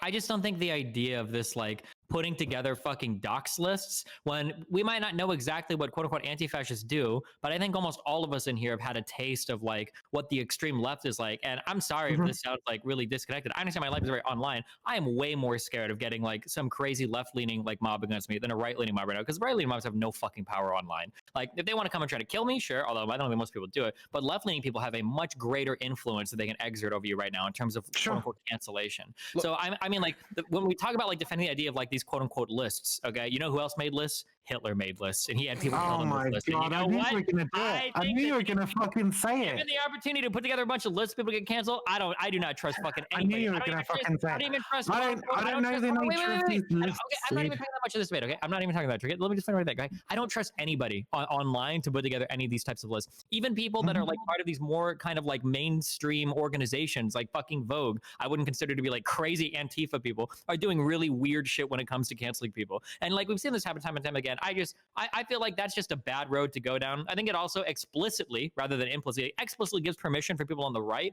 to encourage them to begin the same type of stuff. And I don't want to see those. They're already doing that. Hold on. Wait. Frowned upon. I don't think like mainstream media people at the very least would come out and be like, oh yeah, I think it's okay if you put together a list of people in BLM and go and fucking do things to them. But like when we start saying that this type of behavior is permissible, I mean, I don't know. I think it gives like a green light. They'll pick an individual within BLM and try and get them fucking cancelled from their job or whatever. Antifa sound off. Okay, wait, I just want to say one last thing, okay? I don't like the assertion you made that I'm not familiar with the work that anti-fascist groups do, because without being too specific, I've worked with them back before I was online. And look, back when you were a right-wing libertarian, that seems unlikely. No, after when that. Was he a right-leaning libertarian? They're like when I was like 15. So between 15... For better or less, for like 9 years. I don't think he's ever been on my stream as a right-leaning libertarian. Between the Massacre years and what you are now. Right. So between 15 and 27, that's the range we're working with here. Anyway, the issue that I have is that I'm a little bit concerned about the sort of broad sort of potential for abuse with these lists. So an example that Destiny gave, the idea of like being very specifically targeting, like trying to find out if a cop is a fascist and then try to find out what routes they're on and so on and so forth. I think that's good. And I think the importance here is to make it a component of community action as well, because unfortunately in the broader like discourse, I don't know if it is either optically or practically effective for the left to be associated with like doxing lists, even against fairly heinous people. Even if you leave aside the possibility that these lists are misused, which I think is virtually guaranteed, given my interactions with the online left, the broader issue is that what we want to look like, what we want to be, are communities defending ourselves against fascists. But when you engage with this in just the broad, like the entirety of the internet, without any specific connection to any on the ground action or any interest held by a broader community, that cop example, that's relevant to regular people, not just Antifa super soldiers or whatever, but like online. It's like, this guy, here are the lists of the mean things that he's done. Okay. Look, I just want to be really, really fucking clear here, okay? Because like the amount of times lists has been said in this fucking conversation is just like driving me fucking insane. So the list thing, right, that I said that I would be fine with, okay, is Unicorn Riot, which are an anarchist media outlet, right? Who have like scraped various Discord servers and so on because of their connection to literal right-wing terrorist groups, right? Like Atomov and 098, blah, blah, blah, blah, blah, right? And then used that information in order to report on the ability of these groups to recruit online, okay? Now, with regards to a list, the only thing that I would be like, oh, well, that sounds kind of reasonable, is if this is just like people that they have identified as being connected to these servers that warrant like a little bit of further investigation, right? I'm not talking about like putting up doxing lists or whatever, right? In terms of like doxes, most people like I don't know, most researchers are like, well, this person is obviously a fucking problem. We've seen them at like a few protests and shit, and maybe they've assaulted some people, or maybe they're like whatever, right? We should look into this person and investigate them more and try and work out like who they are, where they're coming from, what their fucking connections are, etc., so that we can warn the general community that they're operating in of the danger that they pose. So very similar to what Destiny was saying, although we have to recognize that these organizations are national as well. So like they can be all over the fucking place, and the links are definitely international, right? But like, yeah, I'm not down with like, let's just draw up a list of random people and dox them and then find out. Like, no, that shit's fucking stupid. It's a really dumb way to go about things. Fair enough. All right. Hold on. Let this go on for too long. All right. Vivian's been putting in work this panel. Whew. So, now, yes. Okay. I just wanted to ask one last thing to Destiny and Vaush, because it was brought up, of course, of how Doobie runs his a Discord server, right? How he manages that community and like what controls are put in place. A few weeks ago, Destiny was on this panel for something, and a guy brought up like how I guess if memory serves me correctly, it was both trans and how women are treated within his community. He was talking about controls that he had done, like things that actions he takes when he sees vitriolic behavior, right? So I want to give Destiny, I want to give you a shot because people are talking about like, oh well, he's not a responsible platformer. He doesn't run his community and the way that. Who doesn't? Me? Am I the he that you keep bringing up here? Yeah, I remember. Yeah, you. Oh, okay. Yeah. So so I want you, Destiny, to be able to talk about the controls and the mechanisms that you use to keep your community safe, right? And Vaush as well, because I'm really curious as to what you might be doing. So yeah, let's start with that. Like when you see bad behavior, toxic behavior, dangerous behavior within your community, what actions do you actually take? You just have like a hardcore no hate speech or whatever, and then if you're asking like stupid bait questions, you get banned. Okay. So like there are certain topics. I don't know how common these are on the internet anymore. Even in my Discord server, because we banned them so hard. Like dumb questions like, are traps gay? Like stupid stuff like that just insta gets you banned. Like stuff that is just there to like start dumb conversations, to like bait people or troll people or whatever. Like that type of stuff is gone. And then anything that if you say you're like transphobic, homophobic or whatever, or if you do some weird Nazi shit, that usually gets you kicked off pretty quickly too. But like the rules hopefully aren't like too extensive. Like it's just basically like chill with the hate speech, and then if people want to argue or debate or whatever, I don't care about that. That's fine. Okay. Sure. So, but I guess part of the issue was that your community was compared to Doobie's in the size, right? I think my moderation style is way different than Doobie's. Okay. All right. And so the moderation that you were just saying, that's the extent of it, and you think that is sufficient to keep out the worst actors, or to make sure it doesn't get infiltrated by far right? Yeah, it seems to be. I mean, I don't think very many people want to hang out where they can't be like hateful. If they're those types of people, if they do hang out and they aren't hateful, then I'm okay with that. Okay. All right. Vaush. My anybody who's been to my Discord knows how heavily moderated it is.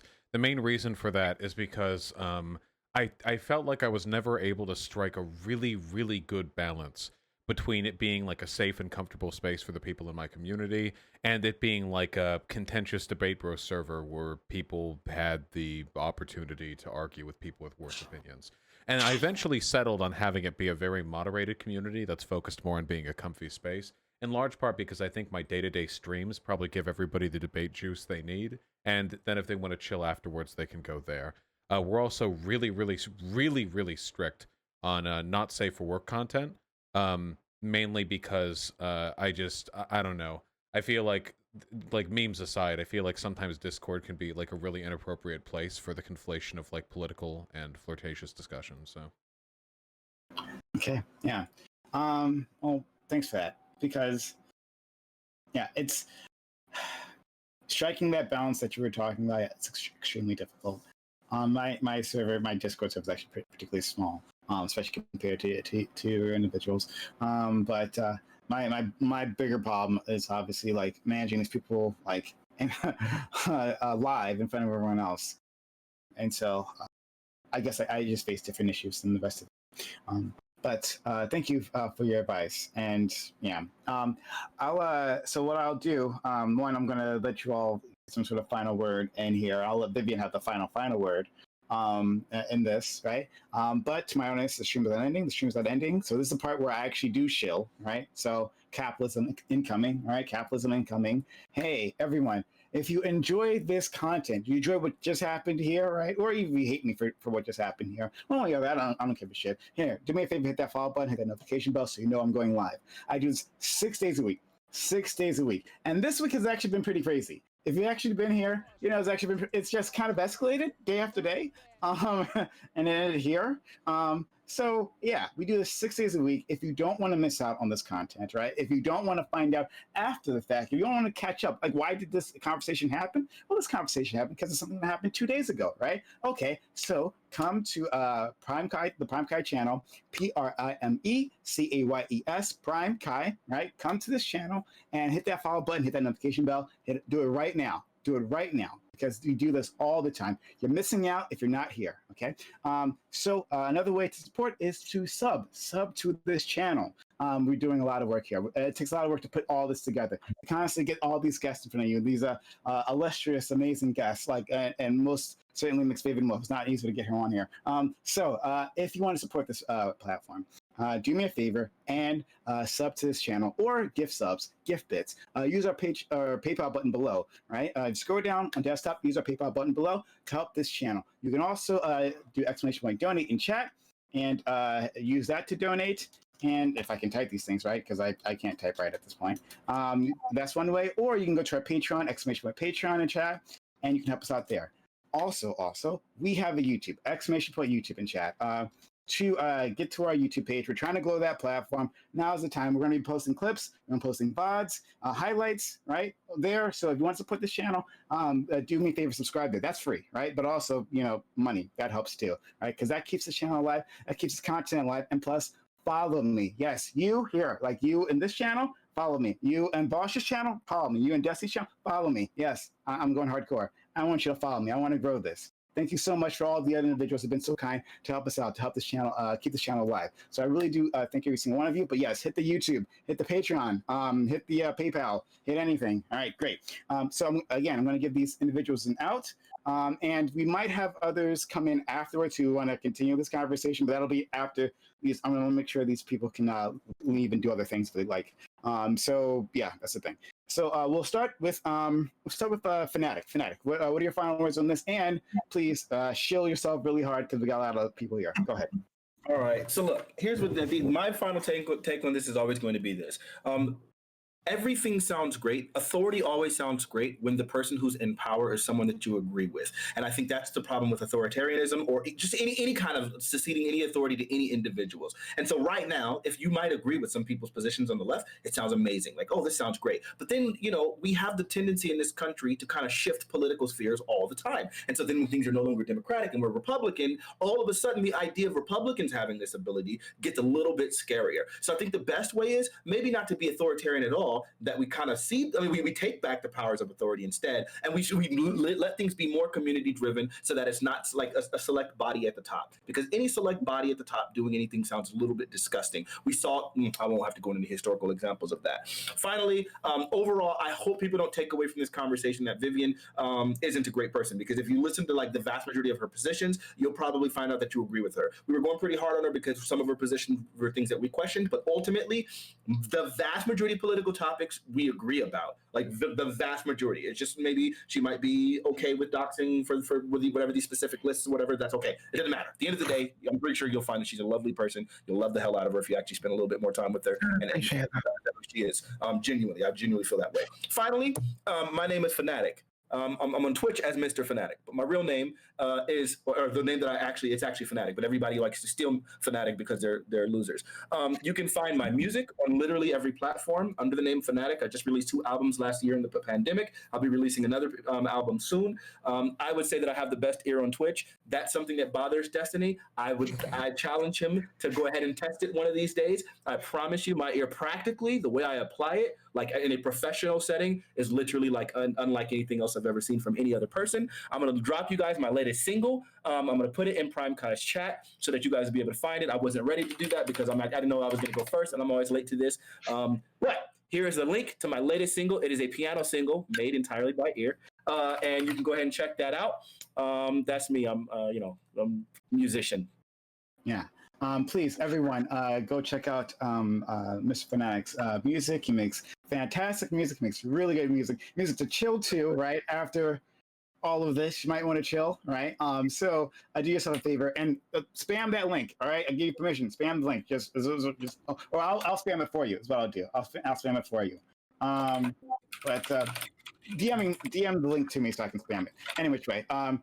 So help them out, and please thank you for the support of this hype train. Yes, let's do this. Let's hit this hype train. I'm doing hardcore shilling right now. Yes, I need your support. Now's the time to do it.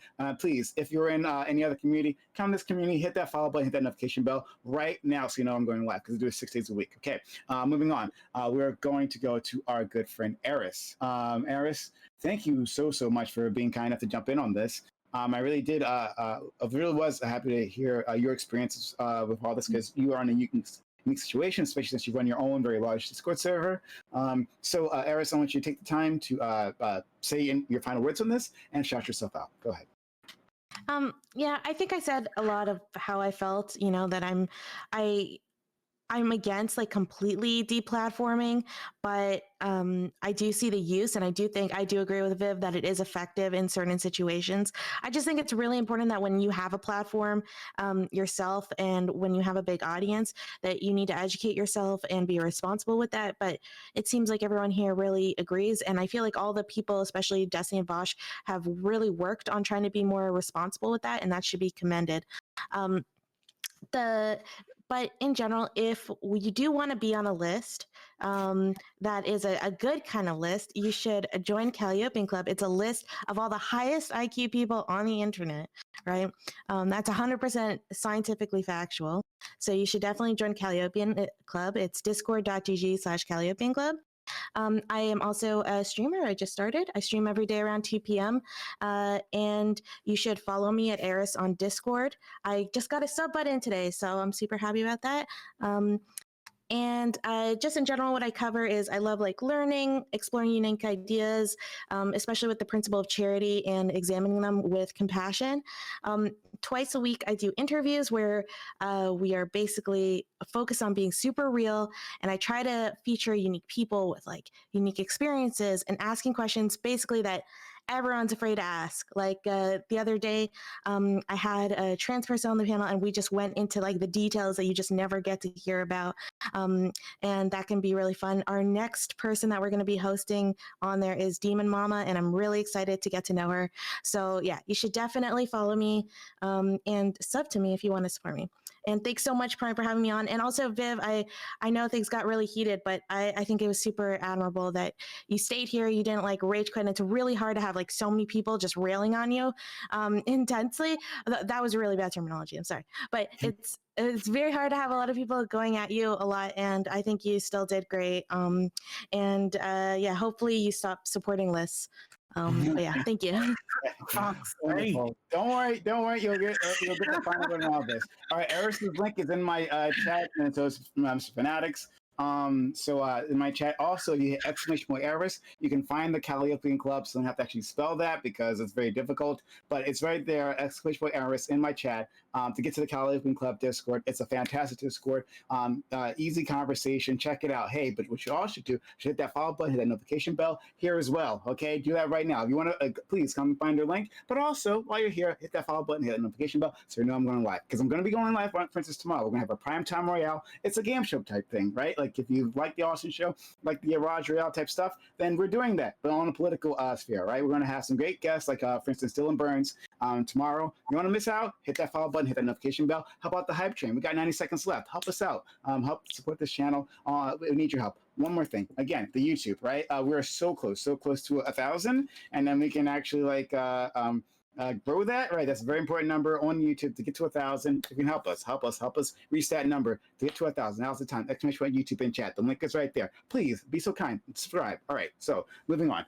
We will go to Vaush. Actually, no. Save him for a second. We're going to Doobie. It'll be easier that way. Doobie. You weren't meant to be here, but I'm glad to have you here any which way, friend. Doobie, thank you for coming in and being able to defend yourself and all that stuff. Really appreciate you stopping by. Doobie, tell us about yourself. Respond to anything else you want to respond. Now's the time to do it. Also, continue to help that hype train. That'd be great. All right, go ahead, Doobie. Yeah, I don't think I'm going to respond to anything else. I think it's kind of been beaten to death at this point.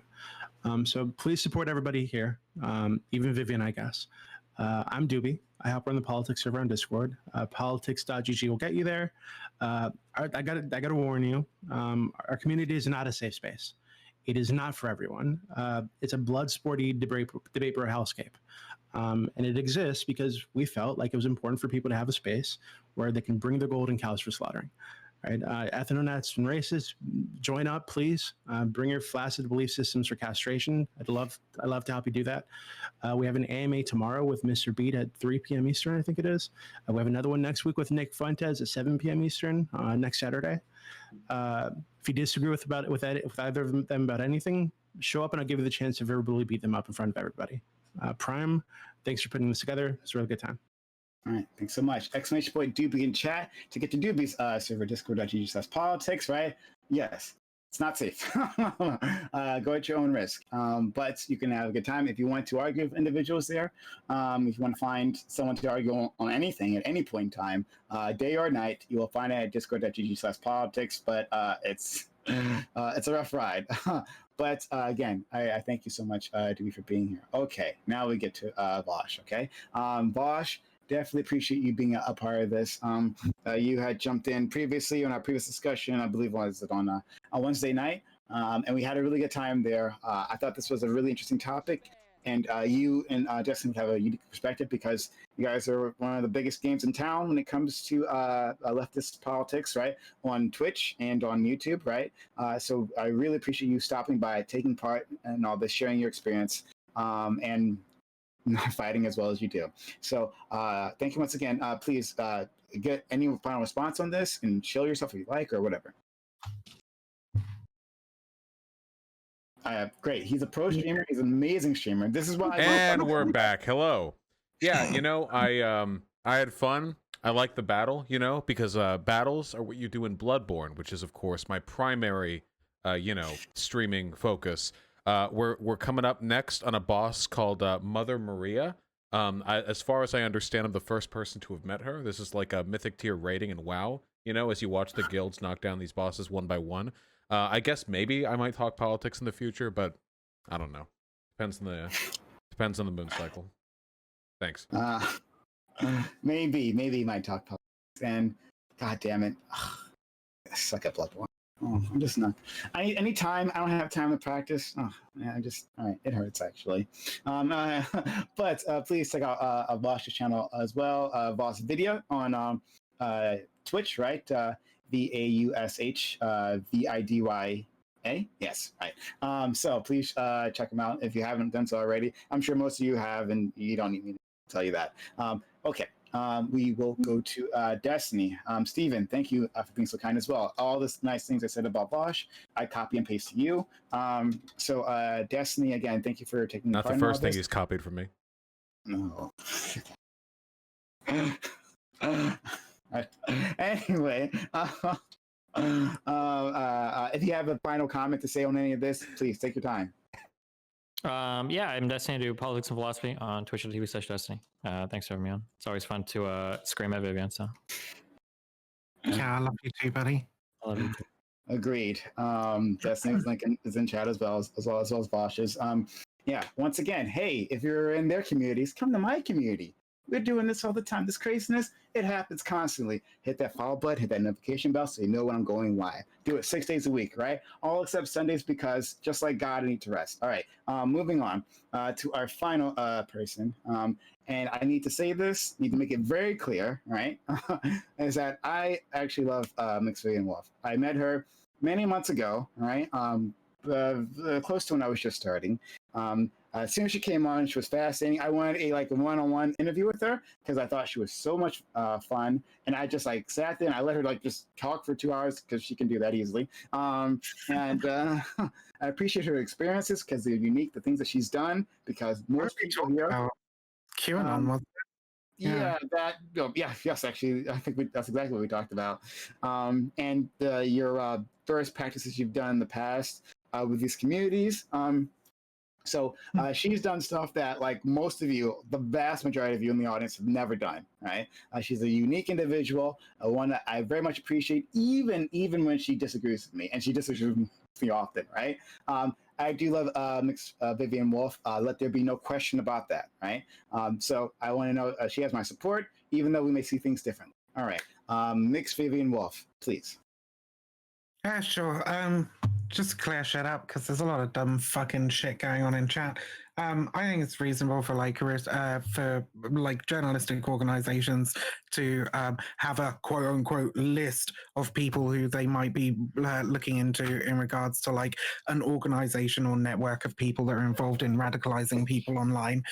This is not the same as a fucking doxing list or whatever. As somebody in chat posted earlier, I think it was a really good point, is professionals who investigate Nazis are based. LARPers who get emotional and put innocent people on lists are cringe. Yeah, absolutely. I fucking agree with that. All right. So if just to make my stance absolutely fucking clear, for anybody who's Viv is okay with just putting anybody on a list for any reason. I know exactly how this shit's going to turn out because I've seen you rabid fucks go at various content creators in there and apply positions to them that they don't have. With reckless fucking abandon. So if you have any questions about what my actual fucking positions are on this shit, you're more than welcome to come and talk to me. Possibly even in private if you want to get the TOS version. Okay, I'm perfectly reasonable with that. I do not hide my beliefs beyond what it's what I have to in order to operate on this fucking platform.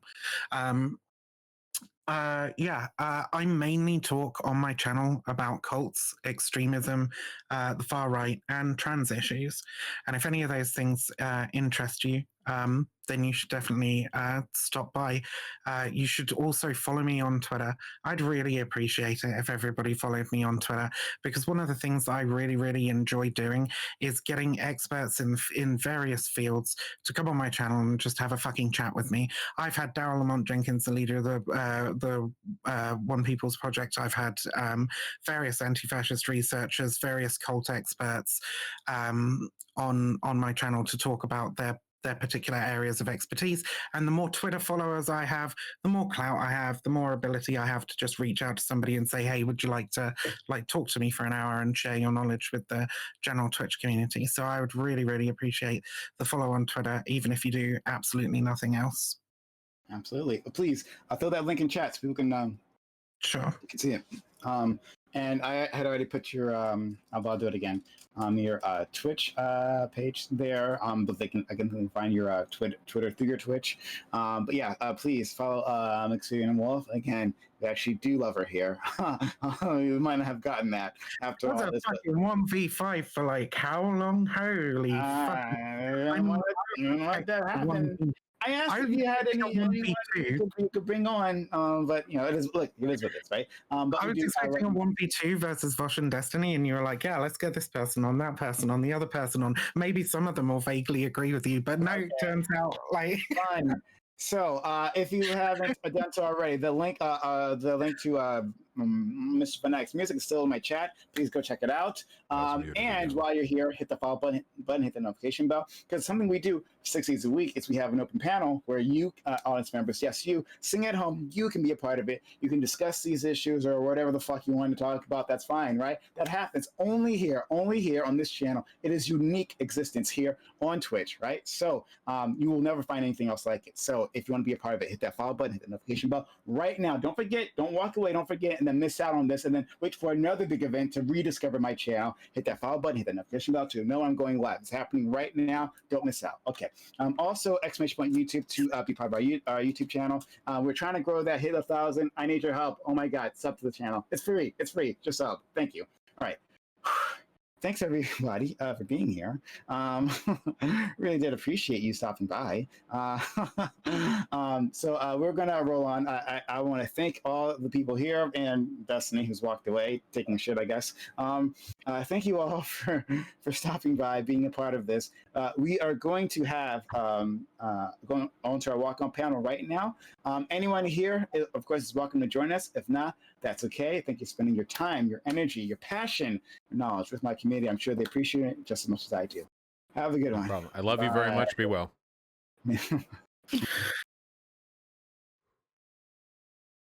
I don't know how the fuck Destiny does this shit. I do not have the energy for these panels. Holy Christ. All right. I don't know how he does. Got a headache now. Oh, God. Look, I just want to say as a final clarifying point, because I can already hear myself being canceled by Antifa super soldiers or whatever, okay? I'm not opposed to political violence as a concept. Political violence is all around us. Political violence exists when cops arrest homeless people for loitering.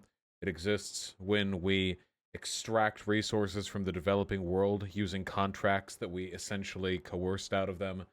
Political violence is everywhere, okay? But when you're the left, you don't have much power, and you have to use that power very wisely.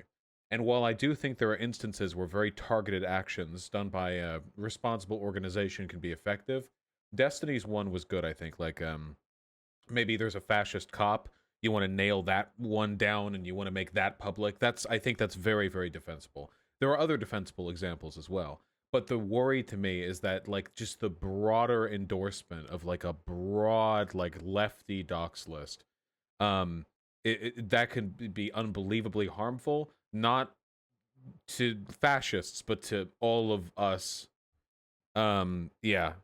Especially since the main reason why I was annoyed there was that Vivian was being super fucking dishonest. Vivian was all up on defending the concept until where she was asked whether or not she'd be okay with physical violence being used against the people on that list. And then she was like, whoa, what list? You know? So that really, really bothered me too.